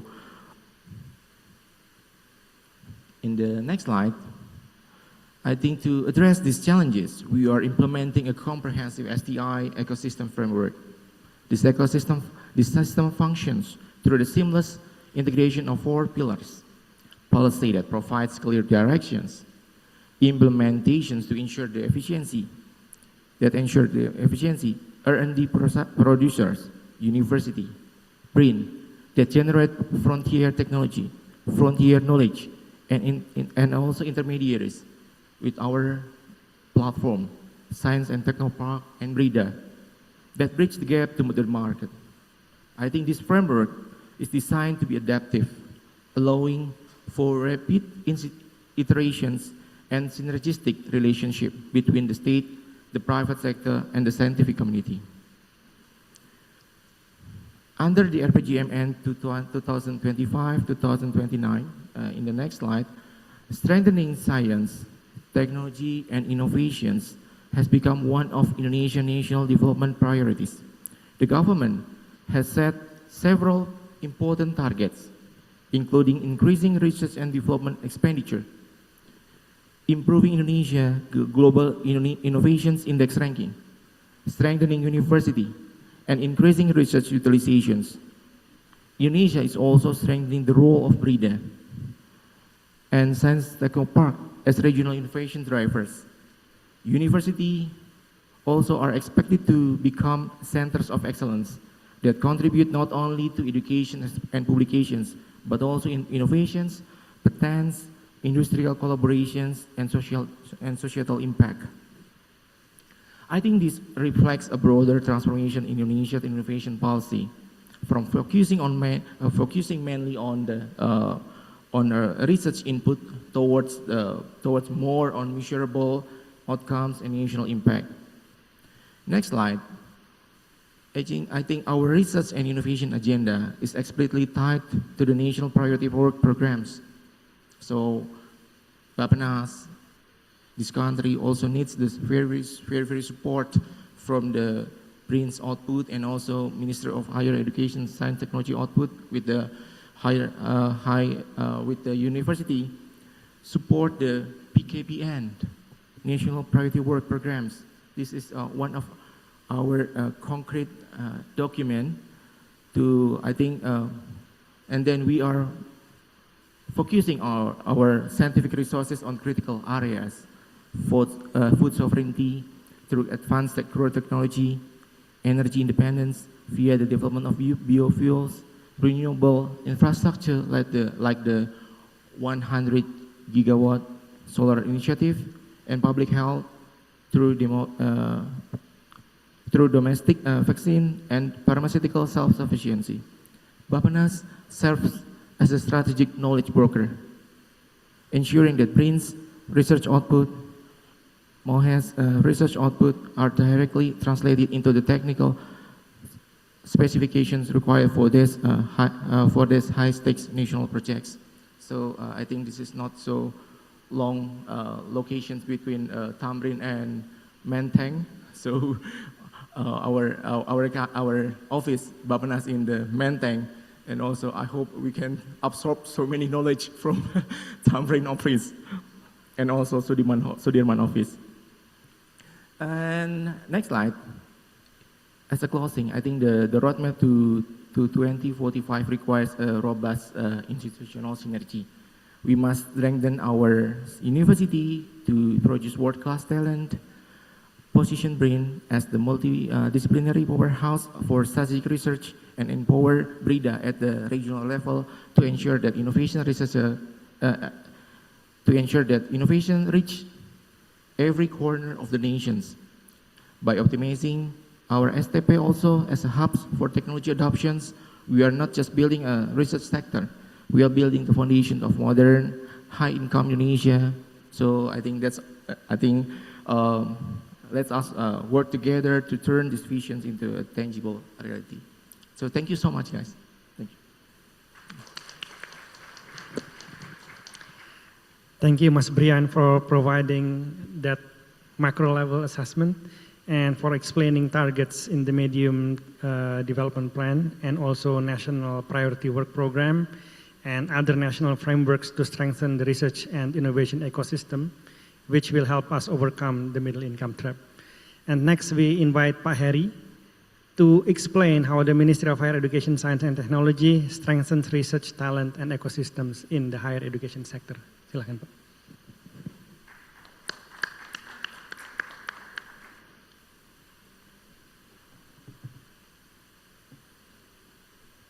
Okay, Assalamualaikum warahmatullahi wabarakatuh. Bismillahirrahmanirrahim. Good afternoon, everyone. So, my slide, please. Okay. So again, I'm Pak Heri from the Ministry of Higher Education, Science and Technology. So the topic of my presentation is strengthening research talent and ecosystem in higher education sector. So I'm going to start with the first slide, please. Okay. Next slide, please. Yeah. So these figures basically tell us about what we are doing in our Directorate General. So we are from Directorate General of Research and Development, and these things tell us about we are doing comprehensive activities, including research and development talent development programs, and then research downstreaming program, and of course community service program, research and development programs, and also science technopark development program. And of course we also collaborate with multi-party partnership to conduct or to do our programs. But the idea of all programs that we carried out in our ministry is we would like to have an impactful research. So I think you might already heard that we have a jargon about Dikti Saintek Berdampak or Risbang Berdampak. The idea is, of course, we would like that every research, every single activities that we carried out, that we do in the ministry have to be impactful for the society. Next slide, please. So we go here to the roles of research and development. From this figure, we will learn about how the higher education can contribute to the development of the research ecosystem in Indonesia.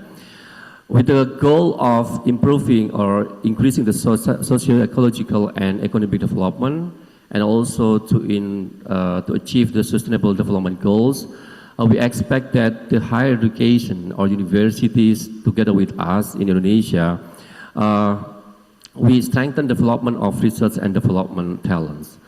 And again, the goal is we would like to have a world-class talent in research that will be recognized by the world. And we also need to strengthen the research and community service by improving the quality of the result of the research through several fundings that we give to the lecturer. And then another important thing is that we intend to increase the research commercialization and partnership.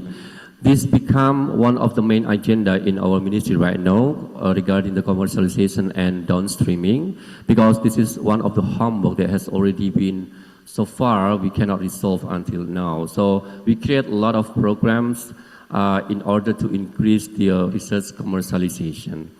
And you can see also here in the bottom line some sectors that becomes the priority in terms of the research that we are conducting right now or this year in the Ministry of Higher Education. If you see from the list of the topic or the theme here, it seems like, oh, the Ministry of Higher Education doesn't really like social humanity and economics. No, this is not the case, because we receive a lot of questions about this since a lot of lecturers, a lot of academic researchers see that they cannot find their topic within 8 industrial strategic research in Indonesia that mentioned here. And then they ask, so what is our position? So again, we really take care about social humanities and economics in this case, and also about basic research. We still work on this, of course, and we support a lot on this theme. So about the composition or the profile of the research funding that we already fund within this year to each of these topics. Next slide, please. Now I start with the talent development pipeline. So I think this is very common when we are talking about research development pipeline. We need to identify what actually the talent. So me together with Bu Ajeng from BRIN and also from another directorate in the ministry, we try to identify what actually the talent here. So I'm from the Directorate of Talent Development in the Ministry of Higher Education. Of course, we have our specific target, who should be the talent that we need to develop in our ministry. So we do the identification. One of the talents that become the main talents in our program is lecturer. Since we are Ministry of Higher Education, so lecturer and academic staff, researcher in the university are the main talent for us. But of course, we also work or create some programs for postgraduate students that will be ready to be early career researcher. And then within the talent development directorate, we also create some programs dealing with the research talent incubations. So like training, mentorship, and then we collaborate also with some institutions like Koneksi and other institutions. And then we give also a funding to early career researcher for research, which is quite basic research, for young researcher.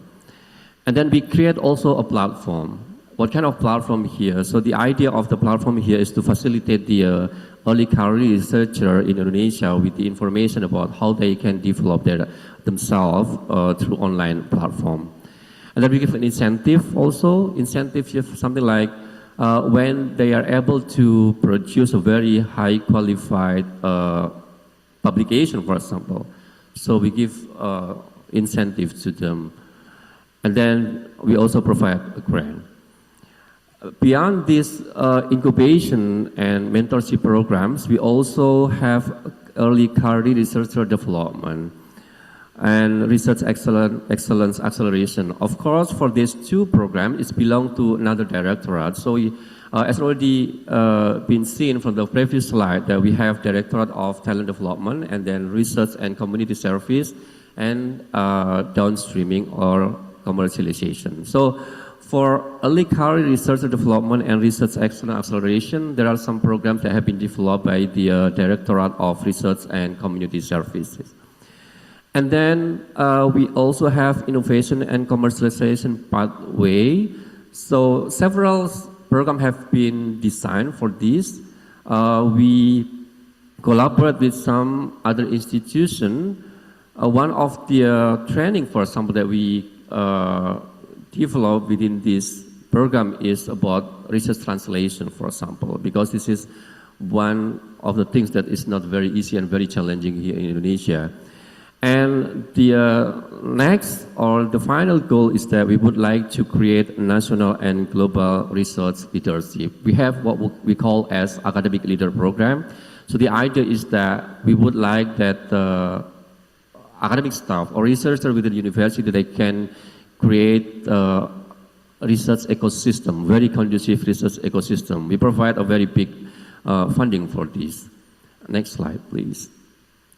So how do we develop our program? So here I present the talent development framework. So from the beginning of my position in the ministry, we try to do like a benchmarking from several institutions, especially from outside Indonesia. So we find out these figures, which we think that this is quite comprehensive. So this figure basically tell us about what kind of training, what kind of capacity development that we need to deliver to young researchers in Indonesia. So why I say that it's quite comprehensive? So this framework basically offers us training on engagement, influence, and impact, and then knowledge and intellectual abilities, and then personal effectiveness, research governance, and organization. So it doesn't cover only the very subject matter. So, but how the talent itself have to be or to master the research activities. Like, of course, when we are talking about research, the researcher need to know about the time management, how to manage the research, how to deal with the financial management, and so on. So this kind of things are here. So we try to develop our program by referring to this as well. But of course, we'll need to learn from Australia. Maybe Australia have a reference that can be shared with us about how to develop the talent. We'll be quite happy to learn about that one. Next slide, please. Now I move towards the research program. So basically, we divide into two programs in terms of the funding. So the first one is a priority research program, and the second one is strategic research program. So the priority research program is intended to, we give the funding to all, of course not all, I mean, we try to spread out the funding throughout all researchers in Indonesia, over Indonesia. So the goal is we improve the distribution of the funding. But then we have strategic research program. So whenever we already identify a very high qualified researcher, we try to alleviate or we try to bring this researcher to be a champions. So we provide them with some research funding in order to increase the quality of the research, and the idea is that they will go to the world-class researcher afterwards. So this is the basically the differentiation between what is priority research program and strategic research program. And next slide, please. Now these figures tell us about what we do within the downstreaming directorate. So we have the talent development, and then we have the research, and then we have the downstreaming and cooperation. So we realized that in Indonesia, one of the main challenges is there is a valley of death which lies in the TRL of 3 to 6 here. So we identified that when the researcher has already a research product that lies within the TRL of technology readiness level of 3, it's always the case that they have no idea how to do. They have no knowledge, they have no capacity to bring their research output in the commercialization. So what we do in the Directorate of Downstreaming in our ministry is we facilitate them with some research funding, of course, that try to bridge their research outcome with the industry. Of course, this is a big work for us. We put a lot of efforts by collecting some industry that are willing to collaborate with the researcher. So most of the research funding with the Directorate of Downstreaming, it involves the cooperation between industry and researcher in the universities. Next slide, please. Okay. This is the profile of the research funding from the ministry within the first batch that we already announced this year. So I apologize that the slide is in Bahasa. So the total funding that we gave to the researcher over Indonesia is around 1.7 trillion. And surprisingly, this year the acceptance rate, the competition rate is very high. So among 100,000 proposals that we receive, we can only fund around 18,000 proposals. And the competition rate is around 17%. So it's very high competitive research this year. And the number of the proposals that we received is double compared to last year. And you can see also here from the middle pie chart about the composition of each team that we fund. And most of the it's not that clear, I'm sorry. But hopefully you can still understand about the percentage of each team here. But most of the research funding goes to health issues.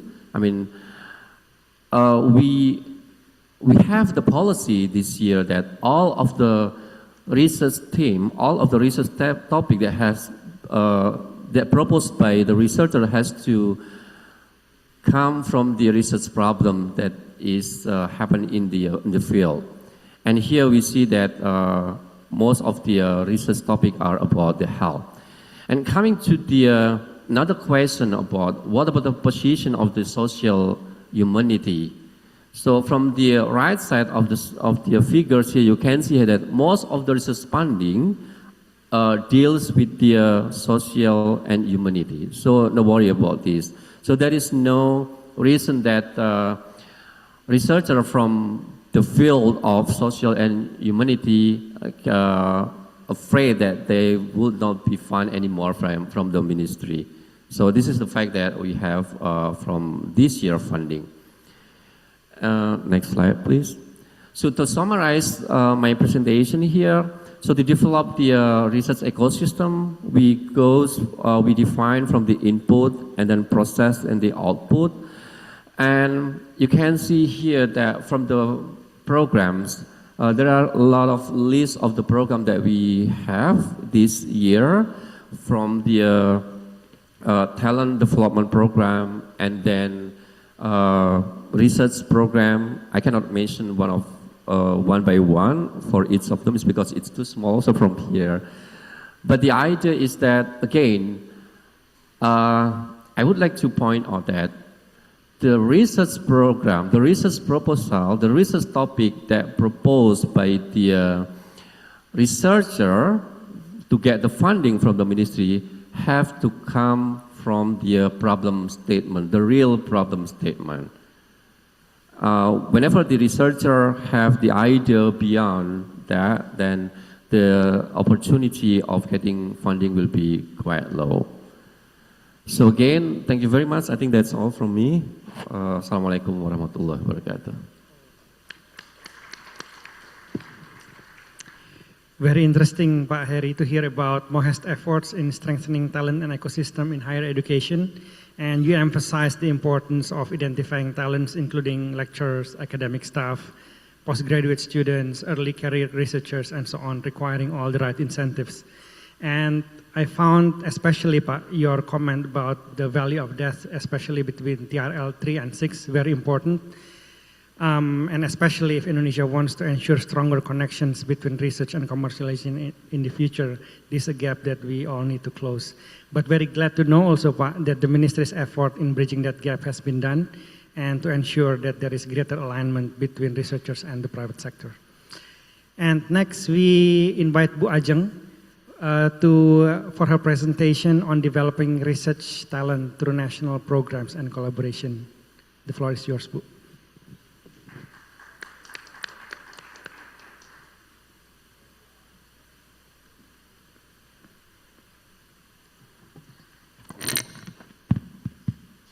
Makasih Pak Pascal. Jujur saya deg-degan ini, udah jam kritis ini. Mendekati jam 4 ini, wah. Baik, terima kasih banyak. Saya buka dengan pantun ya, supaya nggak ngantuk. Pergi ke kebun menanam pare,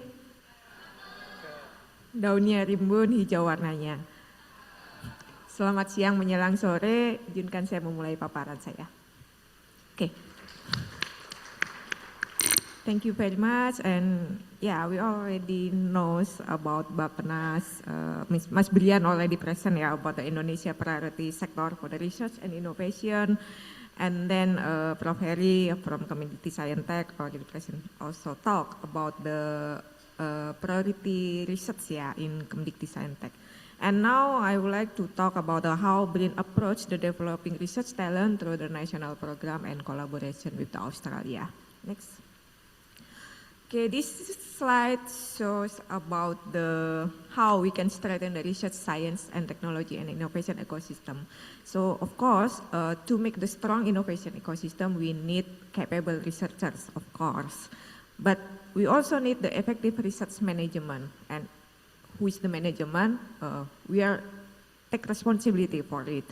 And then sustainable funding. When we call it about the funding, we are not only talk about the research grant, but also the infrastructure. And enabling policies, of course, and the last is the international collaboration. It's why we are here together with DFAT, Koneksi, and CSIRO. And all stakeholders also can involve in this ecosystem. So government, industry, and then university, and also the community. Next slide.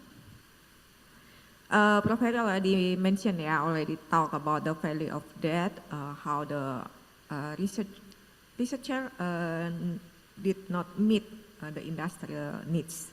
So how we can bridge the research and innovation, so we talk about the research and then how we can make innovation, and the last, of course, the commercialization, how the research product can be used or implemented by the industry. So there are several challenges here, such as the research. Sometimes the research doesn't meet the industrial needs, and also the limited linkage between the research and commercialization. I think Mas Brian already talked also about the linkage, limited linkage between the research and commercialization. And of course, we need the stronger innovation governance and management for it. Next slide. And this is our strategy, the BRIN strategy for the consolidation of the national research and innovation, how we can bring the researcher as innovator closer to the community, small, medium enterprise, startup, and also the industry. So here, the process of the transforming basic research into successful innovation is changing with the closer collaboration between the industry, academia, and government agencies. It's actually the work where Mr. Warren already mentioned about this connection between the industry, academia, and government agencies. Next. And That's why BRIN now we have the new program, we call it Rumah Inovasi Indonesia.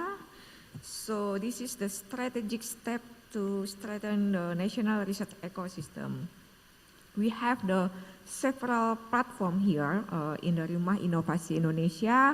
First is the National Innovation Showcase, and then we also have the BRIN Digital Innovation Platform. We just launching this platform maybe 2 weeks ago.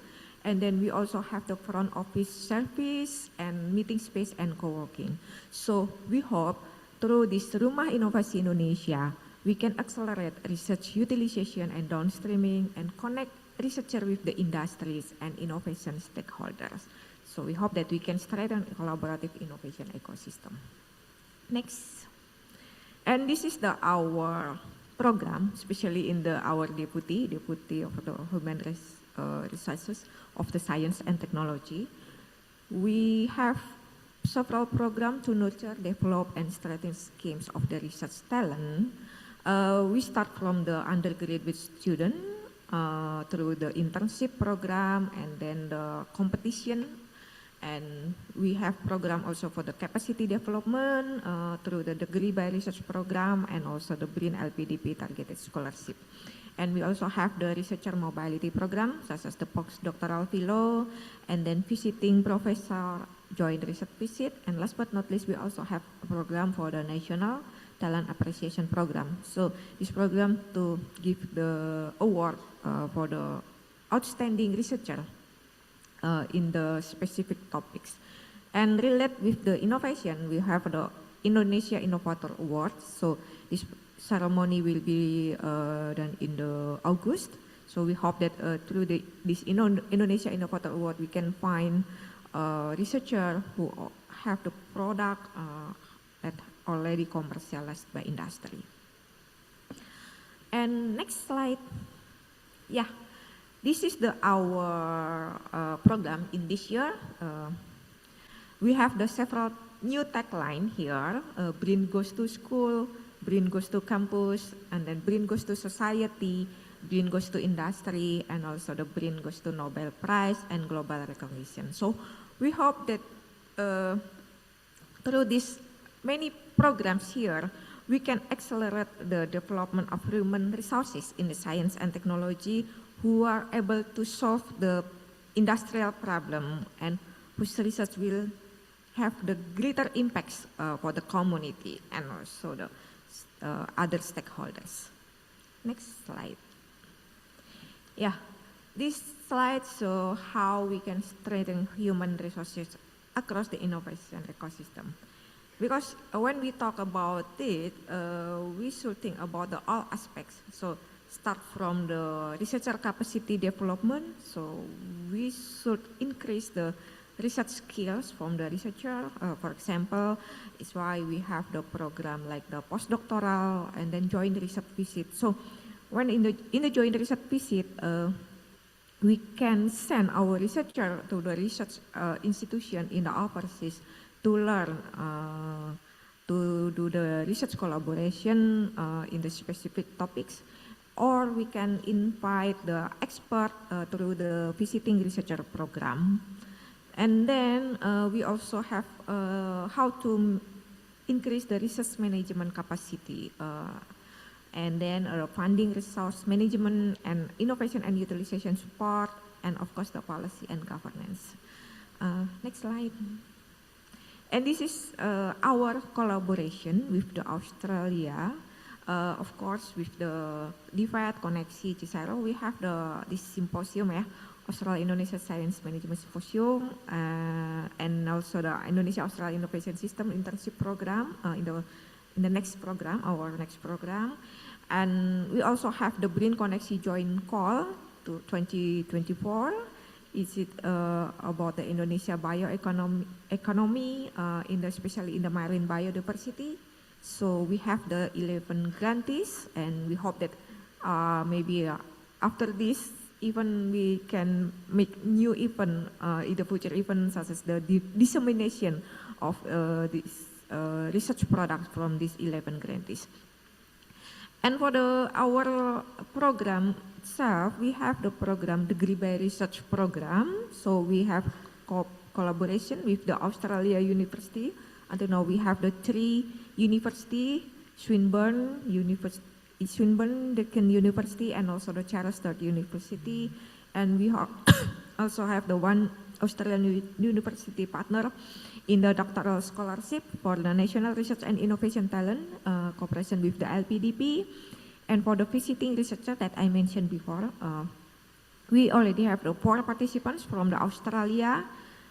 And we hope in the future we also have the program, we can expand our program, postdoctoral, joint research visit, and then also research management internship, I mean like maybe the co-funding in the future. Next slide. Yeah, this is the why. We make this slide because we think that why we do the collaboration with the CSIRO? Is it the basis when we discuss with the CSIRO team what topic that we should have in these 2 days? So, because we know the CSIRO strengths about the transitional research, about the industry collaboration, and then the innovation commercialization, research management system, and also the research industry linkage.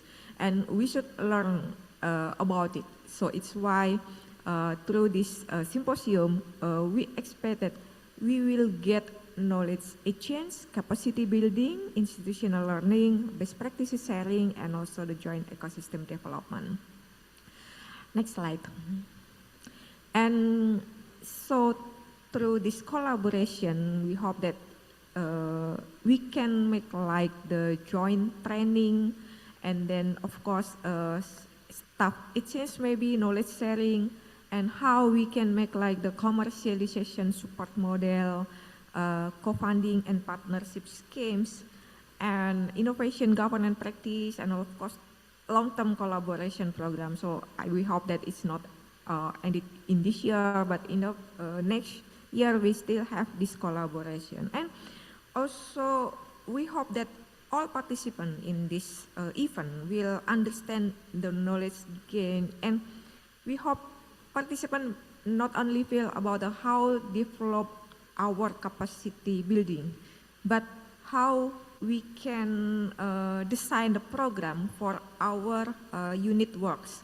So it's not only for ourselves, but how we can get the beneficial for our institution in terms of the bridging of the research to innovation.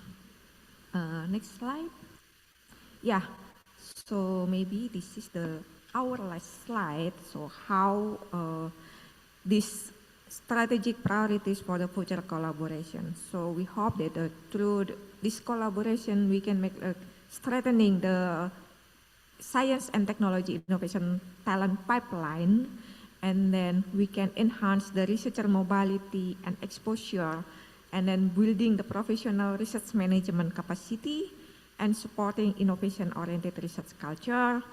And we can also strengthen the institutional and policy support. And last, of course, we can expand the BRIN-CSIRO strategic partnership. So we hope through this collaboration we can make these strategic priorities. Thank you.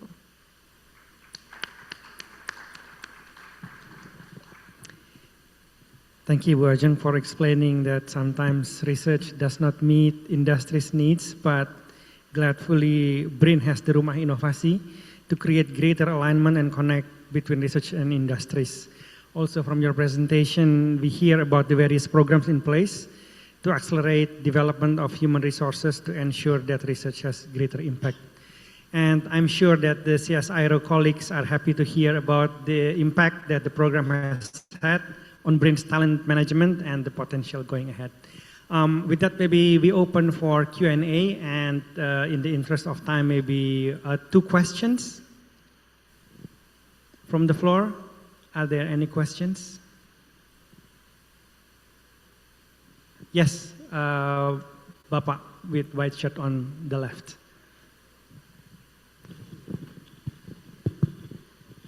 Thanks very much. I will to ask to Mr. Brian from Bapenas. You say in presentation is interesting for me, especially how to make economic growth X% in practice, because President Prabowo today is 5%. This is interesting in your slide, and I am thinking more about realization to there. This is maybe analysis to be practiced or only prediction. Okay, to Mr. from talent management from Hari Kuswanto, I am interesting too about how reset. This was from Director Talent Development, Minister Higher Education. Today, in session first, and he asked about not clear relation about Kemenristek with the BRIN. How you can explain about function and position to both about education and about research, clear and clear. And number 3 to Ms. Ajeng, this is about BRIN 2 because of two sides. BRIN, any director of talent management, how to make the clear about and brief what is talent and how to raise the good talent from pile of Indonesian profile of research Indonesia. Thanks very much. I am talking now from Pinus University.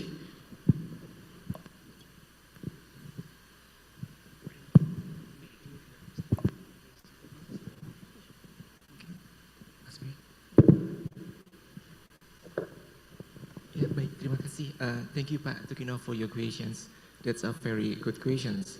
I think we should create a very optimistic and also I think 8% is just not a number. We always focus on not only the quantity but also the quality. So we will focus on how we can transform the added value for every product in Indonesia. Use a higher local content, higher local knowledge. So that's why I think this is very important to us to make our basic research, our applied research can be transformed to the industry. So the industry can contain the local knowledge and technological knowledge from the BRIN and also the university. So that's why we will change the behavior of the consumptions, and through the using of the local knowledge and technological knowledge. So research and innovations can be the engine to make sure that the 8% or more economic growth percentage can be achieved in the end of the 2029. So that's why Mr. Prabowo, as a president, focusing on the how to make the stronger BRIN and the stronger Minister of Higher Education and Science Technology. So that's easy for Bapenas right now, because it's easy to find the notable professor in BRIN, notable professor in the university to make the product to make the more concrete product. So the industry will consume. So I think we can hear last two presentations from Professor Harry and also Professor Ajeng. He said they both concentrate how to deliver the funding scheme to strengthen the ecosystem. So I think also with the connexi with the Australian government, with the collaborations also with the the other knowledge producer in the other countries, so we can make a better and better and also change how we consume and how we improve the industry. So the industry not more only focusing on how to as a distributor or as an operator. So with the knowledge from BRIN, knowledge from the university, I think we can create the better and the more quality industry. So 8% can be more easy to be achieved in the 2029. Thank you. Next, Pak Heri, silakan Pak. Okay, thank you for the question. It's really interesting questions, actually. So when we are talking about what is the difference between BRIN and Ministry of Higher Education, so it's, again, we received a lot of questions about this. But the first thing is that when we talk about talent, for example, so because each of us has a talent management department, then as already mentioned in my presentation, since we are dealing with the very huge number of universities in Indonesia that contain of very large number of talent, which are academic staff or lecturer. So our main talent is lecturer or academic staff. While in BRIN, for example, have the researcher, so it might become the main talent of BRIN that can attract the programs that they develop by BRIN. But again, although some lecturer can also attract funding from BRIN, and researcher from BRIN can also attract funding from Ministry of Higher Education. And we also, so one important thing that we need to know between BRIN and Ministry of Higher Education is that we are not compete each other. So we are under like for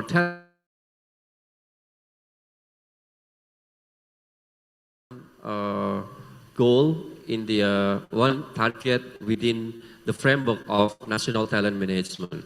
So we work together to achieve the target. And I think there are a lot of activities that we do together with between BRIN and Ministry of Higher Education. For example, for developing the research roadmap. So we are currently on the stage of public consultancy on the research roadmap that we developed together between BRIN and Ministry of Higher Education. So the principle is here we collaborate each other.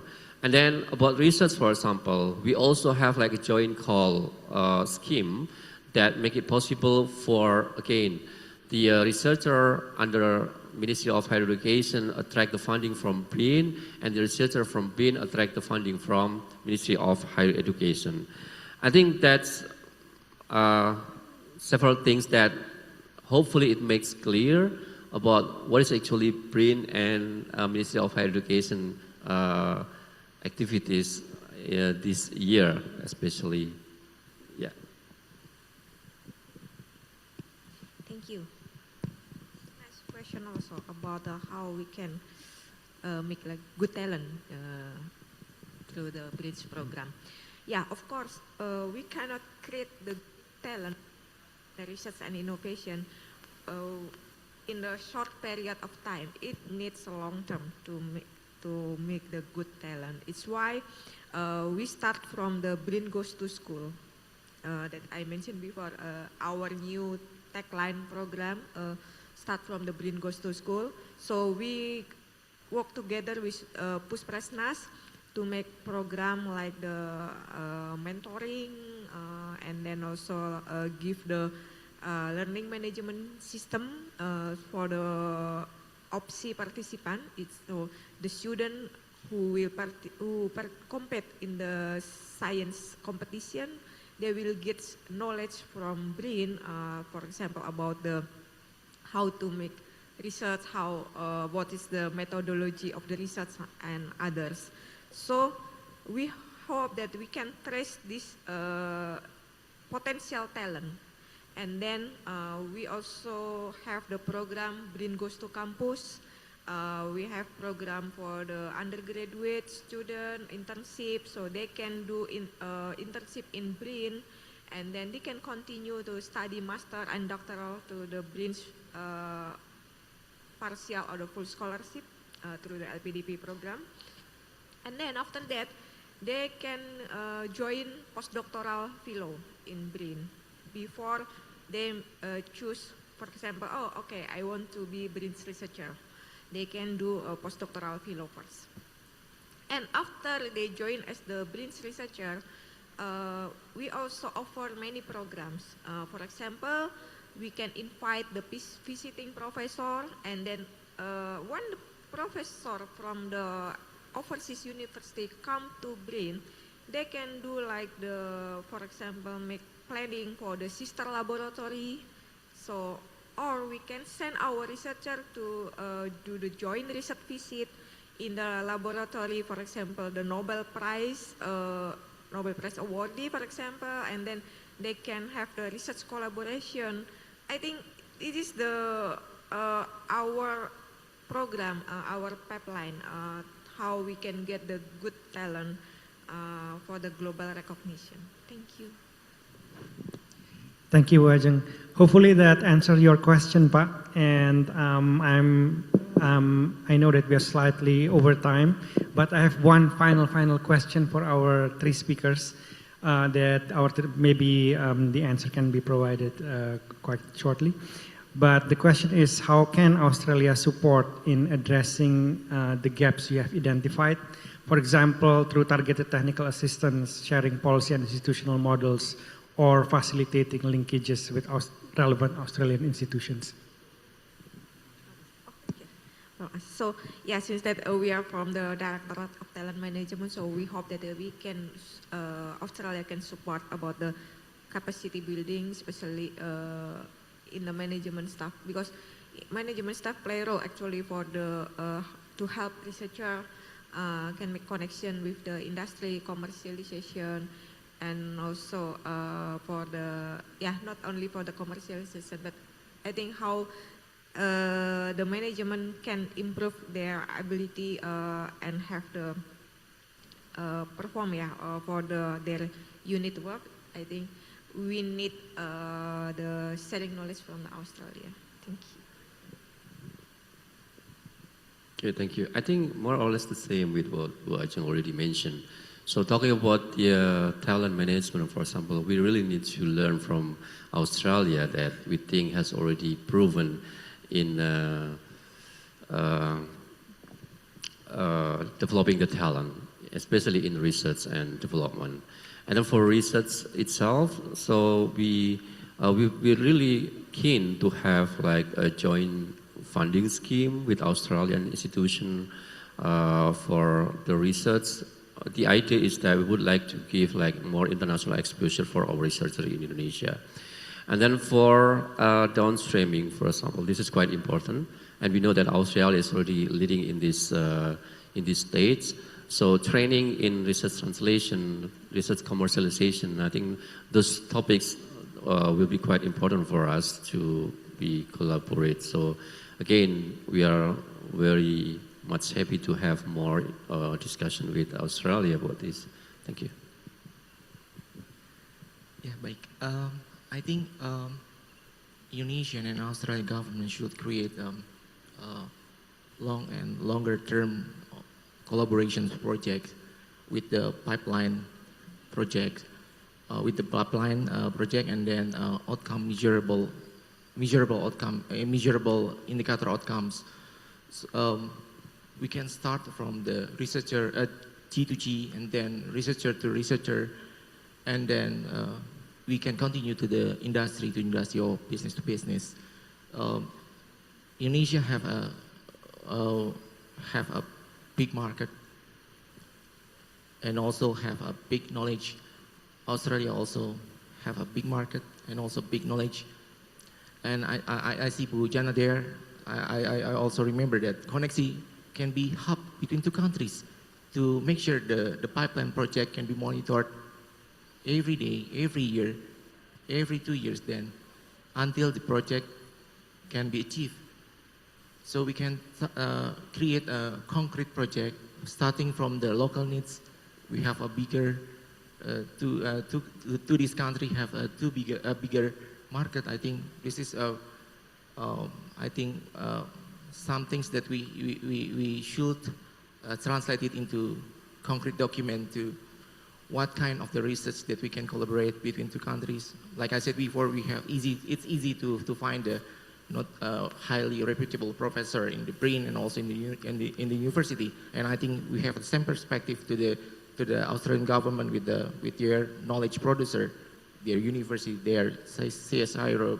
So we can connect both of them into concrete project, research project, and I think Connexi will be a good and great hub to monitor the project. I think that's all from me. Thank you very much, Mas Brian, Pak Heri, Bu Ajeng, and I don't have a conclusion because I believe our speakers have been eloquent and clear in their presentations. But I would like to thank everybody for staying until the very end, and I don't have a pantun, but I believe Bu Jana has one in her closing remarks. Thank you, everybody. Thank you to all our distinguished speakers and our moderator. Now we will continue with a photo session.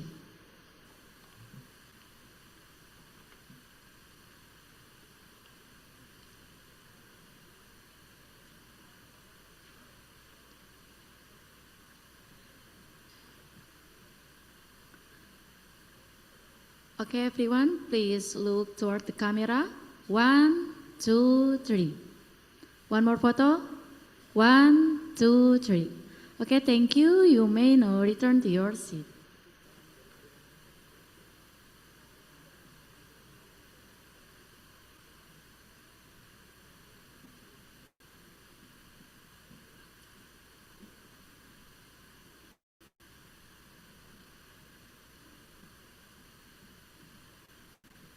Ladies and gentlemen, it's our pleasure to invite Ms. Jana Hertz, Team Leader Connexi, to deliver the concluding and closing remarks.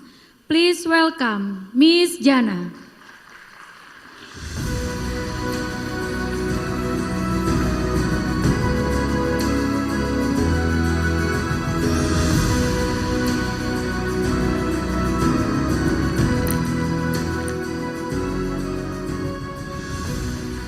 Selamat sore, semoga sehat selalu dan tetap semangat.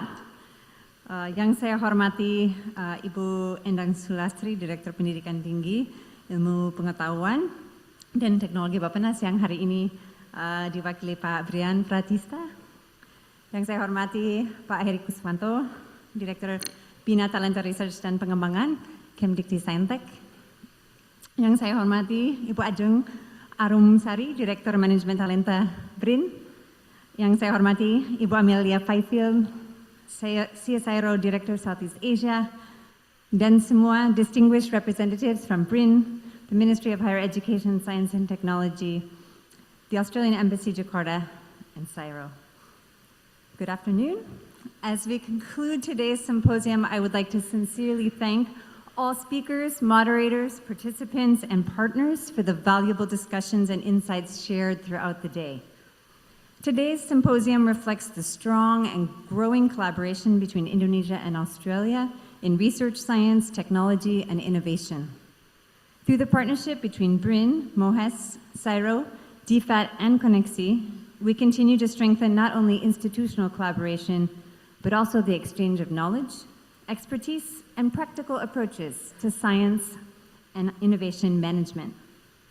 Today, we heard important discussions on strategic foresight, economic impact measurement, STEM capability development, innovation acceleration, mission-oriented programs for national priorities, and inclusive innovation funding. These conversations highlight the importance of collaboration across institutions and countries to build strong and future-ready research and innovation ecosystems. We also greatly appreciate the contributions from speakers joining us both in person and online. This participation represents the strong spirit of collaboration, learning, and knowledge exchange exhibited throughout the symposium. The speakers' insights and expertise have enriched the discussions and highlighted the strength of our Indonesia-Australia partnership across borders. We also greatly appreciate the leadership and perspectives shared by Brin, Mohes, and Bapenas on Indonesia's priorities for strengthening research and innovation ecosystems, from the opening remarks this morning and to the latest panel that we just heard today. So thank you to our Government of Indonesia partners. Connexi is proud to support this collaboration as part of our commitment to strengthening knowledge partnerships and evidence-informed policy collaboration between Indonesia and Australia. Importantly, today's symposium is part of a broader collaboration in the weeks to come that will continue technical discussions, institutional exchanges, and future partnership opportunities. And I know you're looking forward to the master classes tomorrow with Brin and in the months to come with Kemdikti Saintek. We hope the discussions and connections built today will continue beyond this event and contribute to stronger partnerships and practical collaboration between institutions and countries. Finally, thank you once again to Brin, Mohes, CSIRO, DFAT, all speakers, organizations, and participants for your collaboration and support. And as has been the tradition throughout the day, allow me to close with a pantun. Tapi mohon dibalas dengan cakep ya, dengan kencang. Pergi ke pasar membeli nasi. Cakep. Jangan lupa membeli terasi. Cakep. Kemitraan Indonesia-Australia lewat research dan inovasi. Cakep. Cakep. Bersama kita mewujudkan kolaborasi. Terima kasih dan selamat sore. Okay, thank you, Ms. Jana. Please remain on the stage. Okay. And to all participants, please come forward to the stage for a photo session. Kepada para tamu, dipersilakan untuk naik ke atas panggung untuk sesi foto bersama.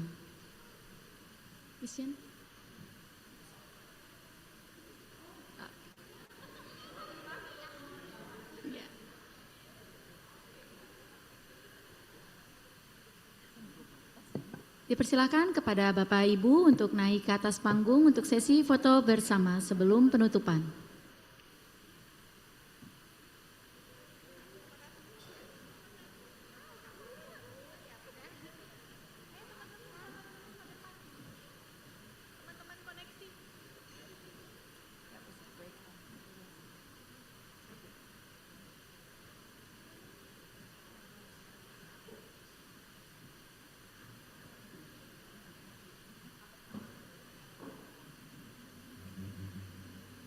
Silakan Bapak Ibu untuk naik ke atas panggung.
Recording in progress.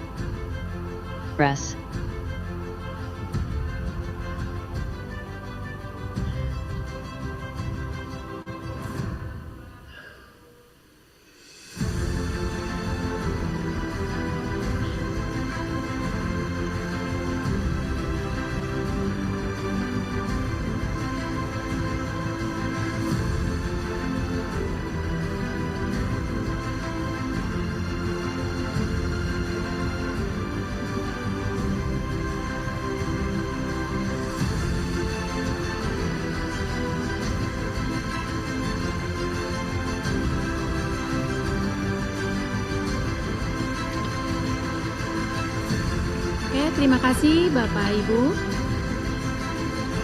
Thank you everyone.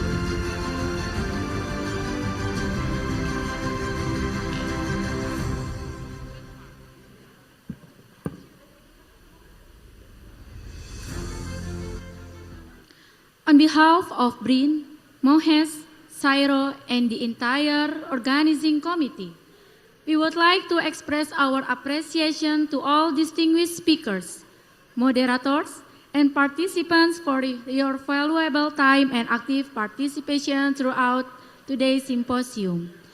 With that, we come to the end of the Australia-Indonesia Science Management and Innovation Symposium. Thank you. Selamat sore. Wassalamualaikum warahmatullahi wabarakatuh.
Rakyat sejahtera dan bahagia.